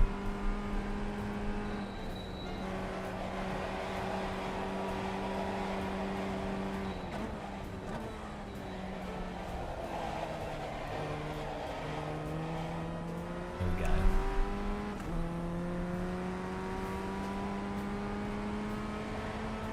Well, the thing is, I think that what's lost a bit now, I mean, VR has this a bit, but what's lost a bit now is there was definitely a period, and maybe it's because you're young as well, or I was young, but in the 90s, there was still that thing of, oh, it's a game. Like, oh, you're controlling something on a TV. I don't think that's like a... Because, like, everyone has phones and everyone has computers and everything's electronic. Like, even in the 90s, being able to actually play a game, generally speaking, like, most people are still playing non-digital games in many ways. Like, obviously, there were a lot of games, but the access to them wasn't necessarily as abundant as it is now. So just the nature of playing a game was more exciting, I think, than it'll ever be again. Same as like when VR first came out. Like, that is genuinely crazy.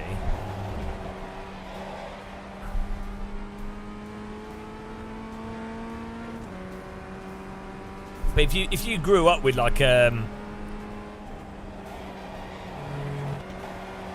if you grew up with a phone or a console or something, like, well, more well-off people they grew up with a games console, so it probably was the same as it is now for people. But like, if you didn't have access to it all the time, that made it more sort of special, I think.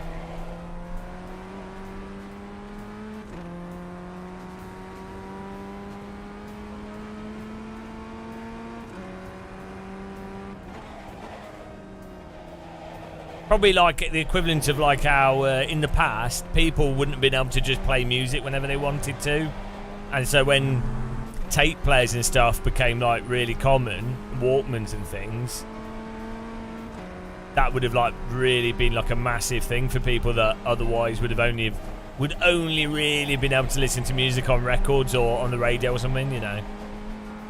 It's going all right, Oromu. We did lose some. We beached the car and lost 90 I rating. But the GT3's going well. One more lap. Oh yeah, in the last race we forgot that we'd signed up to it. so we started 20 seconds behind the old grid. So that was suboptimal. But you know, we recovered it back from -90 to -30, so could have been worse.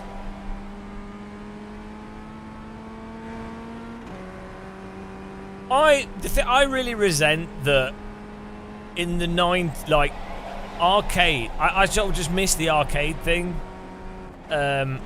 So because in the 70s and 80s, arcades had like games that cost 20p a play, right? So a kid could conceivably play for like a few hours with like £1, right? Or like £2. Or you could play with your friends and watch them play, right? Fine.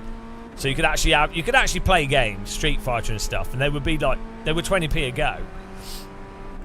But by the 90s, when I was like old enough to go to an arcade and play arcade games, arcades were going through that stupid phase of like, oh, we need to make things more impressive because home consoles exist.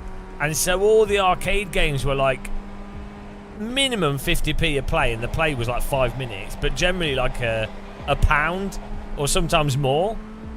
So it was rubbish, like, because you're not going to convince your parents to spend £5 so you could play a arcade game for a bit, and they're not just going to give you £5 out of the blue and go, oh, here you go. So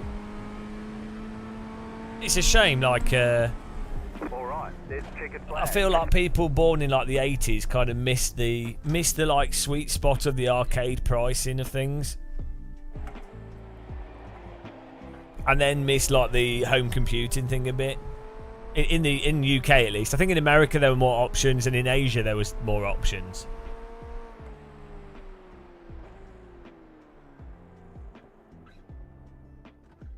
Pinball machines always stayed quite reasonable though. They were normally like 50p for one ball or like £1 for 3 balls, but you could keep 3 balls going for like 20 plus minutes. So not that bad. Loads of the 90s arcade games had like really shitty, cheesy mechanics that just made you lose, and there's no way around it. Was that? Did you remember when they were building the pyramids as well, Novotny? I remember when they put the final stone on top of the Great Pyramids of Giza. Yeah. I remember the day clearly. I remember. Do you remember when the Mediterranean wasn't flooded? Do you remember when you could walk from Africa to America? Yeah, Pangaea. Do you remember those days? That was really convenient.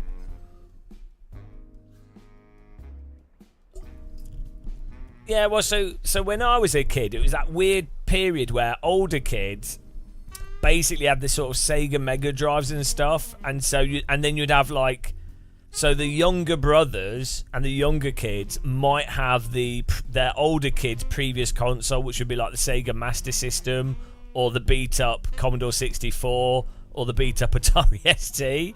So that's what I would be playing on, and then if I was really lucky, someone might let you play on this Sonic on their 16-bit Sega, or I think if you were 18 in like 95, it would have been perfect because you'd have grown up with the more affordable arcade games and the general stuff, and then you'd have got old enough to then do the other arcade stuff. And then you'd have hit the whole rave scene. You'd have been like 18 to 25 through all the like 90s rave scene and stuff. Those of us that were like born mid-80s were screwed by the financial crisis, the games industry. we got the timing wrong. You got the timing totally wrong.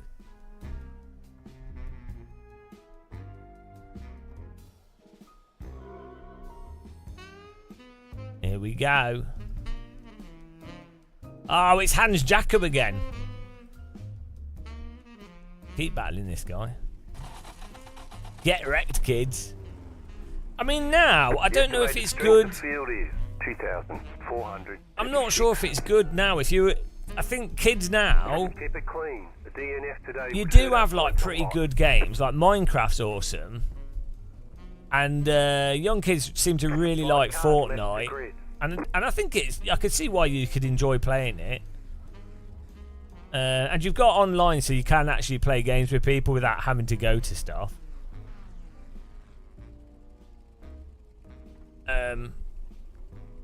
Still waiting on 2 cars to grid.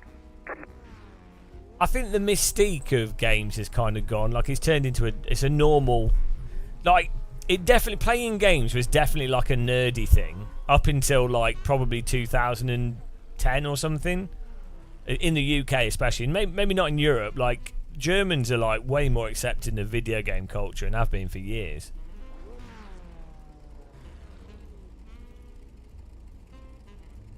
Yeah, like, so yeah, I'd go around someone's house, at like a relative's house, and they'd have like a PC with Castle Wolfenstein or something. You'd be like, oh my god. Or, so, you'd have a friend that had an expensive computer because their dad happened to have a job where they had a computer or something, and then you'd be able to play like really good games. It'd be like mind blown. It'd be like, oh my god, how have they got that? It'd be like now if you were probably like 13 now and you happen to know someone that had a big sim rig or something. Waiting on the final car to grid. Everyone's gridded.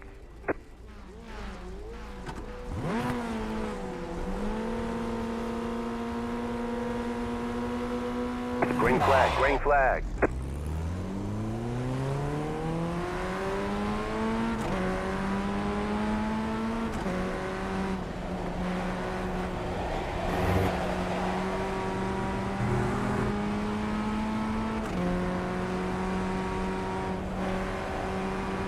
The next car's the leader. I mean, yeah, I guess if you're like 13 or something, a sim rig with a big screen and stuff must be pretty epic. I mean, I don't know, when I was younger and I went to Sega World and you'd see like the crazy simulators and stuff, I didn't really think of them as being that amazing, to be honest. Like They went back. Like I was like, oh, that's cool, but it wasn't like. I think the home consoles were generally more impressive, weirdly.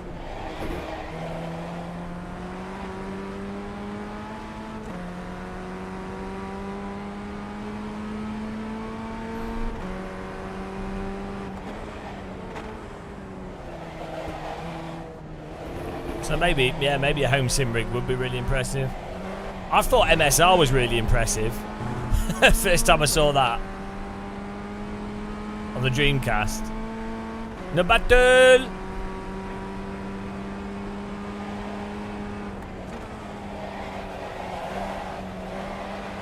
No battle.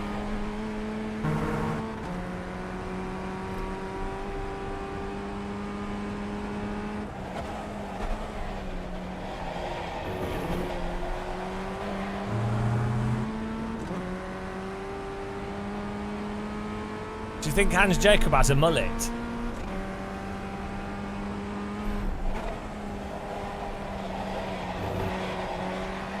Hans Jacob's Silverstone mullet. A molat.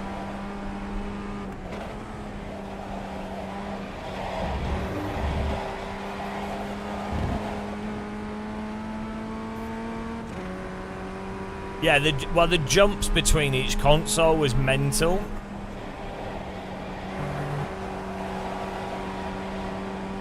I think that was the thing.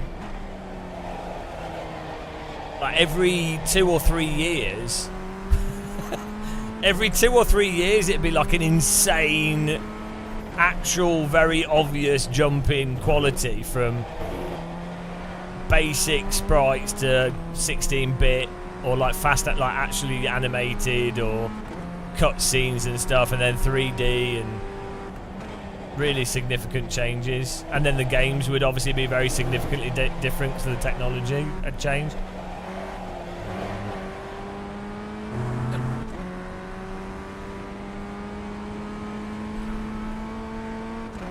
You had the Panasonic CD thing. I've seen one in a museum, but I've not really played on one. The Philips CDI. Oh dear.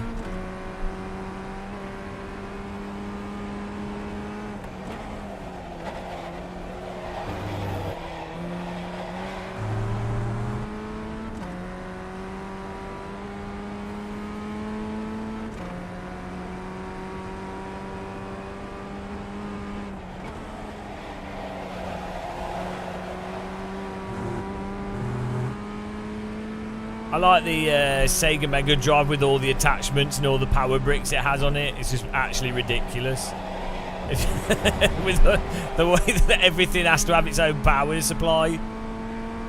It just looks so stupid. It takes like 5 power bricks.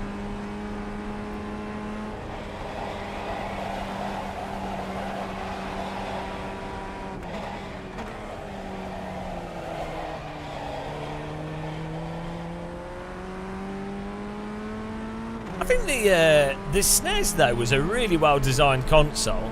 Like, it was nice and small. The cartridge stuff worked really well. Games like the SNES, Super Nintendo, was a really good product. Like the games on it just were really, like, you could play it now and be like, oh, like, it just works. Like Super Mario, Donkey Kong, Mortal Kombat. Loads of just really solid games on it. And I think it's managed to, like, be less dated than the N64, because it was doing 3D early on, is dated. But the SNES basically did everything that you need for 2D gaming perfectly.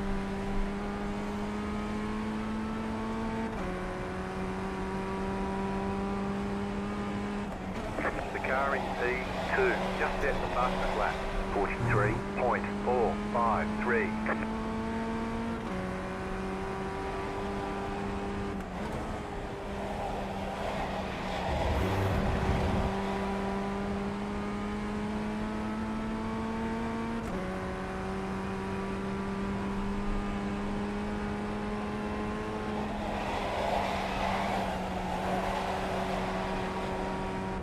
There's an incident behind.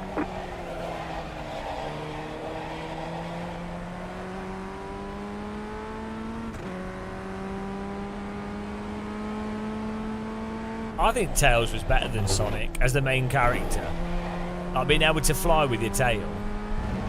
You couldn't do that in the first one. I can't remember. It was because Tails was in Sonic 2 or 3. I can't remember. But the first one that had Tails. It's like how you couldn't do the spin dash in the first Sonic.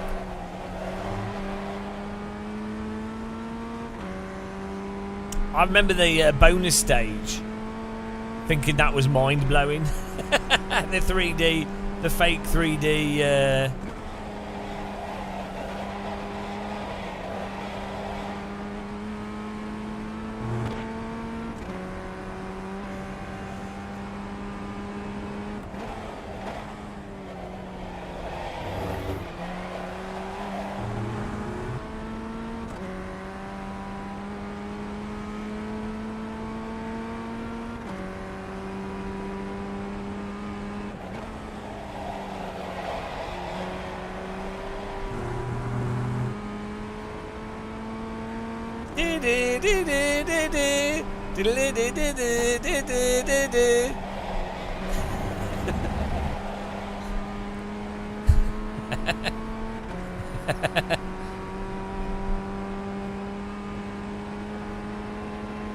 Oh, when you're on the underwater level, dun, dun, dun, dun.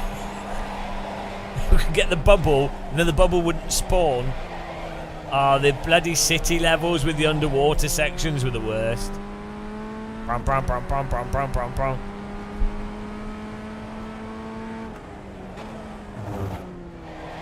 We should do a playthrough of Sonic the Hedgehog. Have you guys ever completed, I had Sonic Pinball on the Game Gear. And that was hard. That was a really good idea for a game. I don't know why, no one else has done that as a game. I think there's an arcade type thing. But basically, you have pinball tables, but you can keep going. You go through levels, but you go up, but you can go down as well. But I think for combining pinball with a platformer, it's quite a good.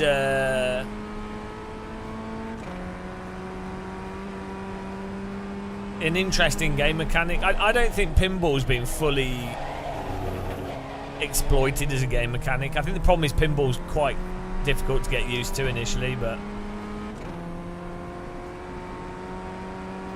The car in P1 just set the fastest lap.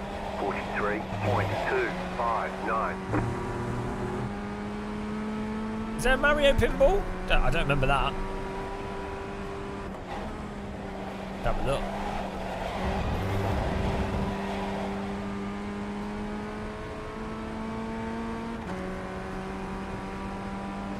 Ah, nice.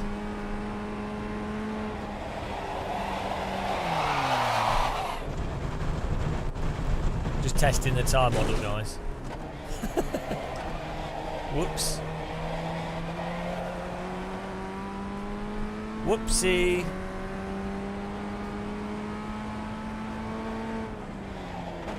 I had a Game Boy Advance. I had a transparent one. That was actually really good. I had Tony Hawk's on that. And Mario Kart on the Game Boy Advance is really good. It's basically the same as the SNES version, but with really nice menus.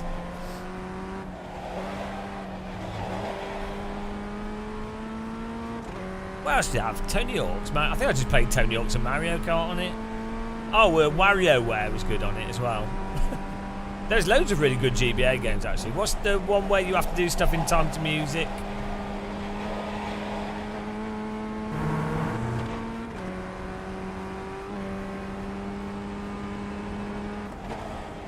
Well, I don't know why Windows got rid of that. What was it? Space Pinball? That was really good in Windows. The leader is running 43.656.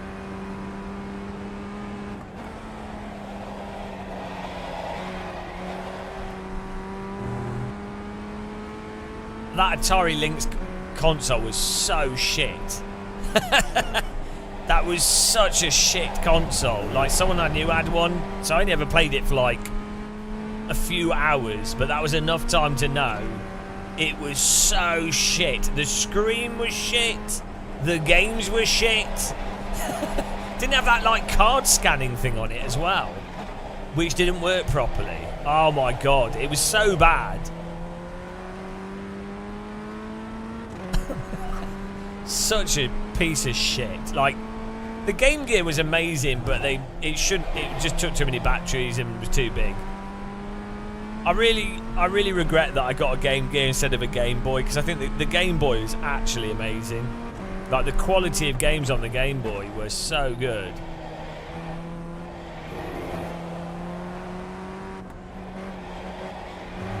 I mean, the games on the Game Gear were amazing, but it just wasn't portable. You might as well just have a full-size console. It's cheaper. The games for Game Gear were £70 each as well, which is mental. And they were like, basically, they were Master System. It was a Master System, so you're paying £70 for.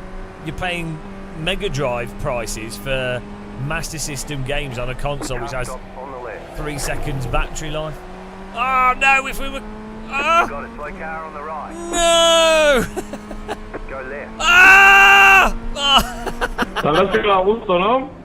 Oh, it's close. There's the flag. It's over. Oh, we need to join the Good other job. race. Very good job. Hang on, we gained a fair bit of rating there. It's good.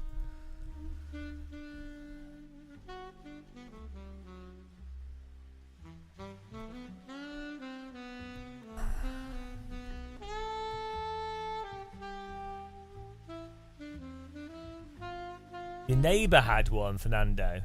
What, Game Gear? Well, you had a PC at the time that bloody Game Gear was out. You shit. PCs were well expensive, and they were like £4,000 of today's money. Oh, you had a Lynx. Oh, okay. Yeah, I mean, yeah, PCs were just, and the Amigas and stuff, just on another level. I think the games were better on the Amiga and PC and Atari, because they were being.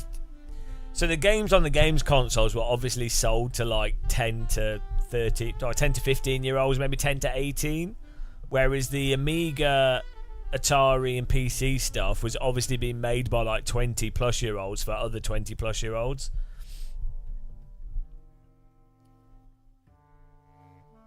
Right, let's add this up here.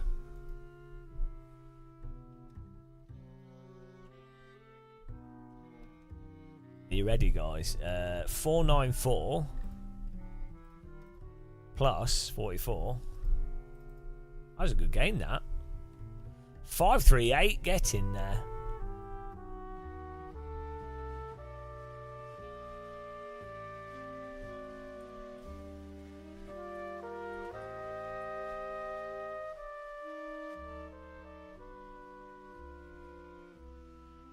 Yeah, Command and Conquer was really good. So I also played a lot of Tibson as well.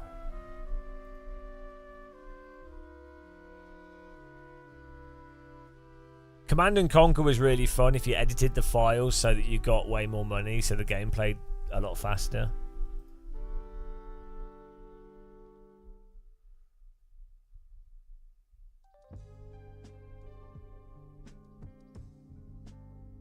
Right. Back in a second.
Hello.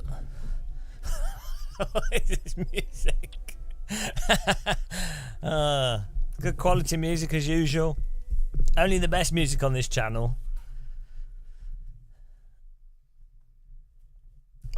The V3X Swift, the 360 Hz force feedback makes no difference to iRacing. So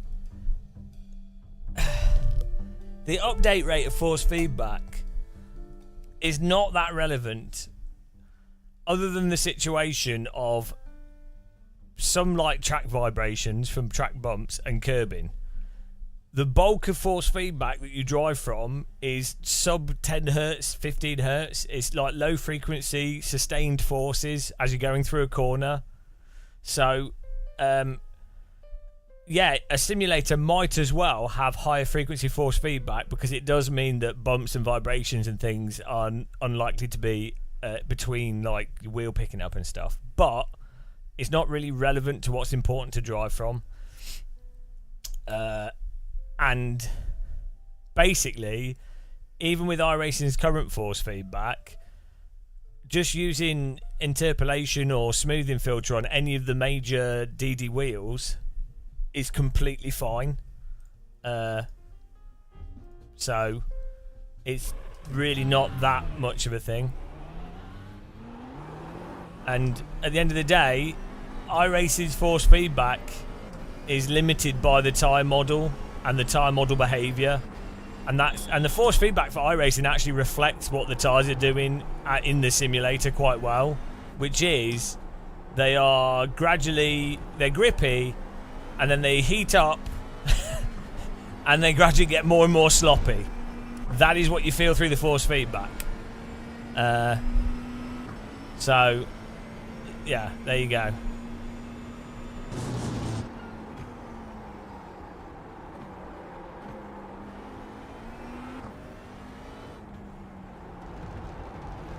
Put it this way, if iRacing had like 10,000 Hz force feedback, it would still basically be worse than AC's force feedback.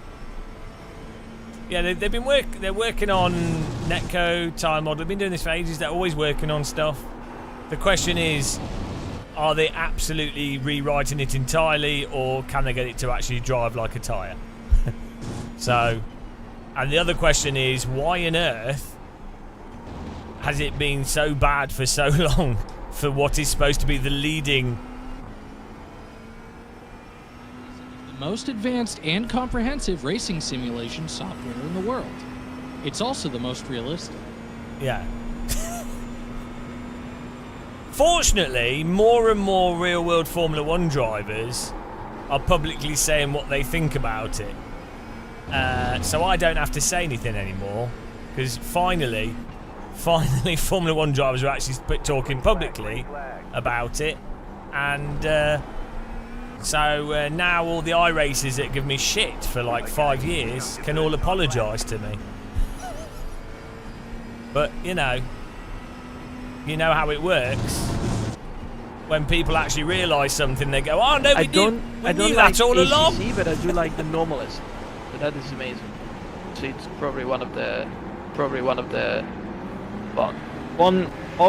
or not the best simulation to practice, like even F1 or GT mods. It's really good. The thing will be, the narrative moving forwards will be, oh yeah, no, it was all right. It's just got a bit better now. It's just changed for the better, and you were being too negative.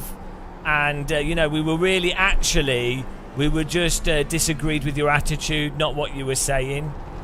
That's how it goes. It's like when politicians, they'll be like, oh, it's terrible, and when they're proven that something's right, they then go, oh yeah, no, we said it was great all along. There's loads of people do that. People that basically just operate off the path of least resistance.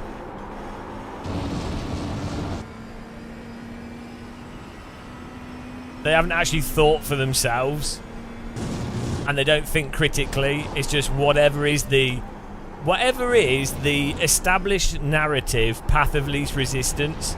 Because, to be fair, if you go along with that, it is easier. Doesn't require you to actually think for yourself. And sometimes you accidentally be right as well, so... But...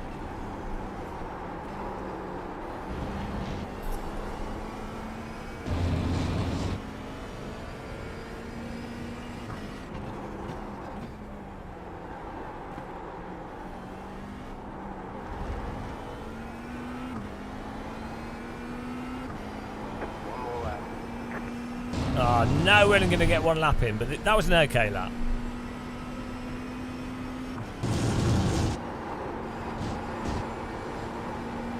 Starting in the punt zone. I was too busy getting another cup of tea.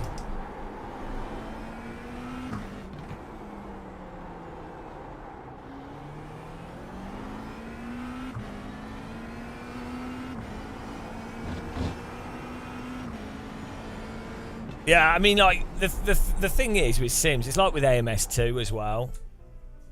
If the next AMS2 update is, like, substantially different, and it would have to be, because the current versions of AMS2 are, like, it's a fun game. You can play it. It's actually one of the better games to play on the Steam Deck, and with a gamepad, and AI is good, and VR is good. So it's not an all-round terrible game. Reeves have done a good job. But from a realistic handling simulator perspective, basically no one would ever use it as a training tool.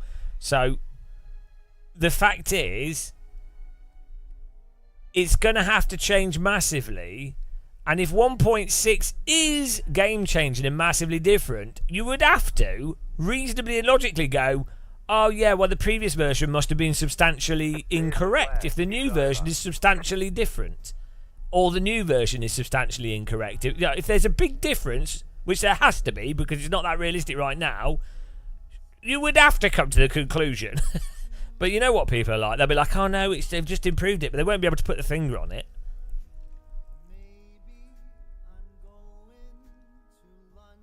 I actually like Project Cars 2 as well, yeah, we played it a lot.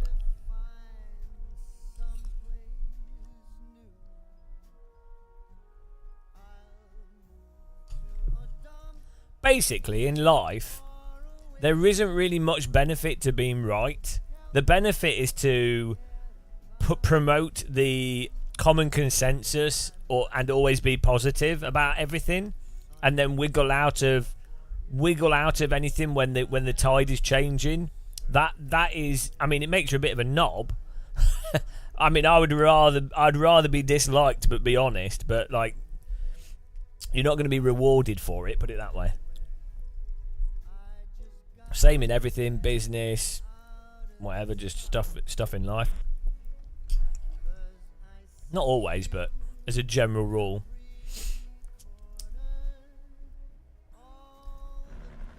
Oh, that was alright. One lap to green. Line up on the right side. The estimated SOF is 2,250. Pit road is closed.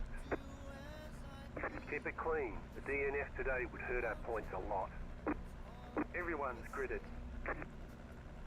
Oh. Got a Lamborghini in front of us here. Hardly anyone races out. Isn't Jardier like a Lamborghini fanboy?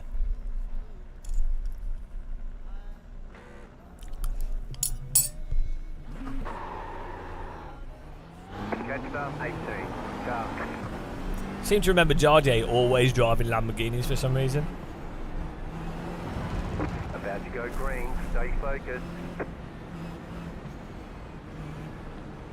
Pace car is off.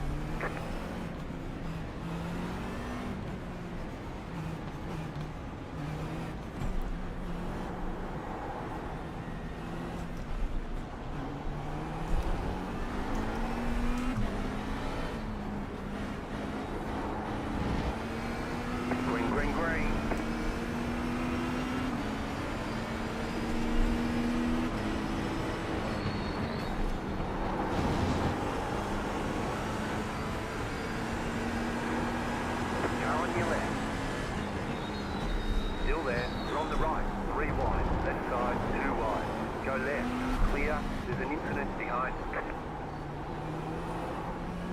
Good old iRacing tyres.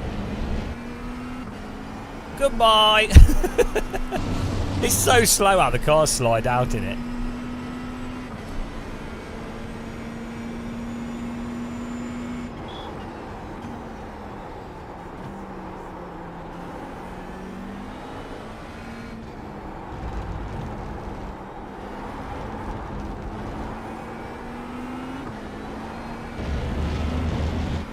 Yeah, well, I mean, I think Kunos want ACC to die, to be honest.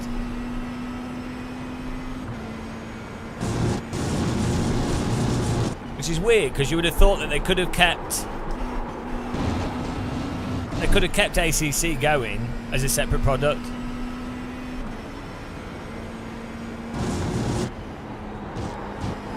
What happened to my previous iRating? No, we're just messing around.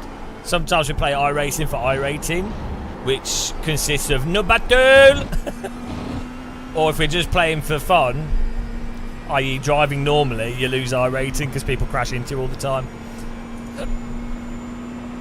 But we're doing no battle. So I'm not really doing any actual racing against people, we're just enjoying cruising, really. My Papa Smurf account.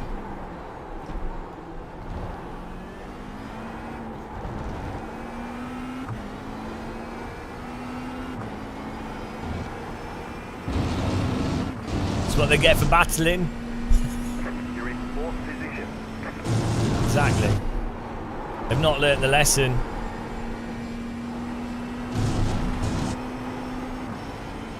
About the FUT.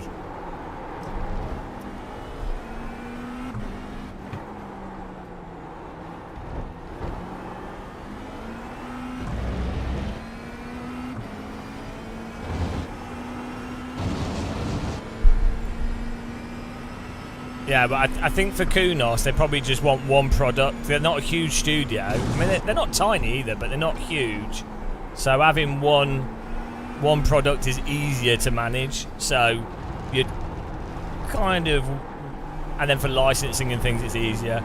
So you kind of think maybe they'll try and integrate everything into AC Evo, try and build like a store into it, try and integrate the modding in a way where they can capitalise on the value more. Probably mess it up, but we'll have to wait and see.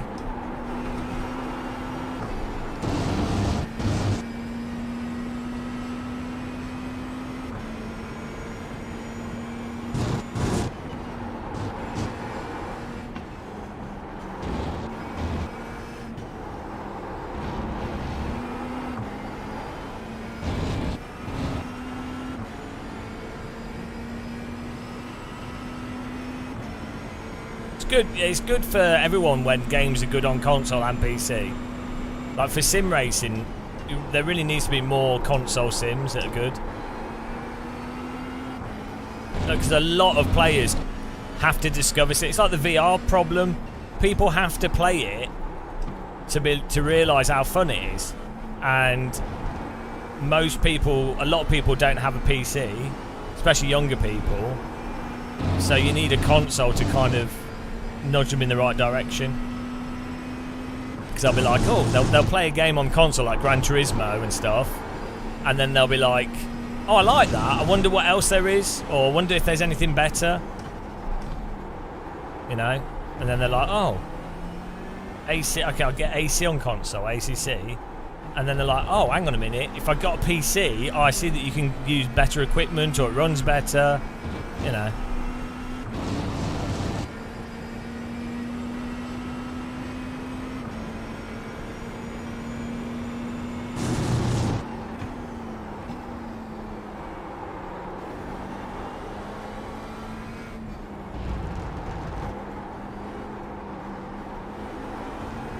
Like this guy's got the rusty Porsche.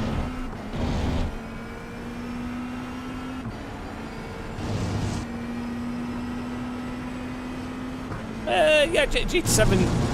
I think GT7 is good. I think it just needed better single player. I quite like how Japanesey Gran Turismo is, and it's really good with the gamepad. And I like the music in Gran Turismo as well. The single player in GT7 is really crap. Just really uninspired. Even like the missions and objective stuff is really boring. The older GTs were a lot better. Oh, he's going to battle. No battle. No battle. He's going to crash into him.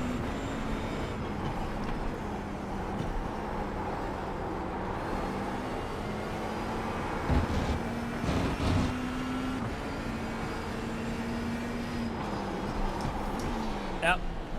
They're moving the brake zone. They always do. They leave it open. I mean, I'm too far back to do a pass. I'm just trying to put a bit of pressure on him. But there's no... It's too late for him to move in the brake zone to stop me doing the move. It's just going to cause or make it likely that the car behind will hit the car in front.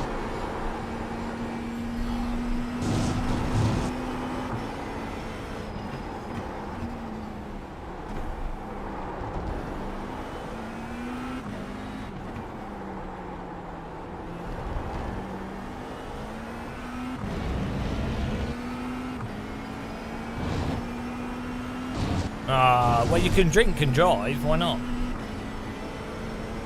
Yeah, that whole, yeah. GT7 could definitely be more inspired in its single player. Like I think Forza, was it 3 and 4, did a good job with the single player, mixing it up, different objectives and missions.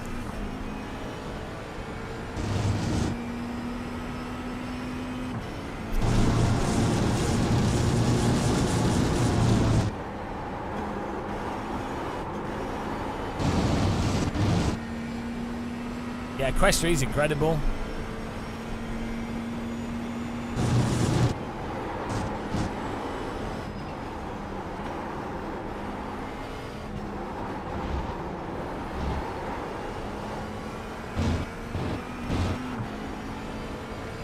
Yeah, you just have to buy like a separate head strap for it. Yeah, the Quest 3 is a lot more comfortable. You just get one of the custom head straps. Really good.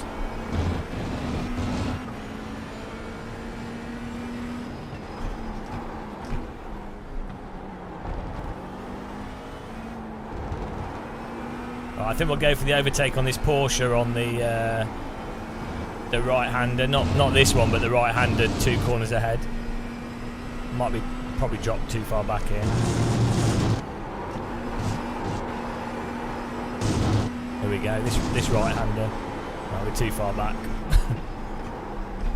Too far back. You need a bit of a gap so you can get the run if they're slow through the right-hander.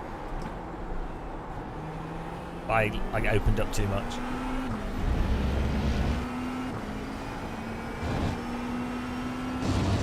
It's fine. It drives like an iRacing car. Drives like the Ferrari, but a little bit more oversteery.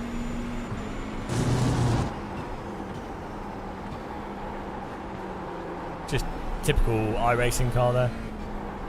It's a bit sloppy. Not very precise. It's alright. If you like iRacing GT cars, it's basically the same.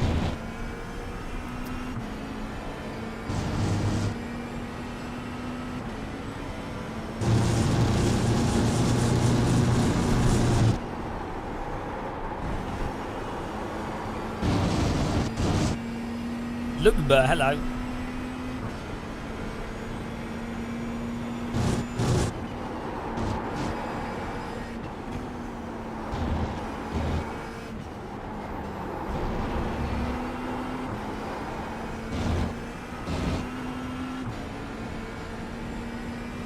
They ain't catching the car in first.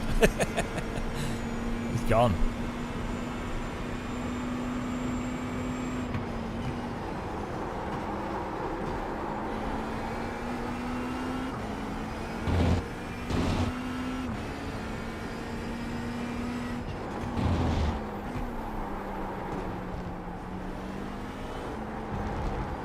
Stay sharp.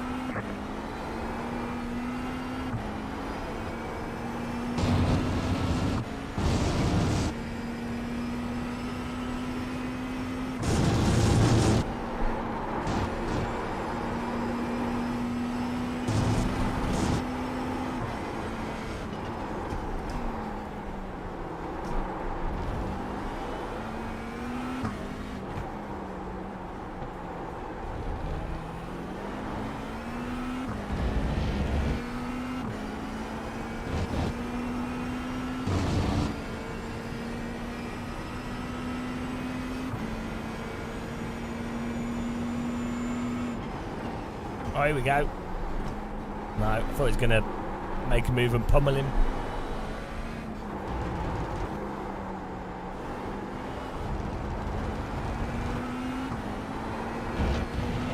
Problem is, if you drive this properly, it's slower. Like if you try and get on the throttle to balance it, or go in a bit deeper and balance the slip, it's just slower. Like I know, like obviously TC and ABS can kick in, which slows things down. Let's fix that up. It's just probably aggressive.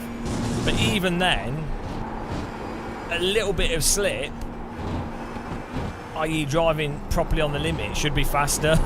You have to just underdrive this all the time. It's crazy. It is how it is, though. It is what it is. Just have to drive that bobsled. No battle. No battle.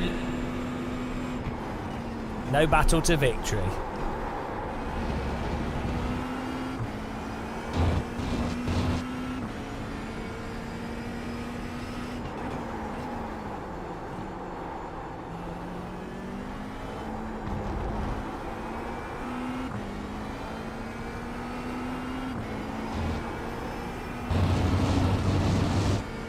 The leader just did a 1.235.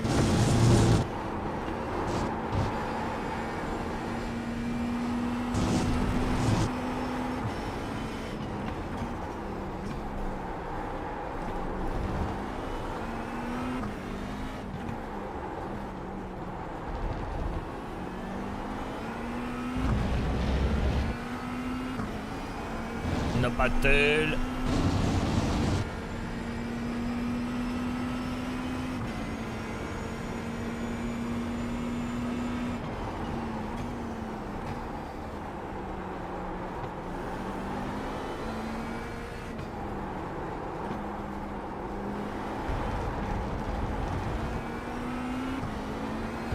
It's a nice little convoy, though.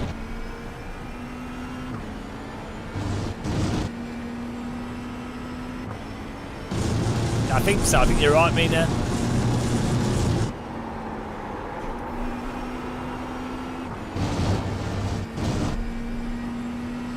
The Porsche keeps doing pointless half moves, though, which is weird. He gains on the car in front, then he does like a half-arse send that just slows him down, and then he loses all the time he gained. No poke.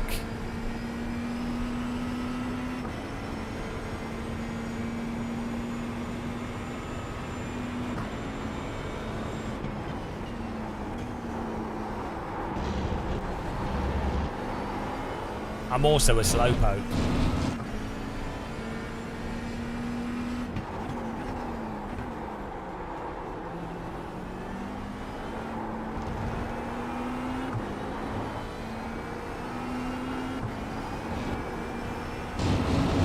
It's a good car track combo, though.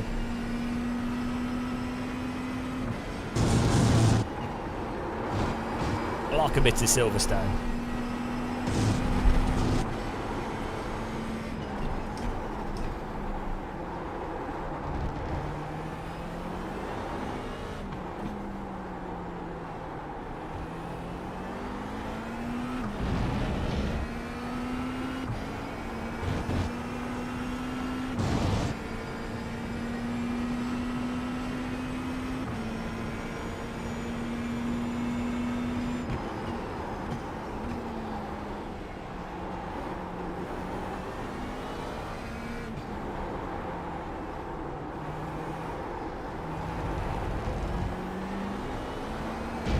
Nice sensible size rear wing on the Porsche.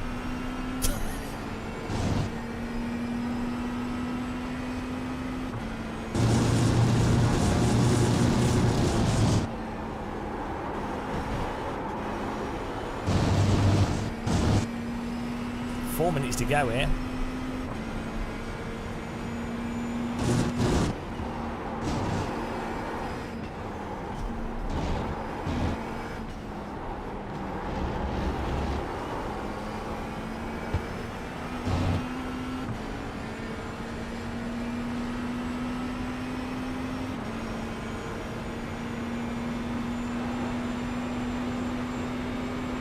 Mate, Left side.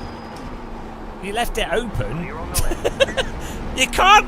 What is it with people leaving the inside open, then going, oh shit, the car's moved to the inside where I've left it open, and then moving back across? Why? Like, you've left it open. Sorry, mate. You left the door open.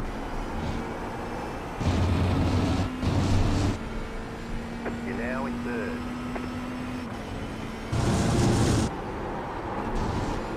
No backsies.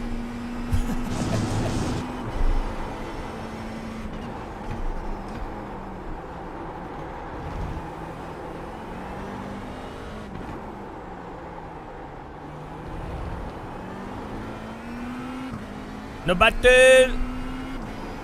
He's back. He's dropped right off though. What's going on here? Do you think he had? Why has he dropped off so much? It's weird.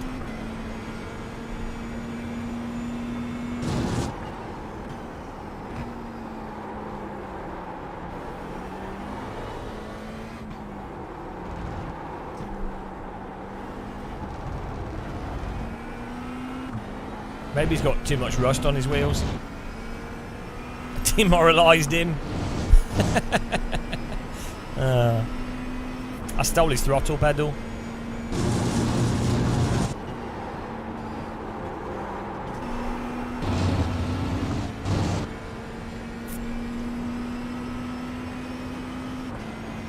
He's saving up his ERS.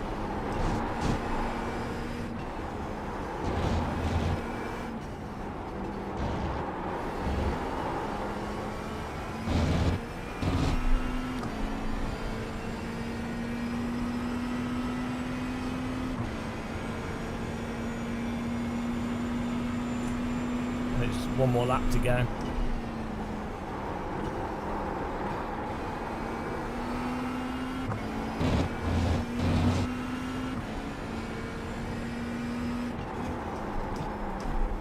You just got the white flag. That means one more lap to go.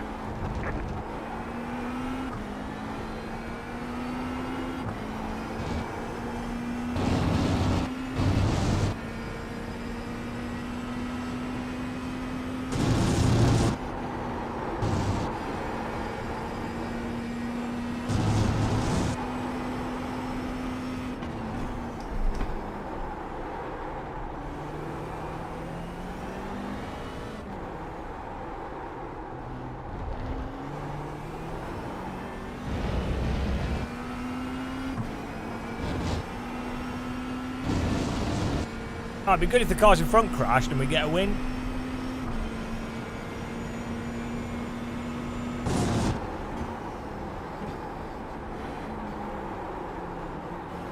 I'm not sure if I'm taking the corners as best possible, but I guess we have okay lines through here, but I don't carry the speed through the corners well enough.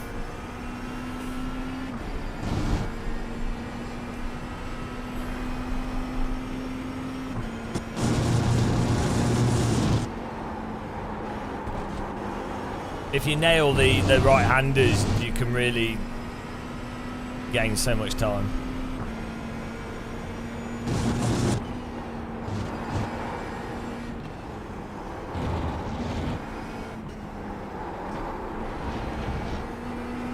The left-handers, don't worry about them. You don't need to worry about those, no. If you think about it, the left-handers are actually taking you away from the start-finish line, so they just slow you down.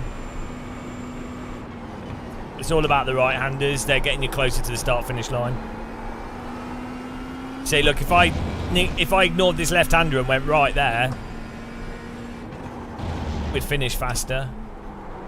Do you know, see what I mean? But I've not learnt the line yet. I'm a bit of a noob.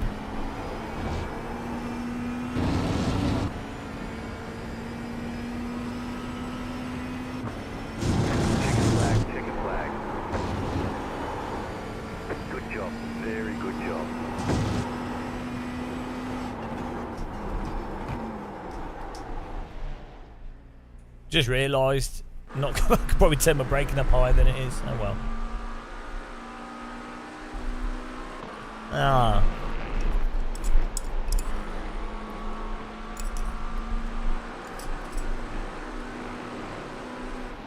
Right, what was it? Well, let's have a look at the no battle move. No, I think the radio's broken. Maybe the school kid's about to go to bed.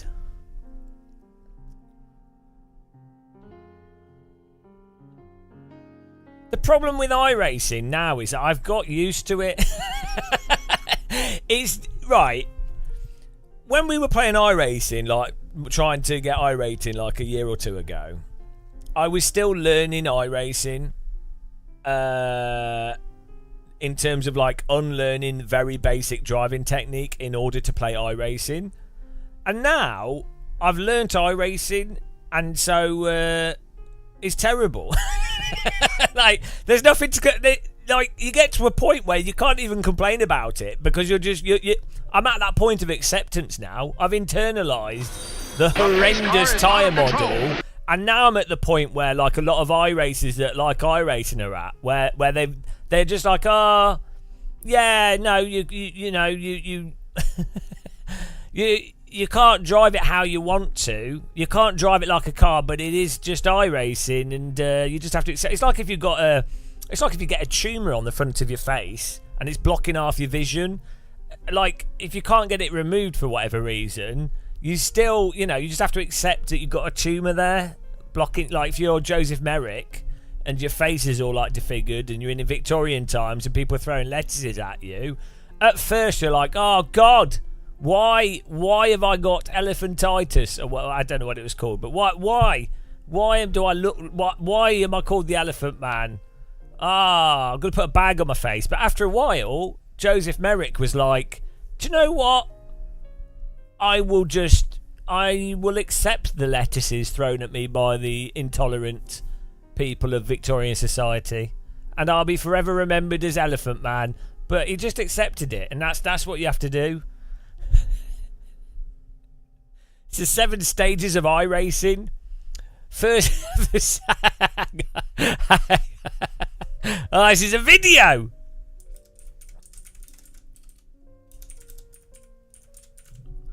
It's the 7 stages of grief, but iRacing. First. The first stage of iRacing is shock. People may behave normally as if nothing has happened. The second stage of iRacing is denial. The brain may face out feelings of iRacing to help people only experience what they can handle. Third is anger.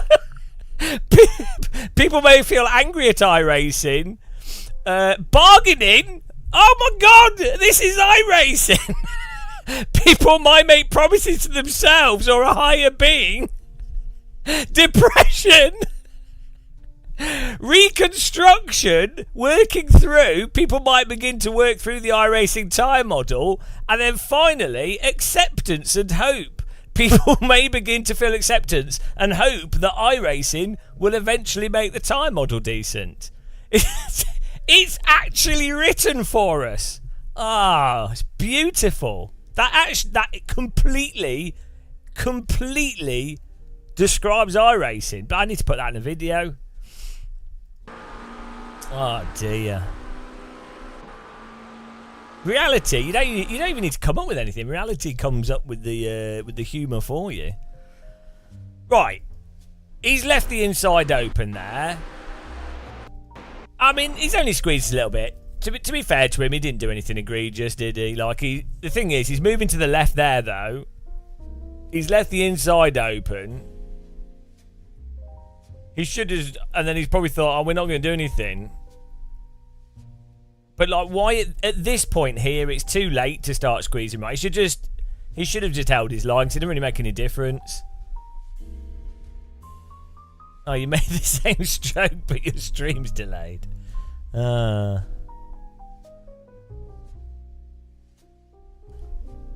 iRacing's Inferno. Yeah, that's all right. It wasn't. He actually, even though he moved to the right again, he still left space, so it's fine.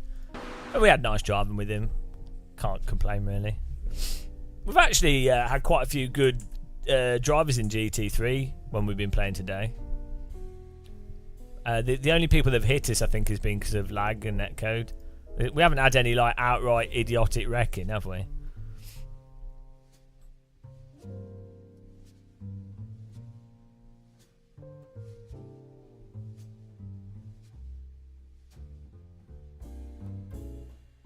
Noob. you noob. Oh, here we go. The Super Formula. I mean, the Formula 1600. We'll do another one of them. Do 2 of them, actually, can't we?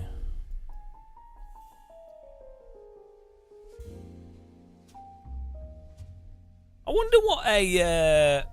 hello, colluded OG.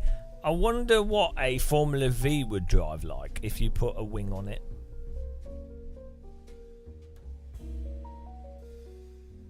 Like, probably doesn't have enough... well, no, maybe... no, it probably doesn't have enough speed for it to really make much difference. Probably just be glued to the track.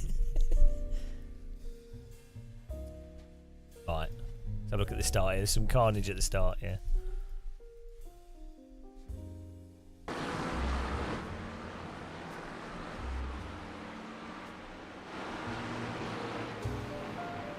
What on earth is going on with this guy? It looks like a graffitied London Underground carriage.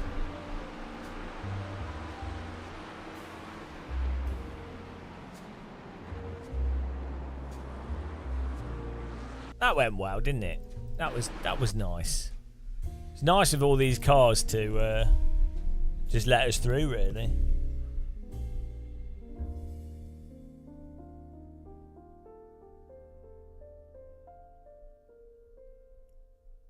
It worked out perfectly for the line that we had.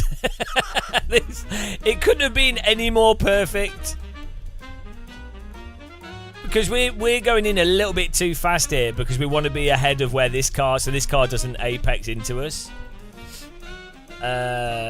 Which means that we're going to come out the exit of the corner wide. So it was absolutely perfect that they crunched into each other. And then we just rolled it out. Didn't lose any speed at all. Oh dear. Oh, I need some popcorn. Just occurred to me. I need some. I've got some nice popcorn. I keep forget to make it. Paid actors.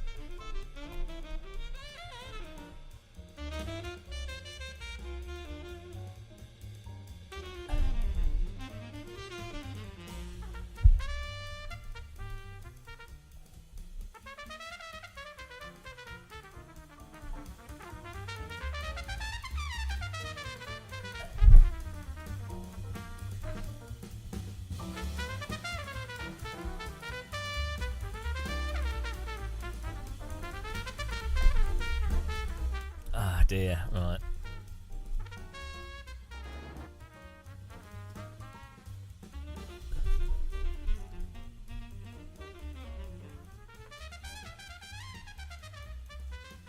Isn't jazz music really funny?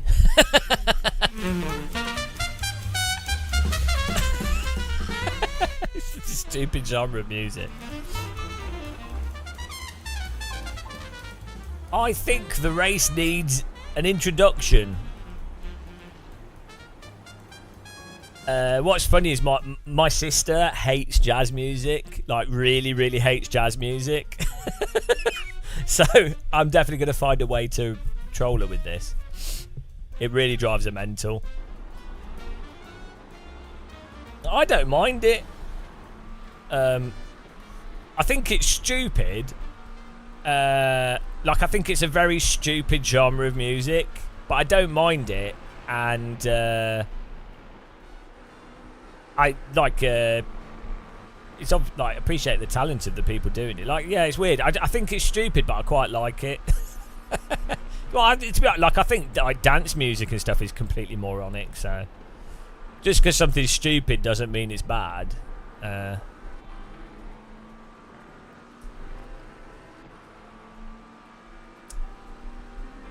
Like, I can enjoy stupid. I mean, look at motorsport.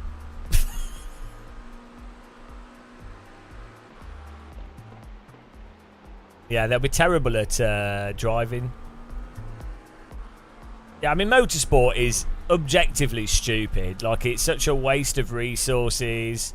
It's only a very small number of people can do it. It's crap for spectators. Like, you can't see shit when you're at a track. motorsport's only fun if you're the person driving and you're also driving against decent people, which like it's just too expensive, so the competition is limited. So it is actually, motorsport is probably one of the dumbest activities, really, ever created. Like, what is more stupid than motorsport? It is so self-contradictory. It doesn't have to be this stupid. That's the thing. Like, you know, sailing's going to be sailing.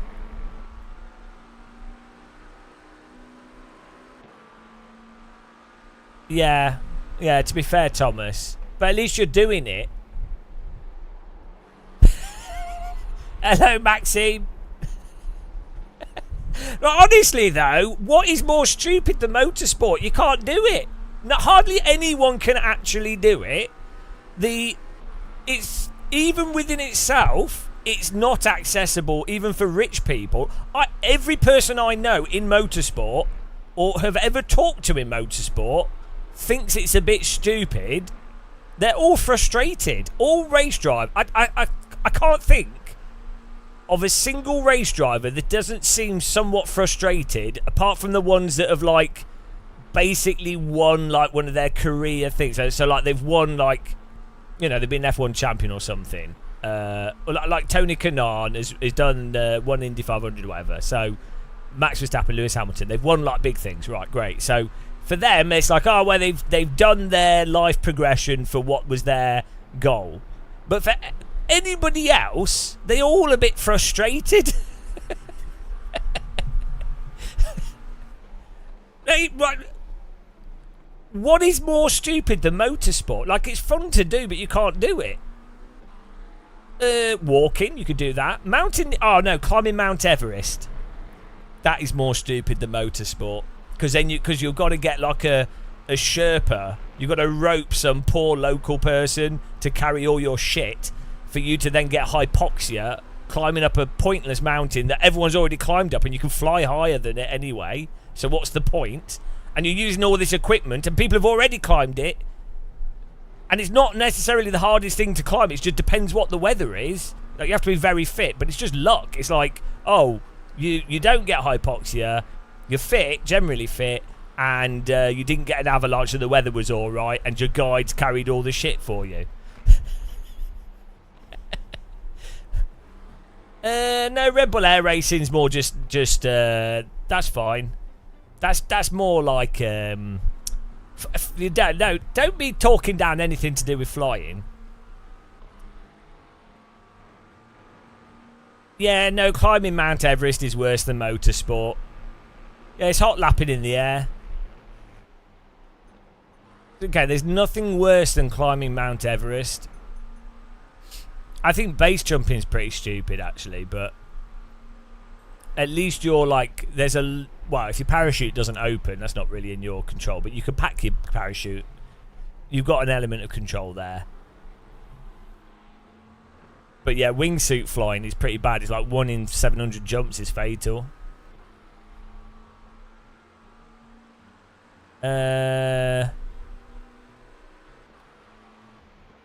So Mount Everest climbing is number 1. Motorsport is number 2. No, football's fine because it's quite a good fitness thing. You can play it easily. You can play it into quite an older age. It's social. You can play it at different skill levels. You're not like... It's not fundamentally inaccessible. Cave diving is pretty dumb. Yeah. Do we put cave diving above Mount Everest? I think we can do, actually. I think you might be right there, Oramu. Cave diving. No, because you're just... I know people go to find your body and then they die. So you are still killing innocent people.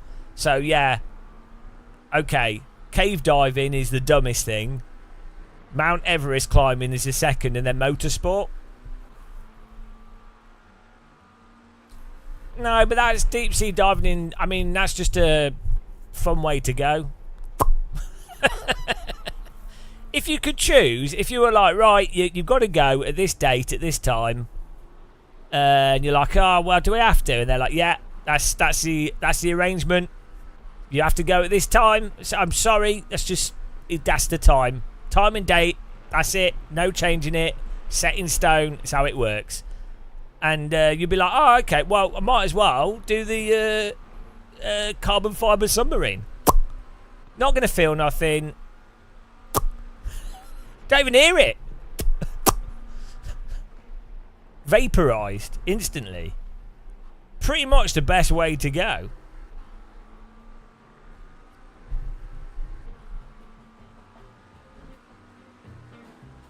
I recommend it. But imagine, right?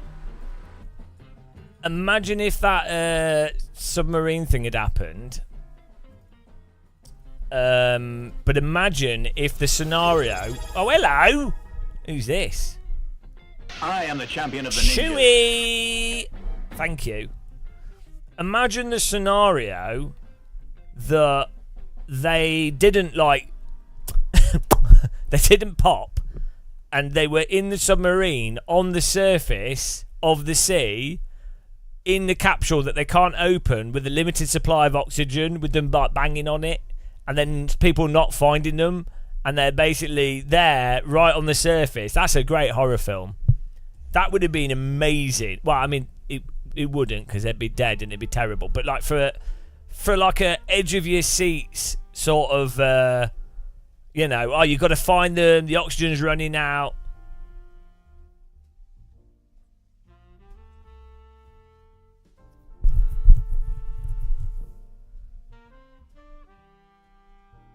When you strangle the inventor. What does a 99125 mean?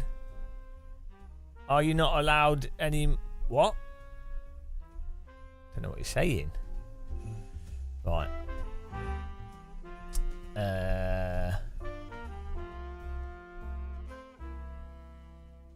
Yeah, well, like James Bond, yeah. Fire yourself out the torpedo tube. Shin kicking. Right, we gained 70 I rating. What a phenomenal drive. Let's add that. We'll do a new poll for the next race, guys.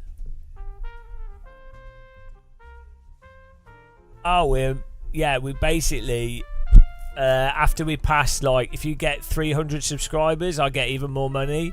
So we only need 200 more people to subscribe. So, like, if a Saudi prince wants to subscribe 200 times, I'm here. Any, like, Qatari oil barons watching the stream, you can donate a few hundred subscribers if you want. Like, I won't be against it. You know, you're not going to get anything for the money, but they're too busy spending all their money on Formula 1 teams rather than live streamers. Thanks, MMK. Okay. Yeah, this was... Shumi, this was yesterday. You're like a day out of touch. Thanks, MMK. Yeah, it was another... well, I think it was a person that was a bit crazy. 538. Let's add this up.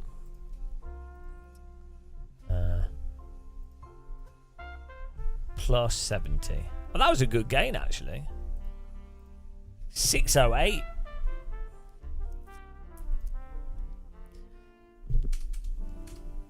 The thing that's weird with those attempts on Donald Trump is the people doing it are Republicans, which is weird.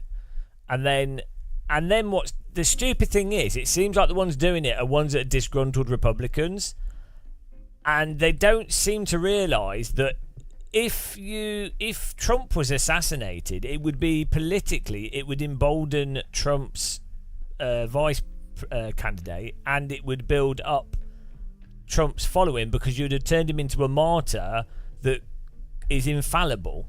So it would actually, if their goal was to reduce like to make it, we can't have Trump in charge. It's like, well, actually, if you do that, you're probably going to lead to Trump being more likely to win. Or, well, he would be dead, but like the party with probably someone that's worse, more likely to win. So it's so stupid on so many levels. Yeah, I think it's a mixture of stuff. I think it's just a bit confused people as well. But yeah, there's no... I don't think it's the reasons that they seem to be wanting to do it don't even make sense. So that's why it just doesn't make sense.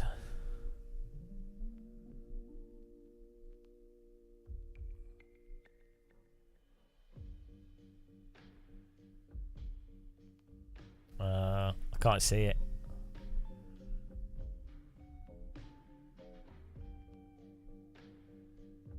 Ah, you've got the video. Send me the video. I need to make this as a GIF. Send me the video. Awesome. Jesus Christ. That was the moment that my life went downhill. Right. Yeah, well, it seems to me, while we talk about politics, who cares? It really feels like Trump has got some like dementia going on. It's just weird. Like I think if Trump didn't tweet as much and just kept saying the talking points, he would actually be in a better position. But this is why it's not the silly things he's saying. It's like he doesn't need to be saying them. That's why he's undermining himself. That's what's weird. It's very strange.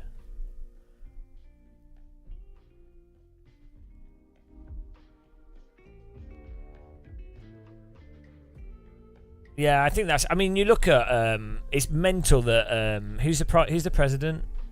What's it? I forget his name all the time. Biden, right? You watch videos of it. So there's a video recently with Biden where he put on a Trump hat or whatever, and people, Democrats were going, "Oh, look, it shows how much of a cool person he is, how down to earth he is, joshing around with Trump supporters. Oh, what an awesome guy!" It's like he's moving like this, and then he has to pause to make a joke. He's the president, guys. He is the last person between the nuclear button. A 70-plus-year-old guy that's like creaking, that looks animatronic, is the guy that could launch the missiles. He probably accidentally had the wrong hat and he didn't even realise. It's insane.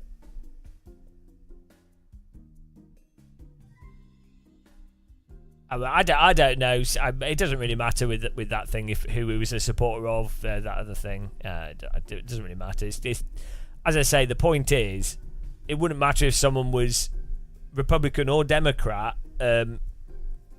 Taking out a presidential candidate it's not going to be productive. It's just going to be like it just causes like a complete mess of things. So like. That's the problem with like war and stuff as well. Is like people sort of like to think of stuff preemptively. They're like, okay, if we win this war, that war happens, or this thing happens, or this person's taken out, or that thing happens. They're like they think, oh well, that's a bad thing. So if we remove that, it'll make it better. And it's just not that simple. It just makes way more randomization to stuff. It's like the whole revolution thing as well. You might think, oh, a country is terrible. Okay, well, let's remove that leader. Okay, because they're doing awful stuff. Oh, hang on a minute.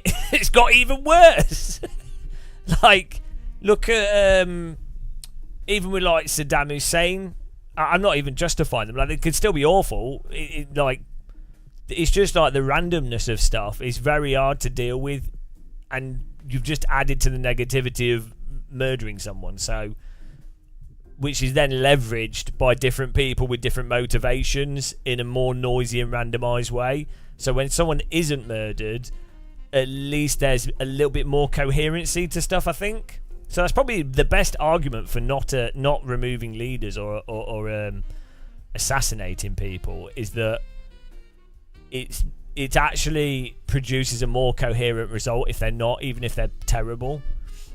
I don't know. Maybe there's like studies on like where a government could justify doing a coup or something, or where it wouldn't. Or it's gonna be so random though. Like, you know, things just aren't neat and tidy.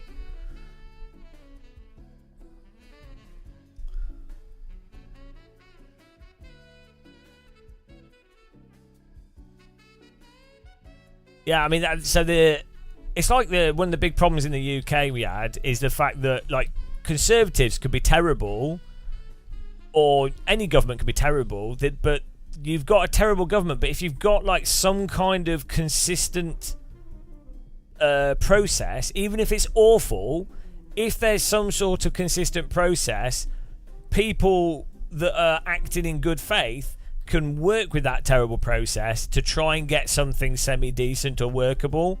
Whereas if you have something like the Conservatives we've had for like 15 years in the UK, they were crap, but they were also inconsistent, totally erratic, and doing random shit all the time. So they weren't even good for themselves. So like that, and it's unworkable for anybody. Yeah. Well, but, you know, that's how it is. That's just how the world is. What are you going to do? Jump in your GT3 car?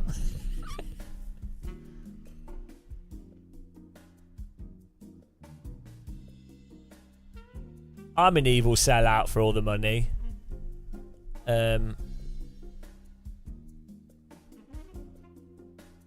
What shall I sell out for? Right. Counter debate. How much would you need to be paid to sell out? To say what? If someone had to pay you a fee to not film your wife's bottom in 3D and upload it to YouTube, what would you? How much would?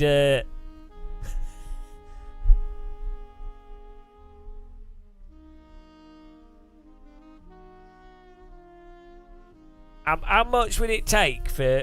Come on, guys, in chat, be honest now. What's your price? To say something that you completely disagree with. 10k a week. Just have a good cup of tea. 50 quid. That's what's weird actually with politicians, isn't it? Like, they seem to sell out for like really small amounts of money. It's not like they've gone, oh wow, I'm going to sell out. I'll have like 1 million, 2 million, 5 million or something. They're like, oh no, a few grand, that'll do.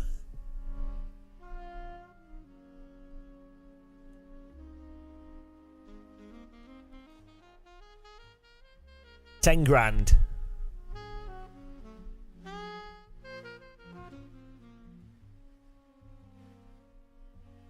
Okay, what if you could have a lifetime supply of something?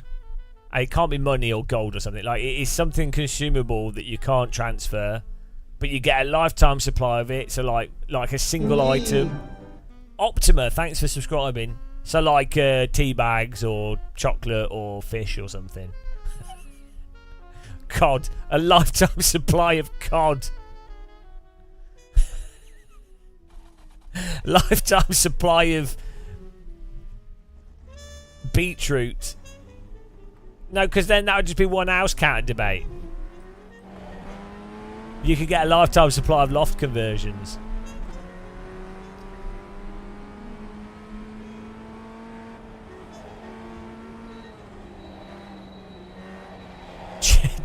Oh, chicken nuggets aren't that nice. But what food, if you never have to think about food ever again, what food could you eat and completely live off?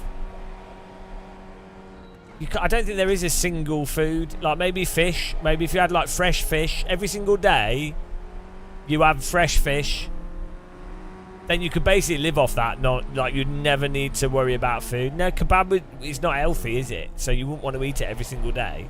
But you could genuinely eat like fresh fish every day.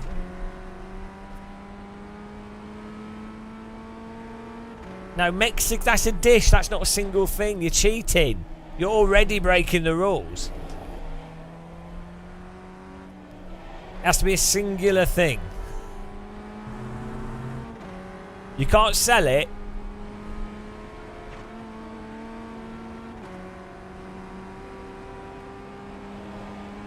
Now, pizza's not really a single thing because you again that's a type of food. That's like a mixture of things.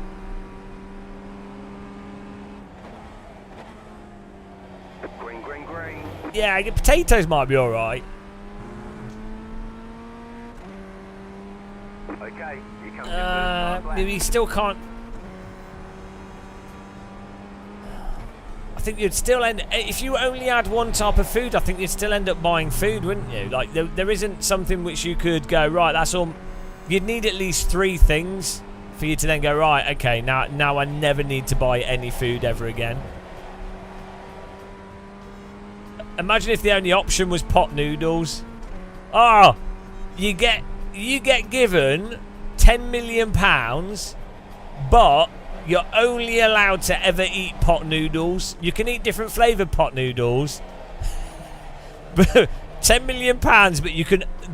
You're only allowed to ever eat pot noodle. That's it. No fresh water. No other food. You're only allowed pot noodle. 10 million.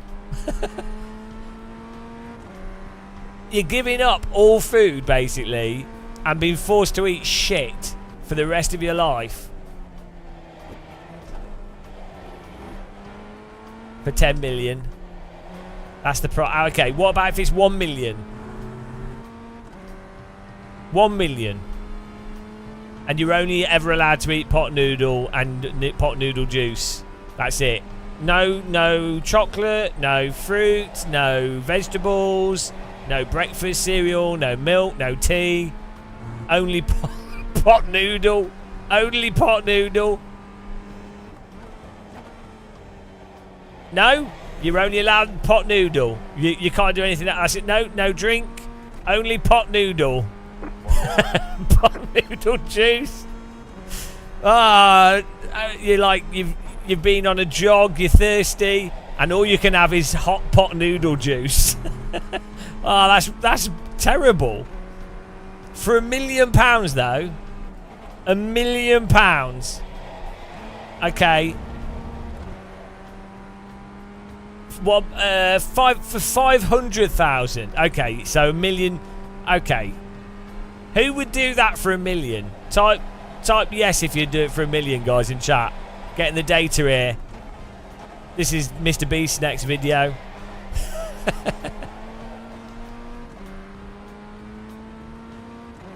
For 1 million, who would do it? I bet they would neg on it. They would renege like 10 years into it. They'd be like they wouldn't want to do it anymore. Okay, Josh, what about for 10 million? Would you do it like 10 million? 10 million pounds.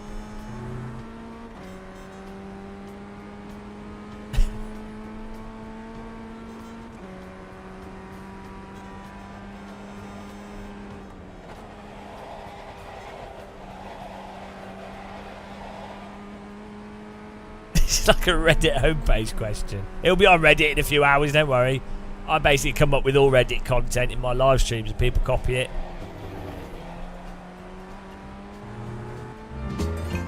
This is my hot lap music.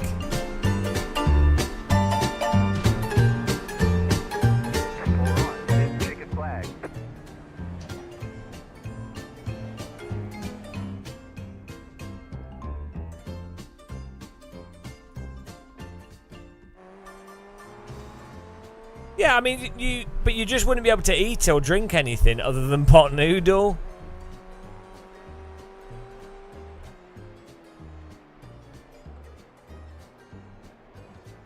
This song's a good example of why you should never be a tuba player. Bum.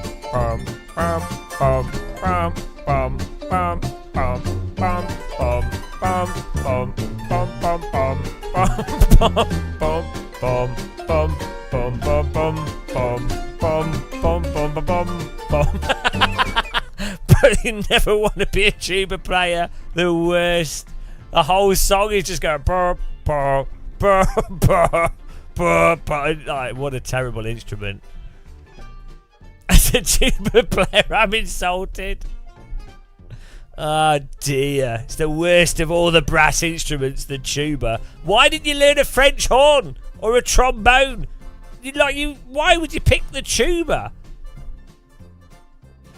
It's always an overweight bald man that plays the tuba.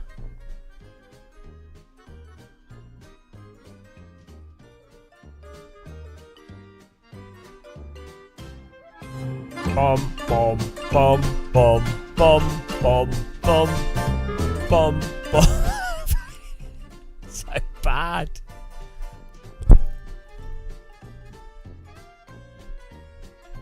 Oh, here we go.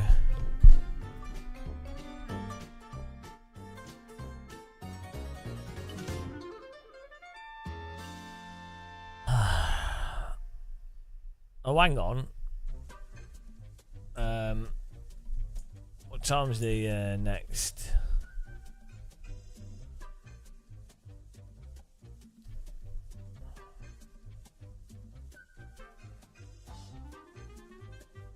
Ah, we've got ages.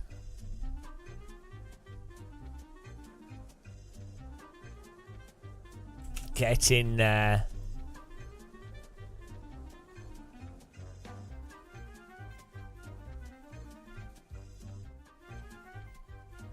Someone's got to do it. The estimated strength of field is 3,298. Tuba is like the brass equivalent of a triangle. 5 cars left to grid. Tuba is like the oval driving equivalent of race driving. I'm going to get beat up by tuba players. Big tuba's going to come and get me. Stop the tuba hate. Waiting on the final car grid. I mean, honestly, what an inconvenient instrument to have to carry around as well, just for going burnt, and you've got to carry this huge bloody thing. It's the most impractical of instruments. The benefits of bothering with a tuba are just not worth it. It's like the Tesla Cybertruck of brass. Green flag, green flag. Expensive, looks stupid. Sounds terrible. Oh, sorry, tubists, all the tuberists. Technically, I'm a YouTuber, Okay, so. on the left. Clear on the right. There's an incident ahead. Car right. Keep to the left. Clear. Ah! Jesus Christ! Oh, he's killing the car behind me. That's terrifying me, that.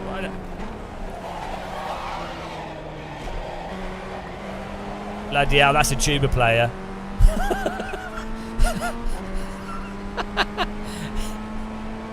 That's a tuba player right there. Bloody hell.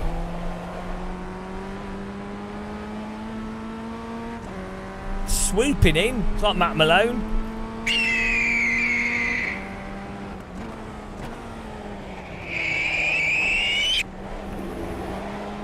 Oh, he's going to wreck me, I can tell. He's a punter. Oh, he's car number 3. He's a punter, guys, I can tell. He's riding up. This is how you know someone's a punter. They ride your exhaust pipe for no reason. And then they drive into you.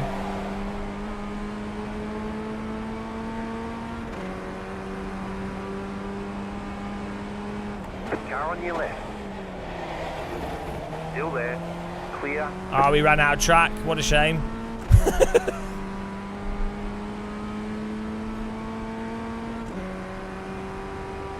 You're in 5th. No button. Good evening, Dave. Dave.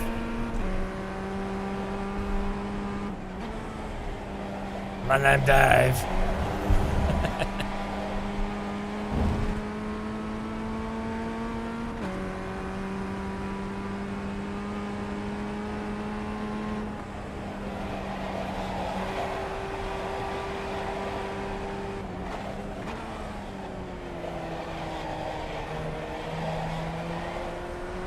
My name Dave. My name Yev.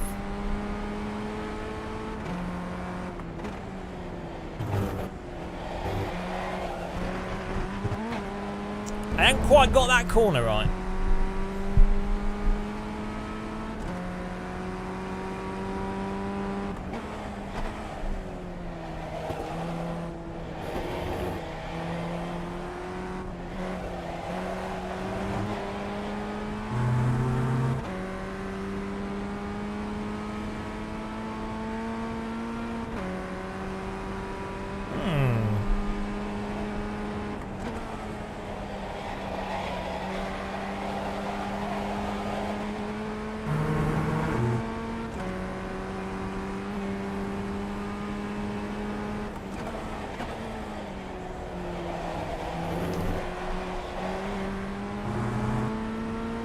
This is what people should drive to work in.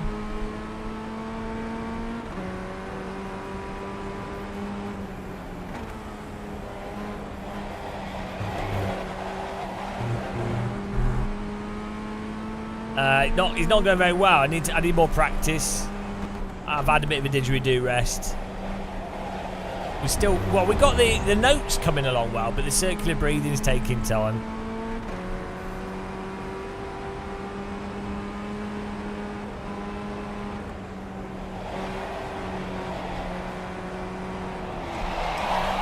Car on your left. Clear. Still going.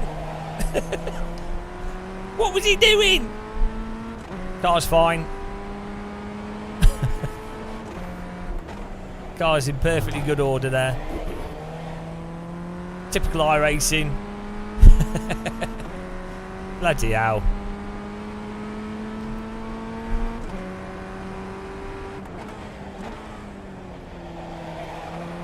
You know, that's what tyres do in real life, guys. They get a bit of slip and then they permanently turn off. So that's number 2. That's how most car accidents actually happen. A little bit of slip and they're stuck. And as you see, it makes for great close racing as well. Fortunately, the netcode damage gods were on my side, though. Blessed be. We were blessed.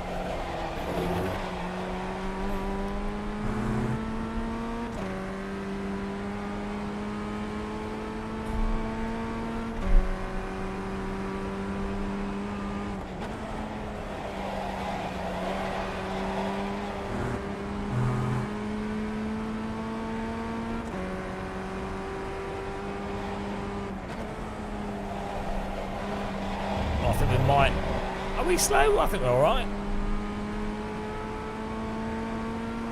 Still up on the I rating here, which is nice. The miracle.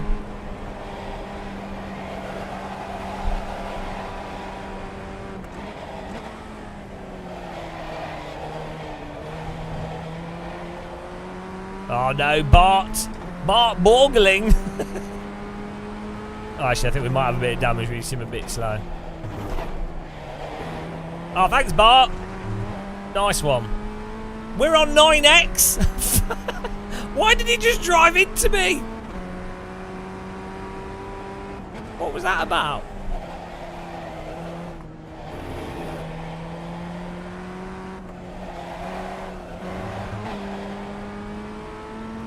Number 2. Oh, bloody hell, it's 5 minutes to go. I'm going to get a DQ from people driving into me.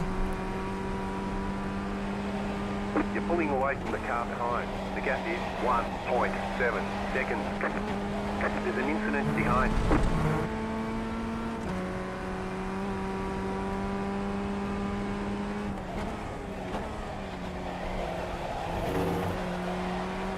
Racing line is not dynamic. Damn it! That's what we need. It needs to move around the track depending on what's happening in front of it. That's actually a good idea. Car in P4, just set the fastest lap. 43. Projected. 411. That'd be good for driver coaching. A dynamic racing line which AI could calculate to help you position your car based on where the car's in front of you or the car behind is, to tell you, oh, this is this is generally the trajectory you should be expecting to go for based off the current situation. Oh no, copyright. Could copyright that. Trademark Game of Muscle. Game of Muscle game design. Trademark. I said it first. Thank you.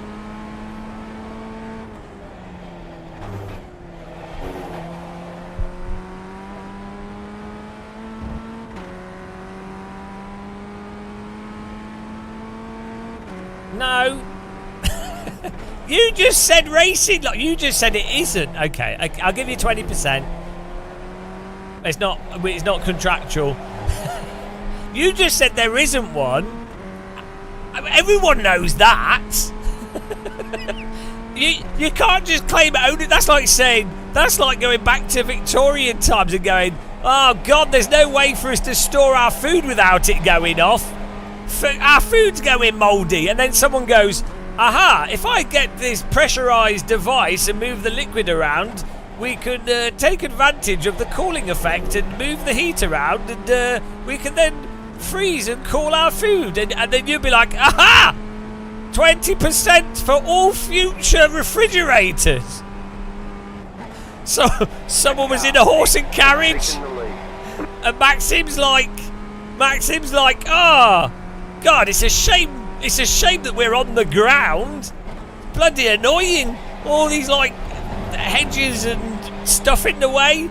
And then Wright brothers are like, we've built this device that flies through the air like a bird. We can go anywhere we want with low resistance. 20% please. I've come on. I'm responsible. This doesn't stop. What a patent troll. Anti-patent troll.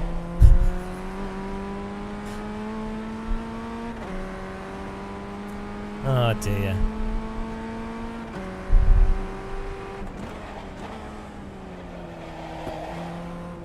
You could actually use AI tools to analyze the video game separate to the game to then produce the real-time overlay of the trajectory to take.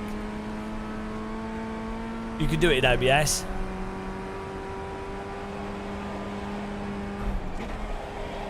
Wow, yeah, Maxim, that would be really handy, wouldn't it? Imagine some kind of automated system that automatically created clips out of content and packaged it in a nice way. That would be handy, wouldn't it? I wonder if a company will come up with something like that. The leader is running 44.206. I use AI for everything.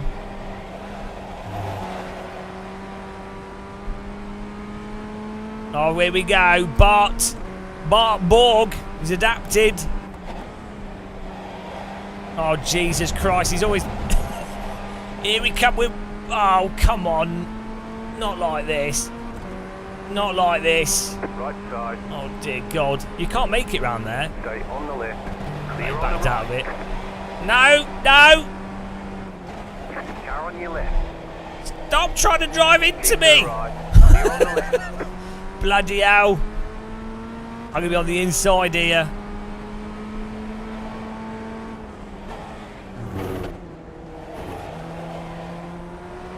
Car on your left. Still there, hold your line. Still there. Oh, this never ends well. Clear. Thank you. I mean, I did kind of understeer into him there. But I think we were well on the inside. We're not DQ'd. We can have another 4X as well. It's all coming to plan. Will he hit us another time? I think he can do. Car on your left. Stay on the right. Clear on the left. He's not making that. We finished. Beautiful. You got a slow car on the right. Car stops on the right. Yeah, I did kind of understeer into him there. Oh, Check please a don't flag, drive into check a me. flag. Let's have a look at the replay. Great Now. job. You did No really battle! well. No battle! And we've got 34 minutes till the next GT3, so... Oh, where's it gone?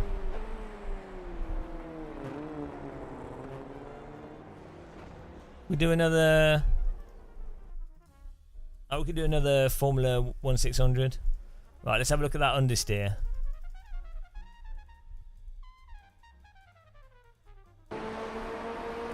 I did some battling there. Right. Oh no, that's on him. That's 100% on him. We're well ahead of him through the corner. We've won the corner. He has to not turn into us. That's 100% on him. You can't.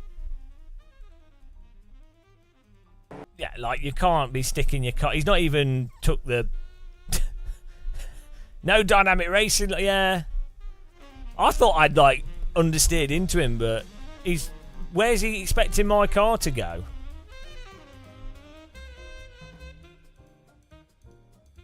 Why is he so tight?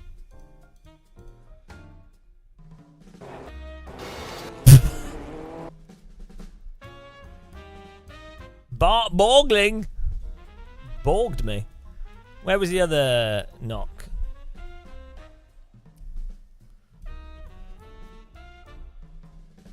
That's what she said. I know. I knew that was coming now. I knew. It's too. I make it too easy for you guys with the terrible puns. Do you guys want to hear my amazing, my Macbeth joke? Again, my amazing Macbeth joke. Why did Macbeth have liquid all over his face?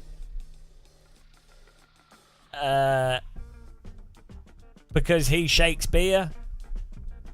It's my proudest joke of the week. That I'm really proud of that joke. It just popped in my head. The delivery could be a bit better.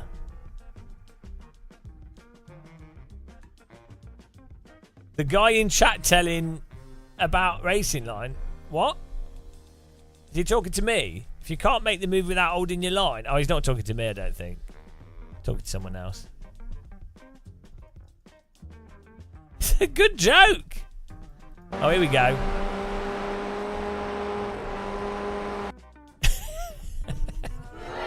It's a good joke because...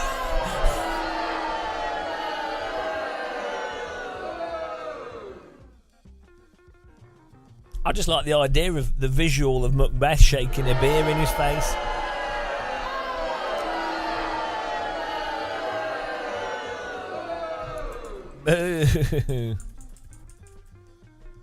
Right, when does this one finish? Oh yeah, there we go. Do another one. Gotta add up the tally. I can't believe we survived this with our wheels. Like, we had so many contacts. What's the catch line? No battle.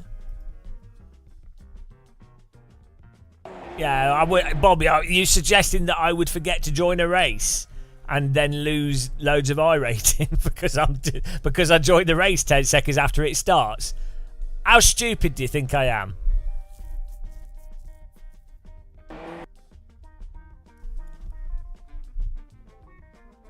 We are masters of the netcode here.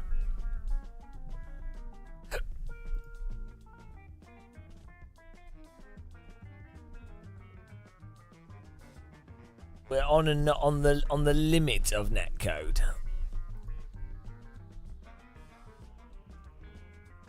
Alright, well, let's get this working here. There we go.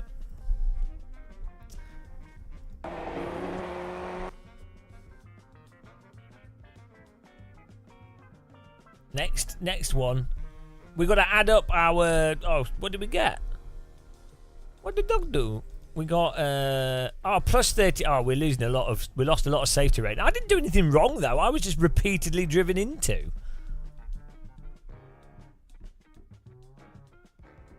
Okay.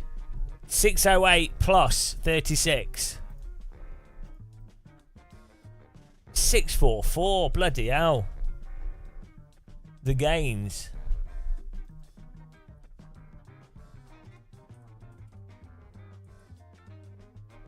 Nobody farms iRacing as well as me. I think I'm probably one of the world's greatest iRating farmers that ever lived. We also need dynamic netcode box to tell us where the car in the netcode parallel. Yeah. That'd be good. Whew.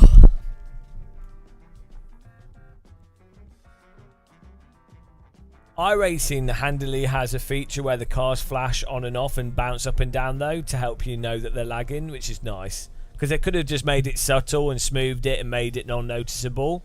But they really skillfully put this car jumping thing in so you're like, oh, I can see that they're lagging. It's great game design.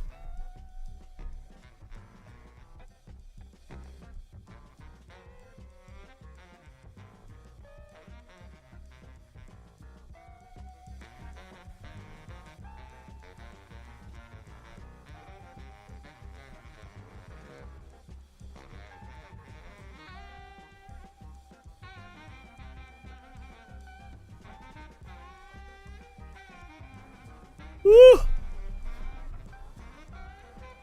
Are you ready for another bonanza here? I would have liked to have gained I'd like to be on 800 plus so far, but you know.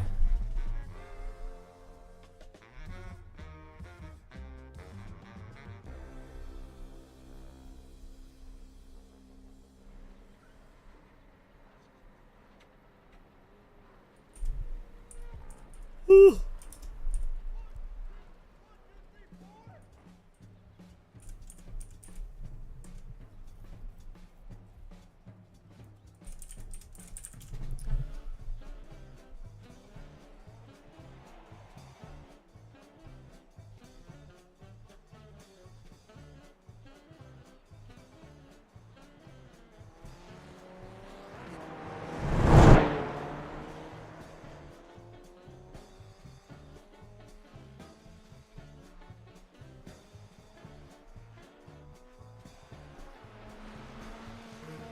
Am I ordering pizza? No. I've been eating healthy for the last like 2 weeks. So no pizza for me. I don't even have any pizza in my freezer. Although, yeah, I find takeout pizza's not that good actually. Like, unless you can go to a pizza restaurant and they have a really good wood-fired pizza thing. It's surprisingly difficult to get good pizza.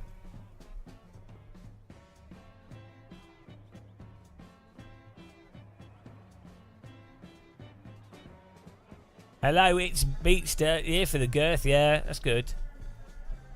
Girth is where it's at. Oh, let's get this. The pace car is out of control. Thanks for following Mindless Zombie. Oh, there's a fly on my screen.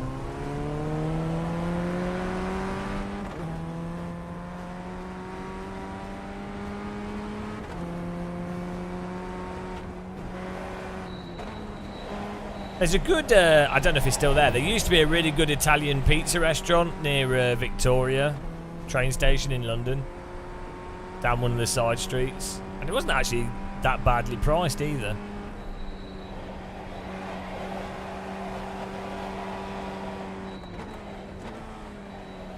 I need like a London Chinese restaurant experience.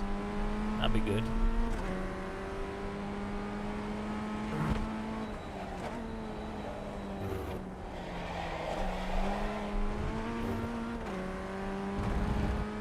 Oh, is it? Is it? People, a lot of people say that London's like the best city for food at the moment. In general. In the world.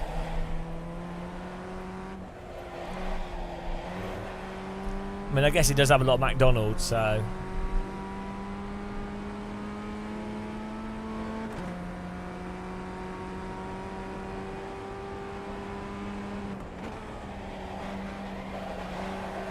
fact.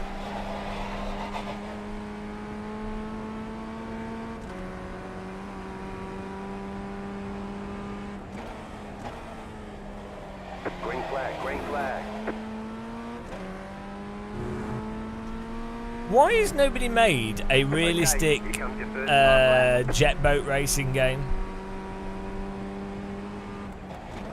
I think maybe that's my calling. Where you have to drive like jet boats up Canadian rivers or like New Zealand using a force feedback steering wheel, and you got to like find the gaps in the waves.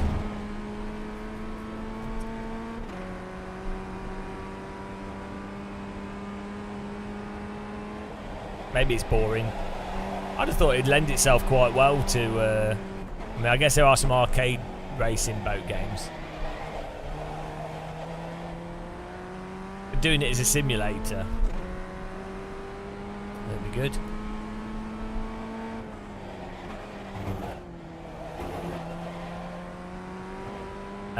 We'll do GT3 after this one. The next GT3 random join it.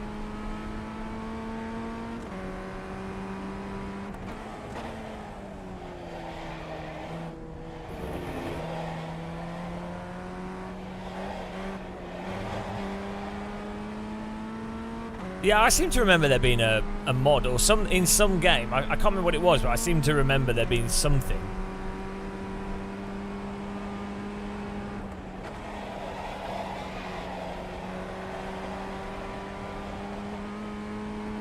Wave. Oh no, that's Ridge Racer.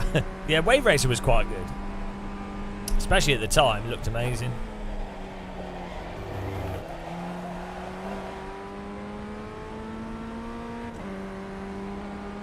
One more lap.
All right, there's a checkered flag.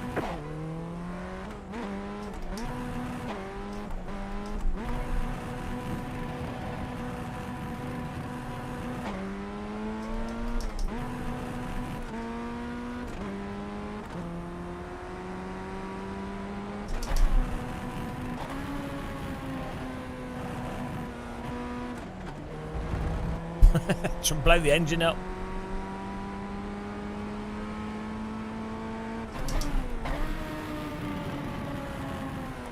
Bloody hell, it takes a beating.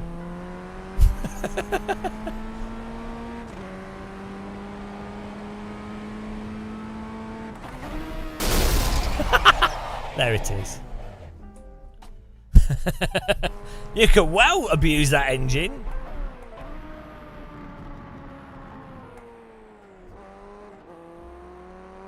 I like say you don't get any points deducted.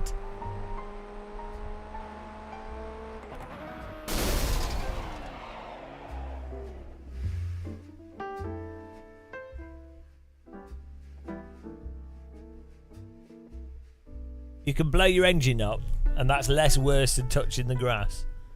iRacing.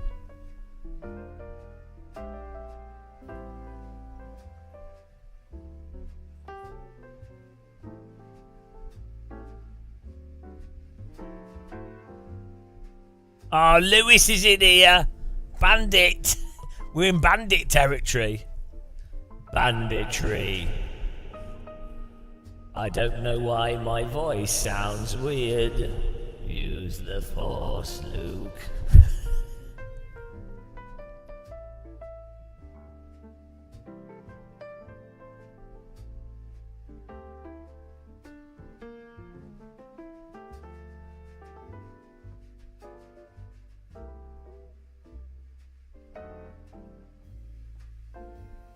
Easy. Easy.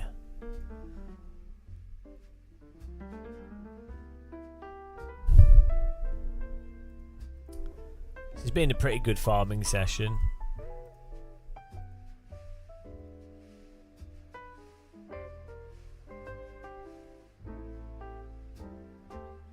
Here we go, grid up.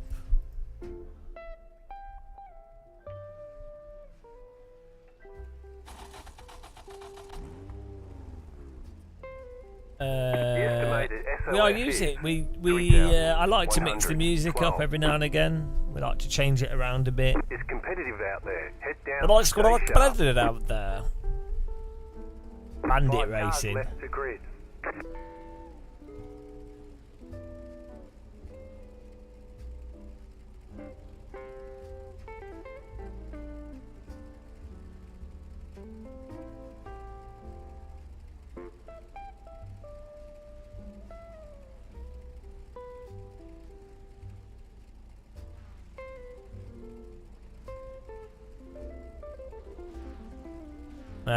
Everyone wants more tuba these days. Tuba's in demand.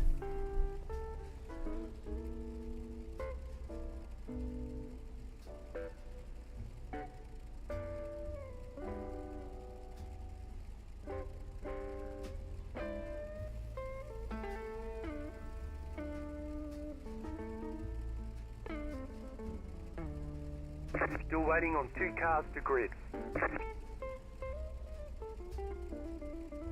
Waiting on the final car to grid. It's weird how the force feedback with this when you're parked wants to... It's hard to get the wheels to be straight. Oh, there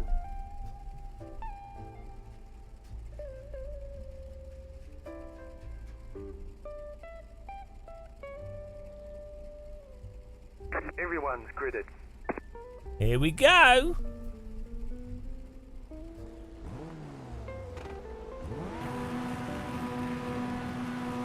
Green flag, green flag. I don't know. I like this wheel. I'm not too picky with wheel rims.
Hello, Matt.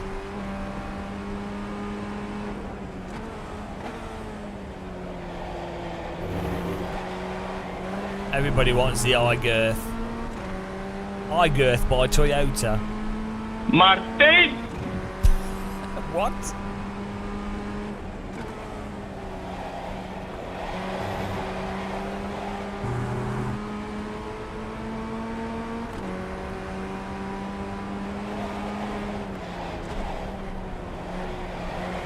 Right side. Stay on the left. Stay on the left. Well, you drive into me. Why not? Keep to the left. Clear on the right.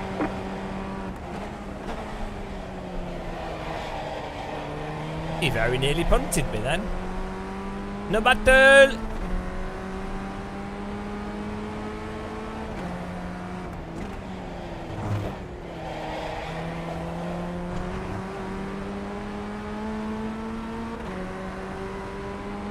Car on your left.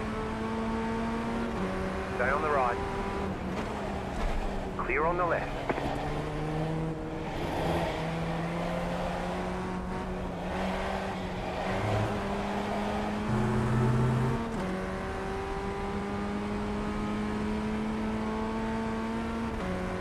There's an incident ahead.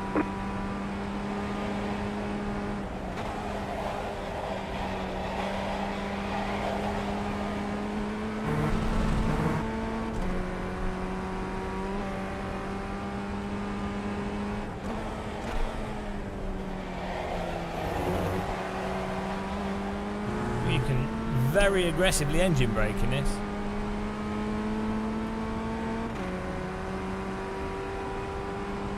You're in fourth position.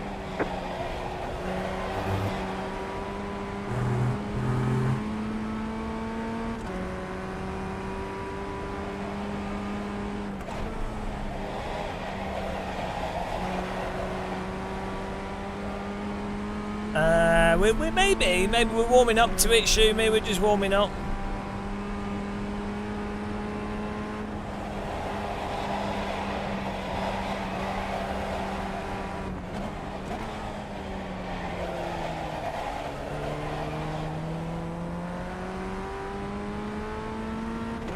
Just relaxing.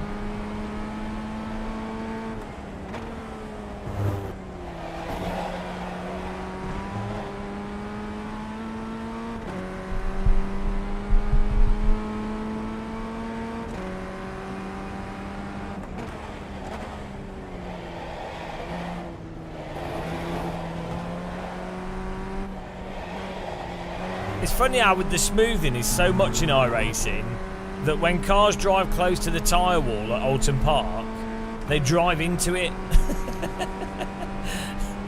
That's how much smoothing there is.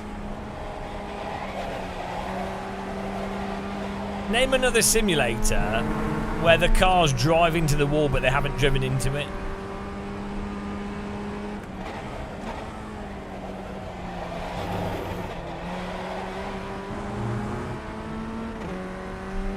I think it's really nice, Matt. Don't you enjoy the sound of a dinner tray?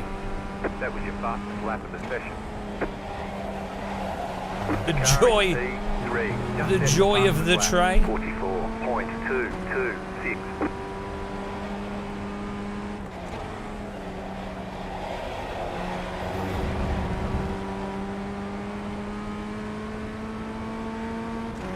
I feel like I'm at a buffet, pushing my tray along that weird rail thing.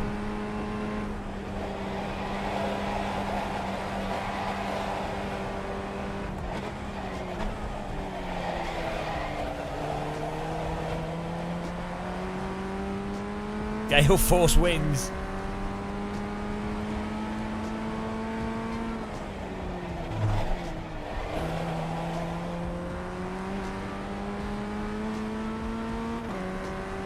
Yeah, relaxing ASMR tray sounds.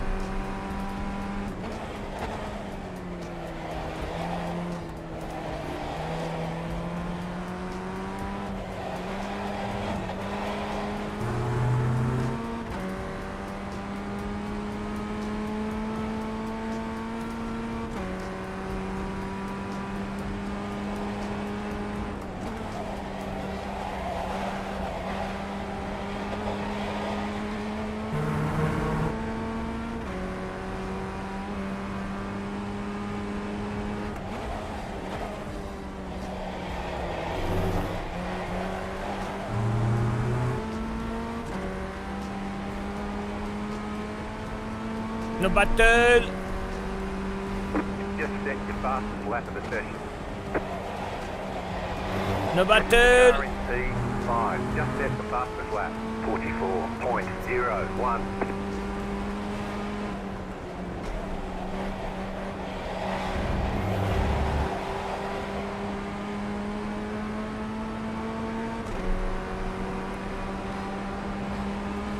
Car right. Still there, hold your line. You're in the middle, 3 wide. Left side, 2 wide. Stay on the right. Still there. I think we did understeer into him a little bit, but... Clear.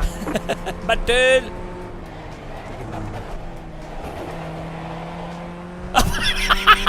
There's an incident behind.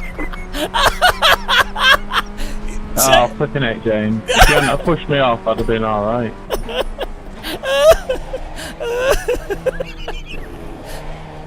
I'm sorry. Yeah, it's alright, no worries.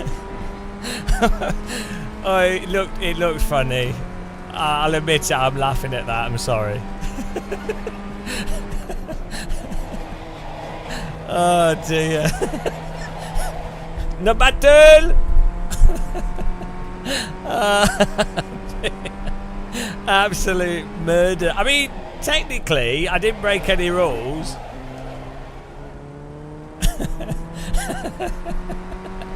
Because he can't...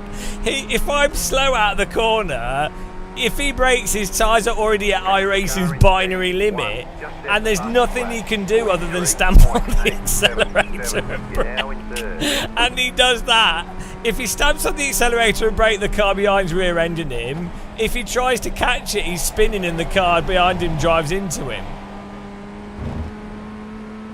Well, we'll have a look at the other one, but that gave us that's allowed us tactically to stay in 3rd place. It's a good move. I think the other one, we were on the inside, we did understeer a little bit, but I think the car on the outside, I think they turned in as well. Like, you're going to understeer a little bit through there. So, you know. But yeah, we probably should have hugged it more, but...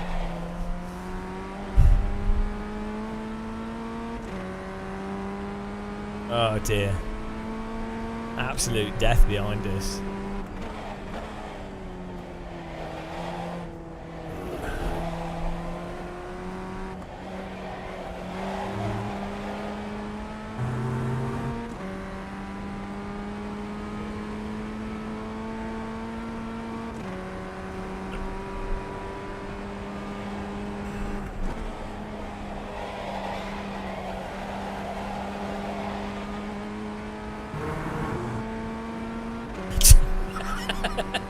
I don't know, Tom. Nothing to do with me. White flag this time.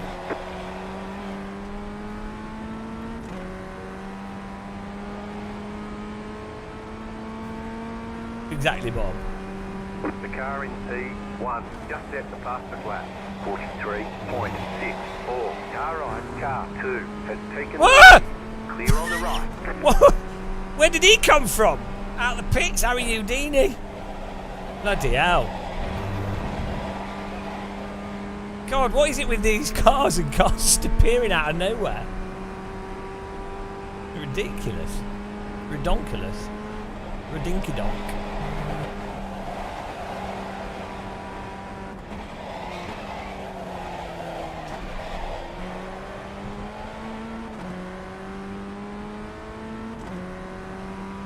No battle!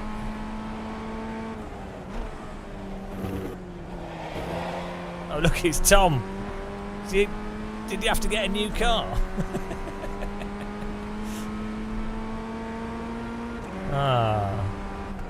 Wonder what happened to him in the race.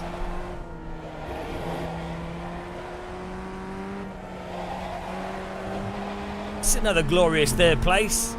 One fair and square without killing anyone, I promise.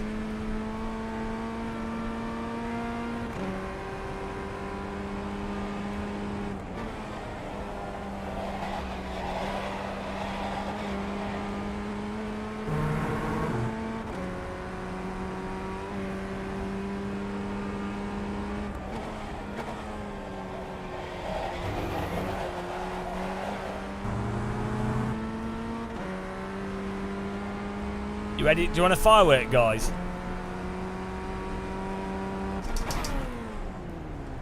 Oh. Alright, there's checkered flag.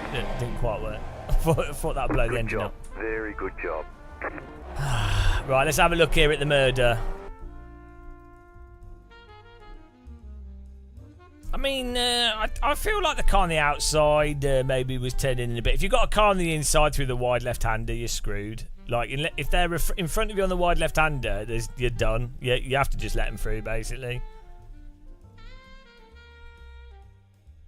Was it here?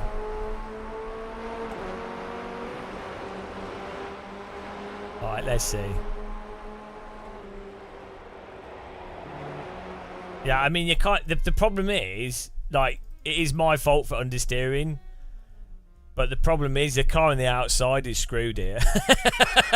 Like, at this speed of entry, even if I don't understeer, this, like, absolutely noodles iRacing's tyres. Disgusting. No, I mean, it's my fault for understeering, but I'm just saying the way it is in iRacing is that if you've got a car on the inside here, the car on the outside is screwed. Like, you have to block off the inside preemptively. Yeah. Well, no, but I'm just saying, like, if there's a car on the inside here, at this point here, the car on the outside is not going to make it through this corner, unless this car is like super duper slow. It's because of how the tyres, like in AC, the car on the outside line through here can hold slip, counter steer, and the counter steer slows the car down a bit, so both lines work. In iRacing, as soon as the car on the outside is trying to hold the slip, the rears gradually overheat, and it just runs off the track. There's nothing you can do. So it's like putting your car on the inside here is basically guaranteed win. Let's sign up to the next race. Yeah, I mean, I did understeer too much, yeah. But I think, I mean, you could probably argue that there was space. I don't think there, like, in the context of iRacing, no, like, it was pretty guaranteed that I was going to drive into you. Yeah, I've just signed up to the GT3. Let's see. Yeah, you can go too wide through here in iRacing, but it's just really, really hard.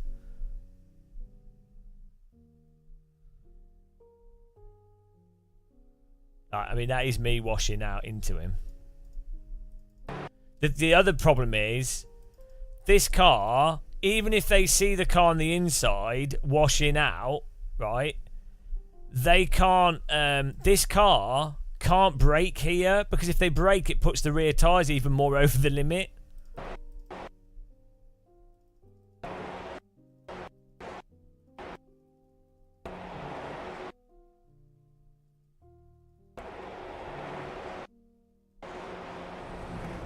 That was a good catch.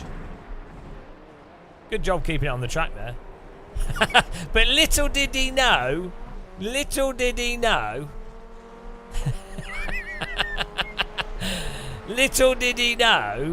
what was about to happen.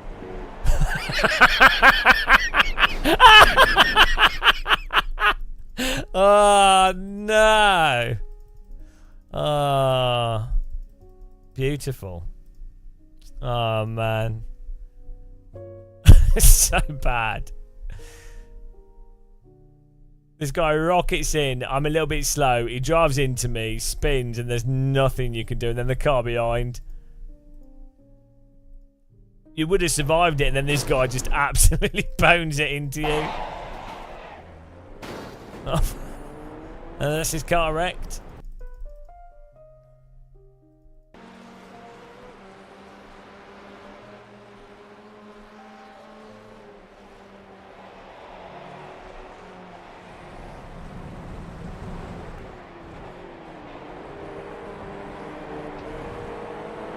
Hang on, I've got to see this from your view.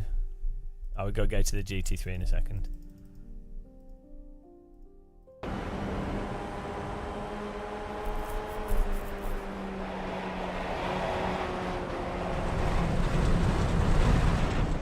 go.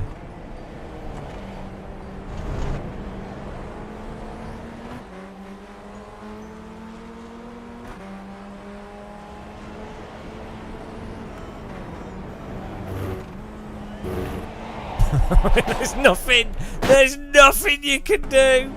Ah, like there's absolutely nothing. You can't turn left. There's nothing you can do. And then to add insult to injury, the car from behind. But what was he doing? This guy could have just gone left. He could have just gone left. He could have gone right.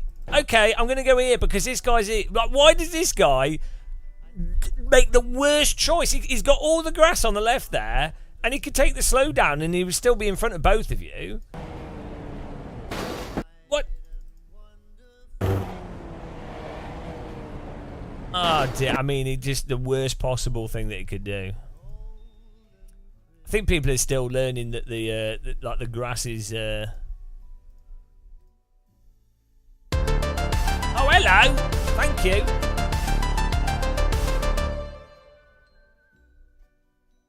Thanks very much. Nice one, random. Right, we'll be back in a second. Just gonna lubricate.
Let's go.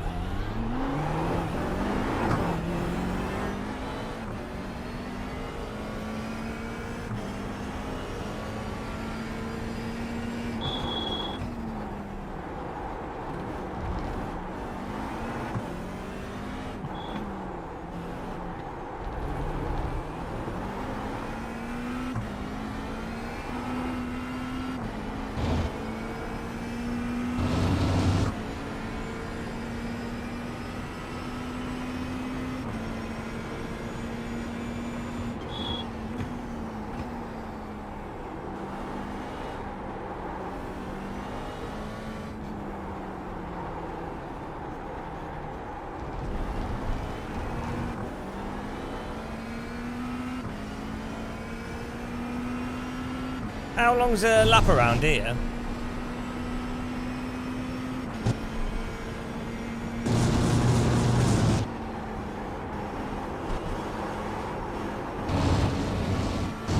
One 157 or something.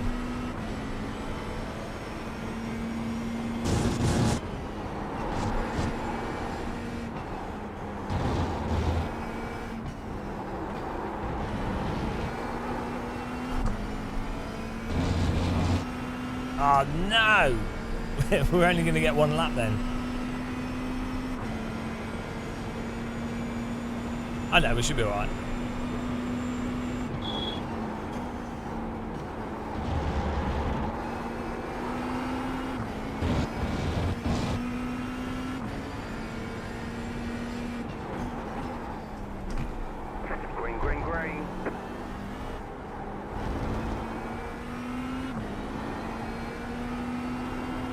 Okay, here comes your first time lap.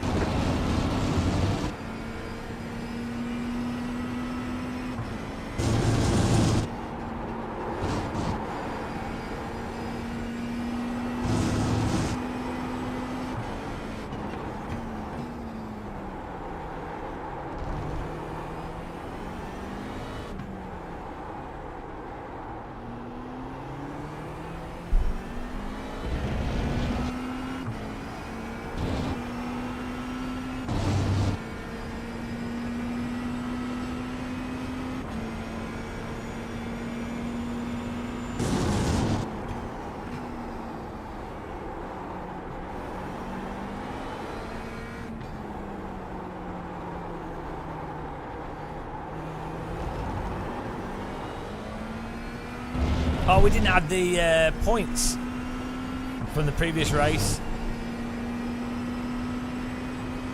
Need to do that.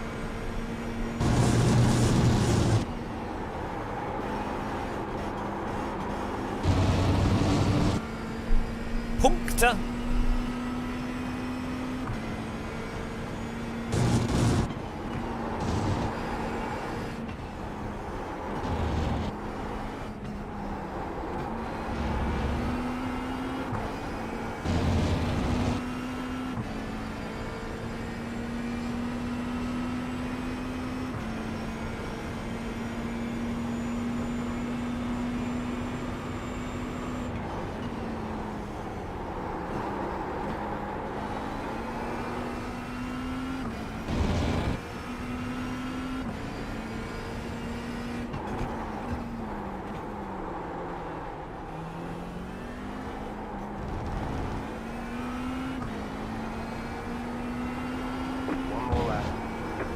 That was an alright banker lap, I think.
We're going to do the same lap time twice in a row.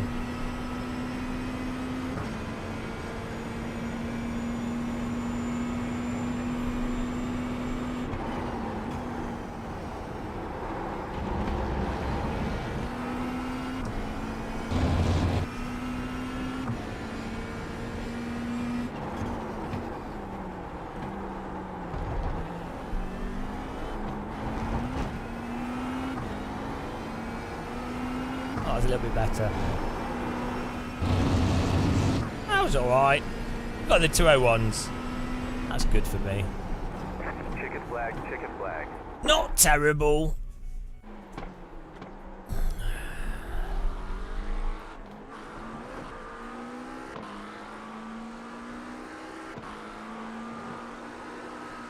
Ricardo! Oh, it's going to be a pump fest with me and Call Sign. Game of muscle, Call Sign, battle off. If Ricardo gets in front of us, he has to punt everyone. That's the rule.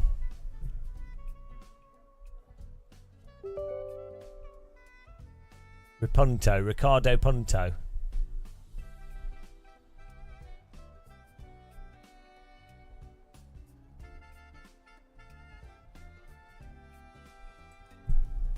Take him out. Take him out. He's right next to us. Look at these times. Let the bribes begin. Fix setup. Where did the other car go? Here we go. Battle of the YouTubers. One lap to green. Line up. Is he in a is he in a McLaren? Estimated strength of field is Does it say what they're in? 2,400. Oh no, he's. Pit road is closed. Hang on, why is Tiago? Let's take opportunities. How does this work? 8, 10, 9. 5 cars left to grid. Ah.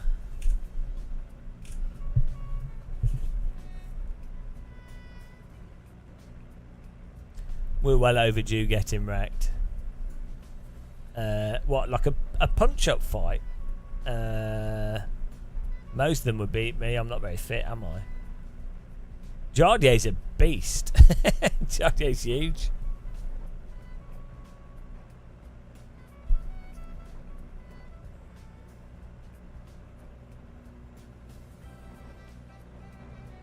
GTR Mario Kart Porsche in front of us.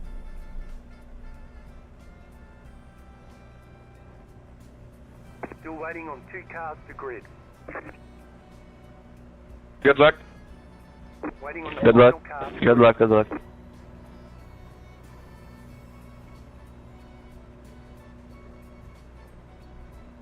Oh, we're already in the plus points if we can finish in this in the top 10. So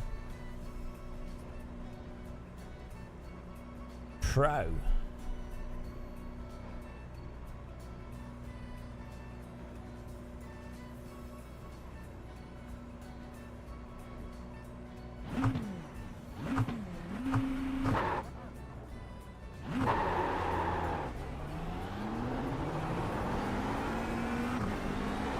What?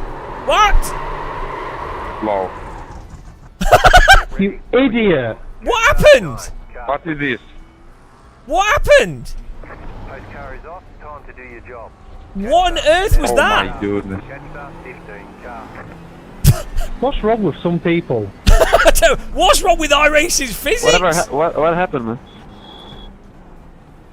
Guy in a blue McLaren just crashed before we even got going.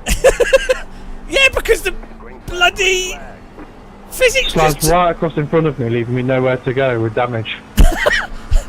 Like, what happened? Why did the car do that? Didn't make any sense at all.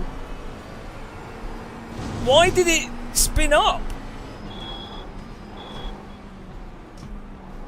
I honestly have no idea why that happened. Still there. Hold your line. It's mental. Still there. Clear on the left. I see he put butter on my wheels. Left side. Still there. Hold your line. Butter wheels? What on earth was... What happened? My car just like insta-binned itself. Is it because I was revving in neutral or something? Car right. Stay on the left. What the fuck? Clear on the right. Car right.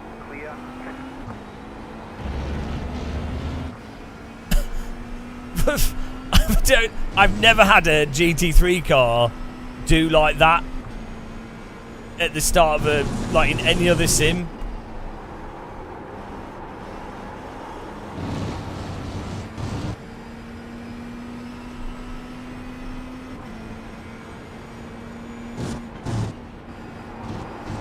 Oh well, we'll catch back up, it's fine.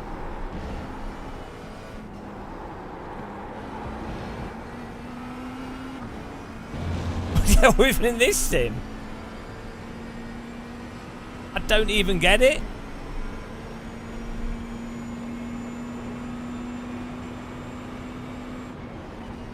I'm telling you, random call sign.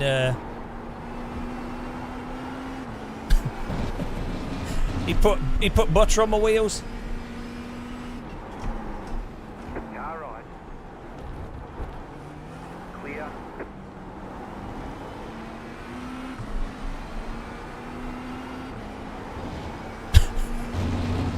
That was so random.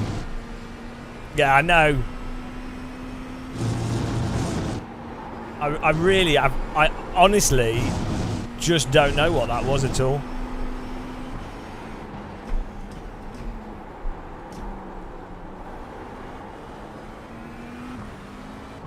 Car right. Oh, this guy, come on.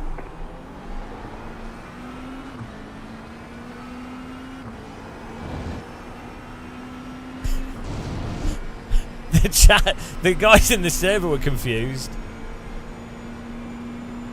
To be fair, I would be as well.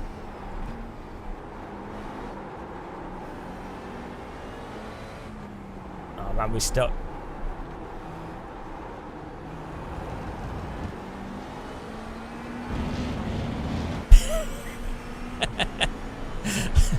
I want to see what that looked like from random call size view because he was right behind me.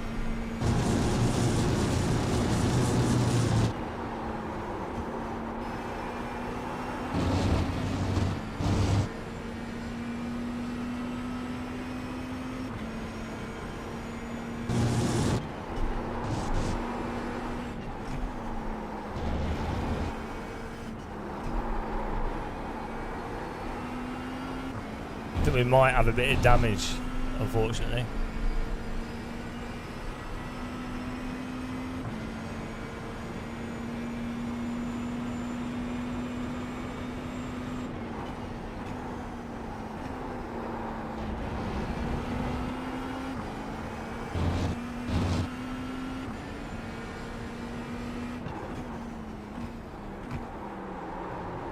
Oh, why this physics? Fucking hell. You push. It's so shit, guys. Yeah, I'm pushing to try and catch up, and the margin between it being a totally normal catchable slide and it being lost is ridiculous. I really don't even know how to explain that. What on earth? Really, what is that? What on earth is that? Tyres are probably cooked from earlier.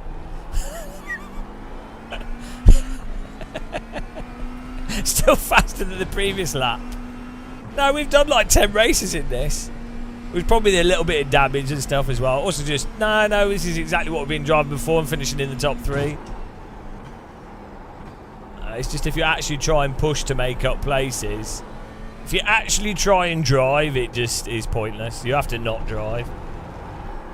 Qualify high, no battle. I want to see a replay of the start. I really don't know.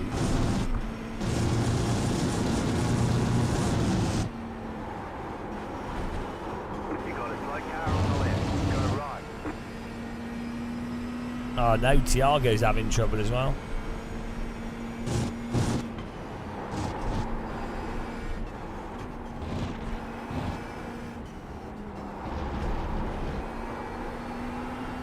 Yeah, good job.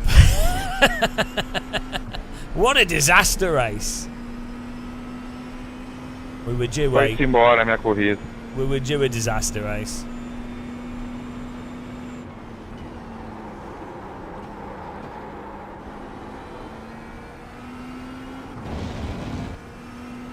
It's not. It's all right track. O que aconteceu, Thiago?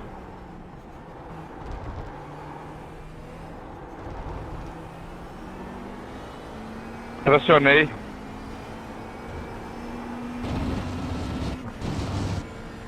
Just set your fast lap position.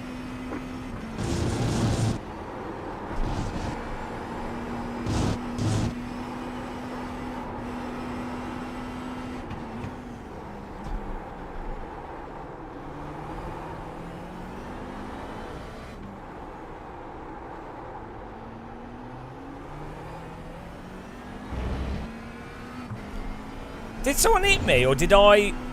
I think I just spun. I don't think someone drove into me. It was just, I don't know what happened. Maybe someone knocked into us with netcode, and that's why the car spun around. It doesn't make any sense with a GT3 car for it to suddenly just rotate like it did. So I'm not sure what.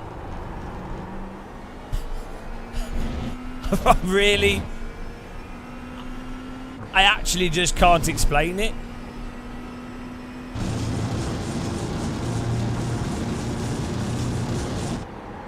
Other than maybe we're in neutral and then put it into first gear and the engine was revving and then it the wheels spun up.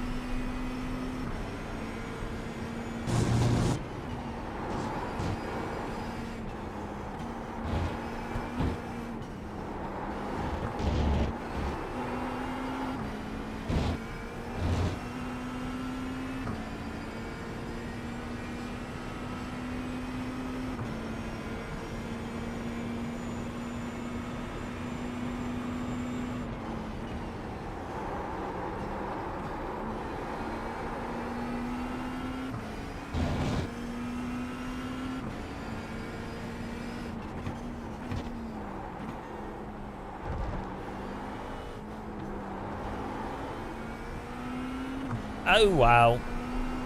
Would have been nice to race Rando. That was your fastest lap of the session.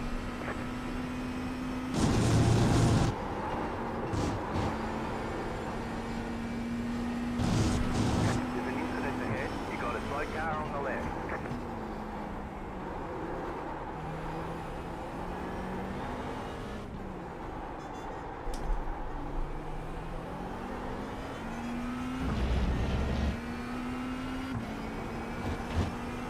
Well, we're slowly catching up with the back of the grid, but there's only 10 minutes to go, so not sure if we'll get back with them.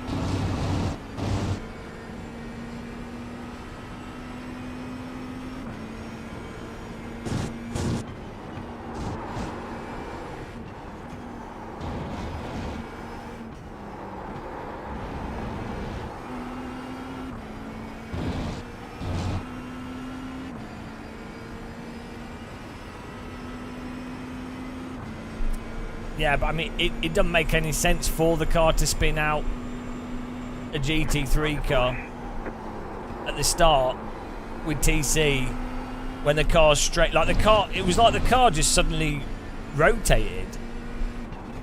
It just doesn't make any sense.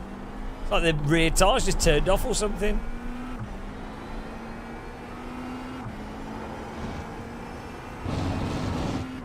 All I can think of is that going from neutral to first, one rear wheel spun up for some reason and then got superheated and then... But like my force feedback went full... tugged the wheel at me hand.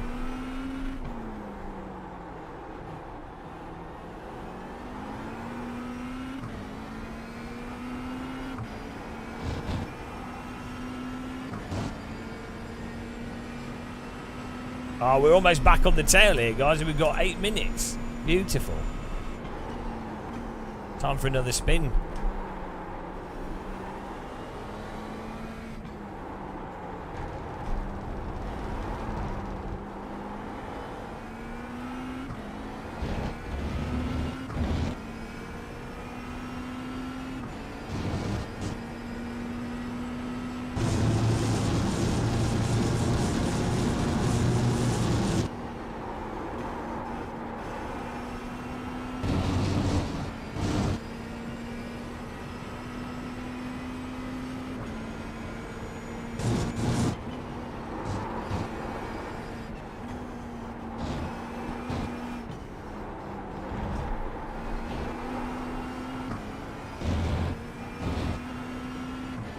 They're all just... I don't think they're even racing each other. They're just following each other around the track. No battle.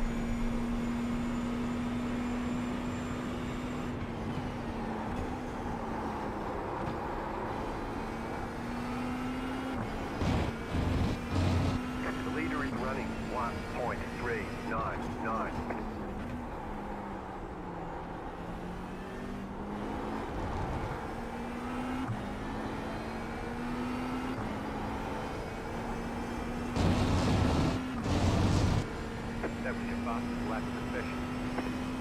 Hello, Sim Racing HQ.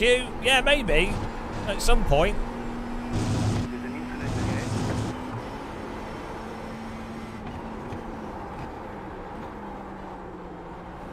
It's a bit hard for me to get to Silverstone, but yeah, it'd be awesome.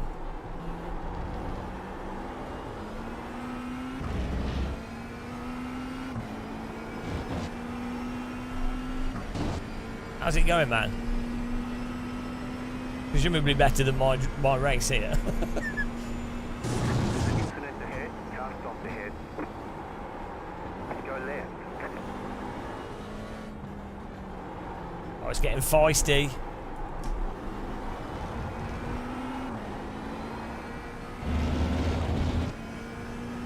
We're recovering our I rating here after our weird start.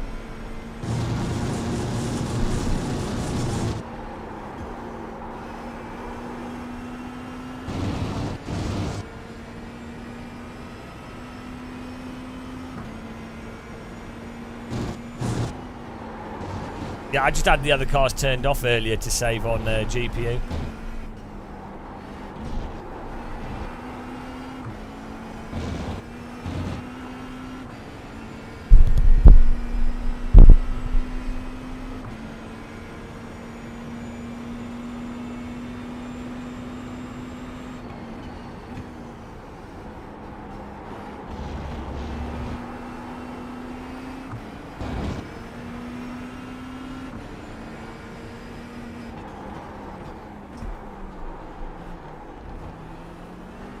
Wall of BMW. Oh. Clear on the right. Okay. What? What? Okay. Intimidation tactics, guys. No battle! No battle!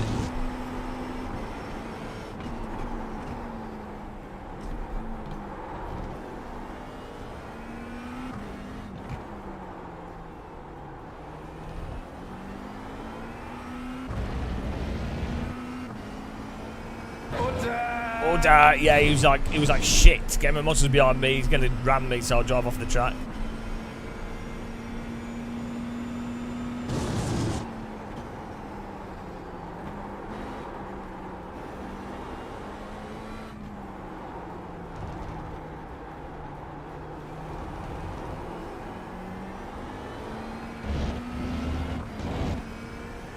The cry of no battle.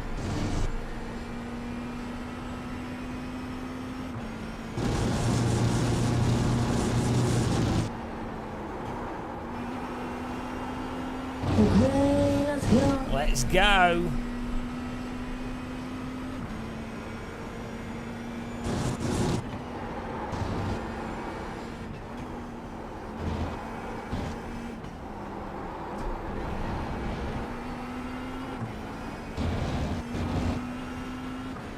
It's probably the guy that we drove into at the start. Oh dear. Random call sign better win this. I tried to take out the other cars for him. Made it look like a silly accident as well. He better capitalise on it.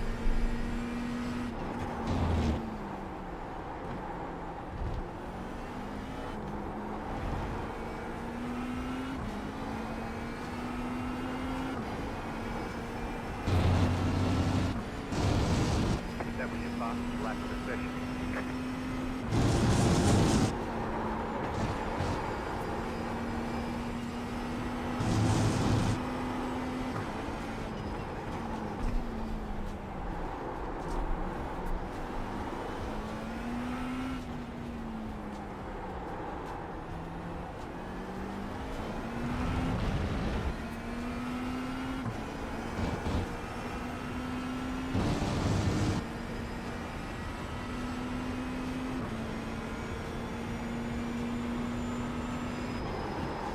Car right. Clear on the right.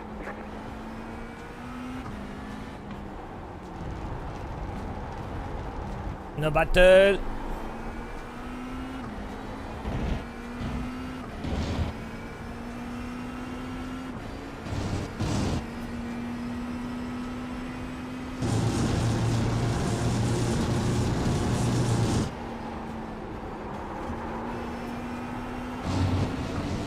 Number 2! Oh, it never gets old.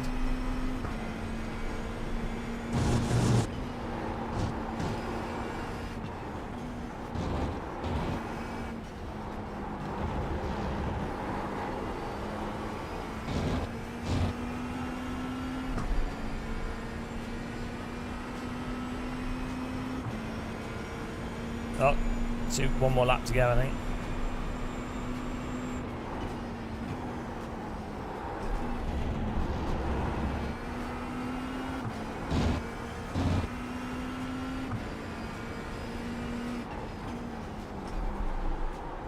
White flag. One more lap to go.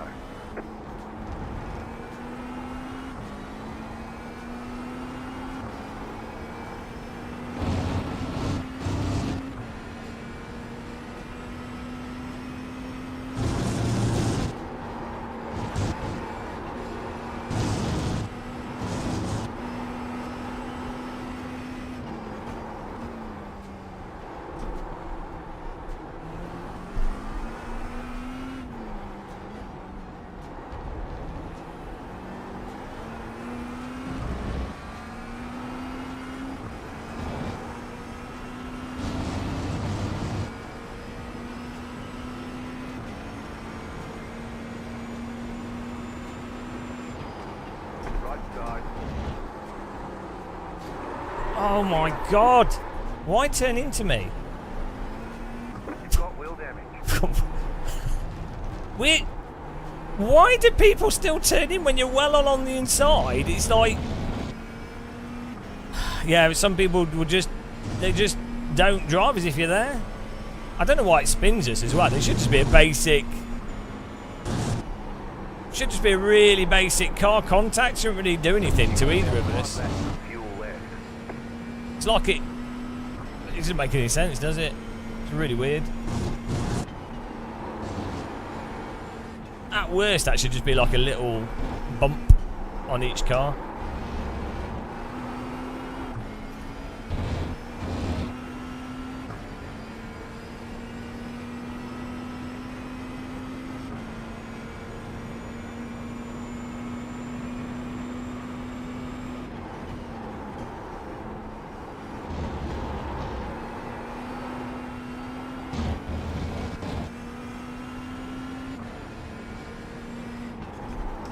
Good rate.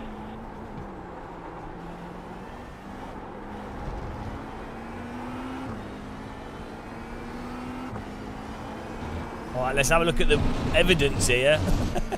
I hope Rando won it. Let's see. Jeez, what a terrible race. Let's see. Right. Where did Rando finish? Oh, 8th. No, not too bad. Nice job. Yeah, this is mental, right? It shouldn't be. I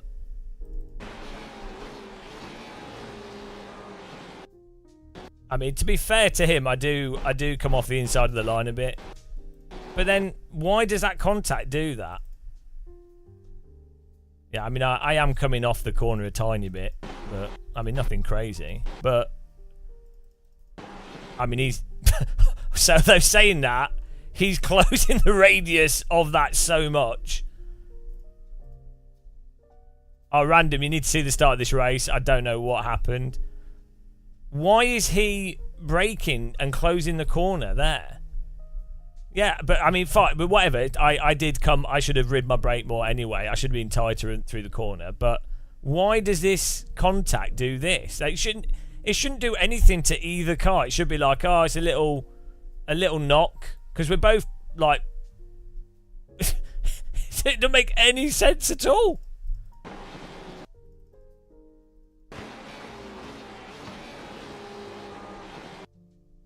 My car isn't really understeered, but we're sort of on and off the brake here. We're just trail braking through here. And then he's definitely closed into us. Like, I think that's...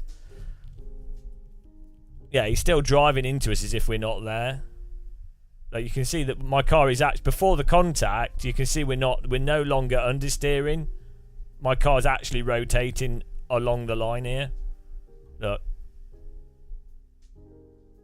we are actually holding that line. I mean, we should be further to the left, but he's driving as if there's no one there at all.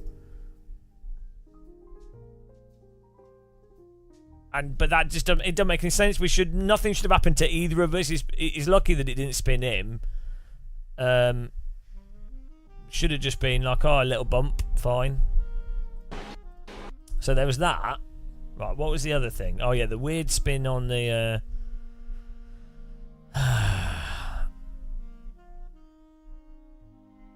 you have to be hyper aware of the warmth of the tyres. It's because on that left-right, you're braking into it so the rears are warm, so then when you turn, it makes them even warmer.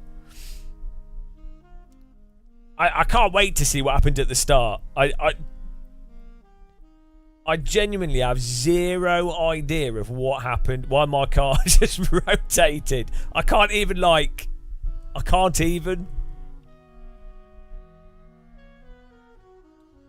Right. Oh, sorry, random. Right, what happened here? What on earth happened here? Right.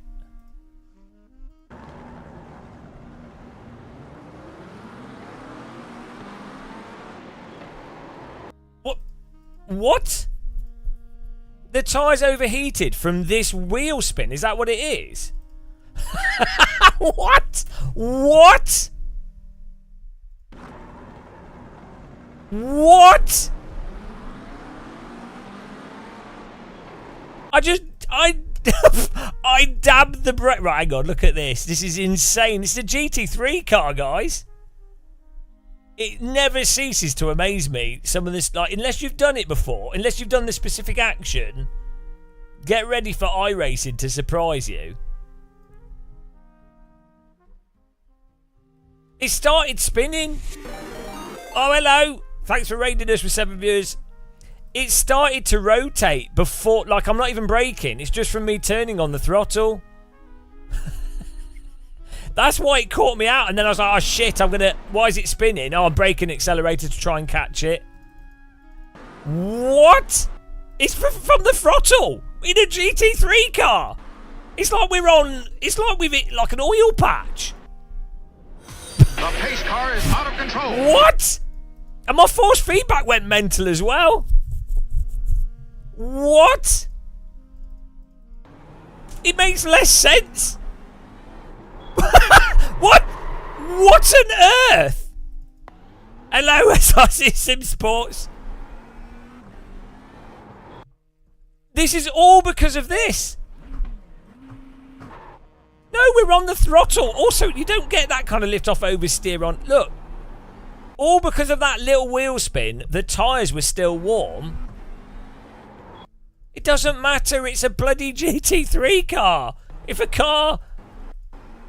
car starts spinning like this, you just counter it. As soon as the car started rotating, I came off the throttle and counter-steered. And then I'm like, oh, it's iRacing, so I push brake and accelerator.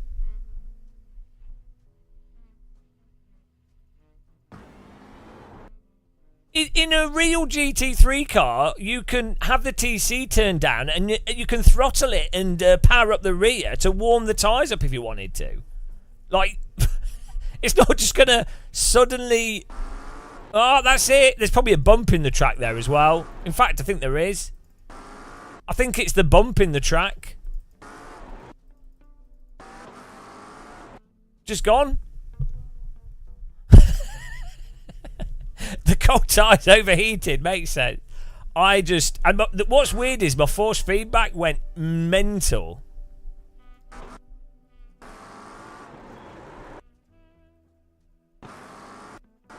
Yeah, it's a bump in the track as well. We had to, now we know that. Now we can't laugh at other people doing that. I mean, no other simulator ever has that, and even in iRacing, I don't think anything like that has happened to me before. I've been sim racing for 25 years, so you know, it's weird when something completely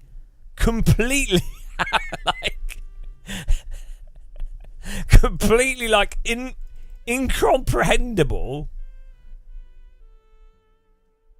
It was just the turning of the wheel that started the rear going. That input, and then it was actually the bump on the track that started it, basically. Like, it's gone there. That's the point that it's gone. So it's from the wheels spinning up before the bump, and then maybe the bump pushes it around. So you can... The steering input is enough input that the throttle then causes the rears to spin, and then the bump on the track just there is enough that you then can't counter steer it. Like, yeah.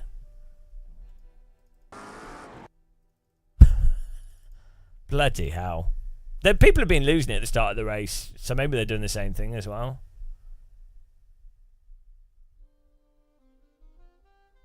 Is there a...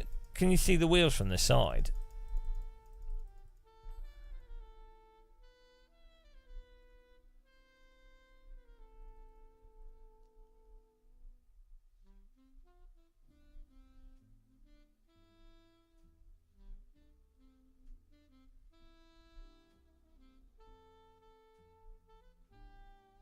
You can't really tell if they're spinning.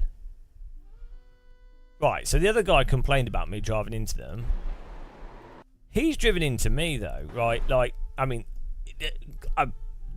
my car's spun. I'm not having a go at him. But he's in a position to be able to avoid that, presumably. Oh, thank you! SRC Sim Sports! DD girl with the DD wheel. What a babe, what a beauty, what a sexy lady. It's a DD girl with the DD wheel. Perfectly formed servo motors for her legs. DD girl, a dreamy girl. Oh, what a perfect servo motor, babe. It's a DD girl with a DD wheel. Active Force, Fanatec, Simucube, Sim Magic. Everybody needs a DD girl. Put a DD girl in your sim rig. She's so beautiful and strong. She laps a Nordschleife with her eyes closed at full force feedback. DD girl with the DD wheel. Beautiful servo motor, babe. DD girl, dreamy girl, rotating in SRC Sim Sports bed tonight. DD girl, DD girl, DD girl. Thank you very much. Really appreciate that. Let's see if we would have been able to avoid myself. Let's have a look.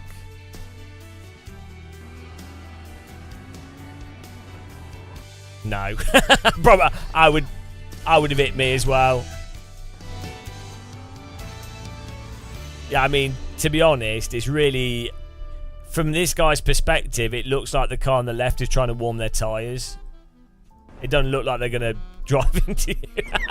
Yeah. I mean, sorry for this guy. It's nothing he could do. Like, why would you expect... I mean, I wasn't expecting it, so why would he expect it? We're not even at... We're not even on, like, full... Like, look at the RPMs. It's gone here.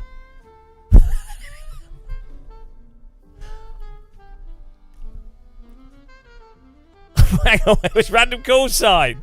Oh, here we go, here we go. I was putting on a show for random. Good job. Good job, good show. Did you enjoy it? He's probably like, what the fuck? Whoa! I got out of the way there, though. Stupid. Why are we doing? Why are we not doing a standing start? That's what I say. Bloody hell! I'm banning myself from sim racing. Jeez. What did we lose? I mean, it was all right. We recovered it. It's a shame. It would have been nice to actually have a race with random, but minus 42. It's not too bad. What were we on? 644.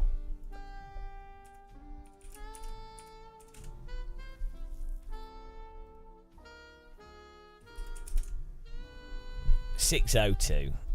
I could have worked that out actually.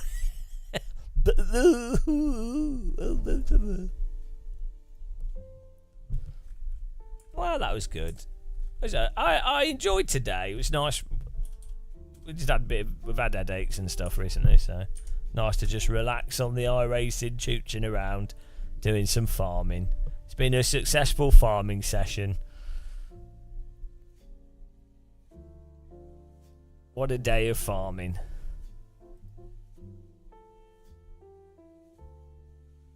Right, there we go. Guys, go and follow Random Call Sign. Give him a sub. All that lark.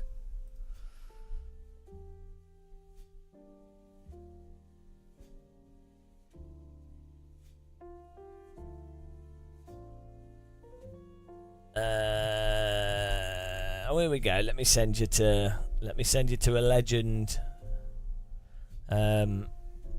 Yeah, thanks for watching, guys, and taking part today. Subs, Lawrence for gifting subs as well, and like button clicking and all the YouTube stuff. Appreciate it. I'll catch you guys soon.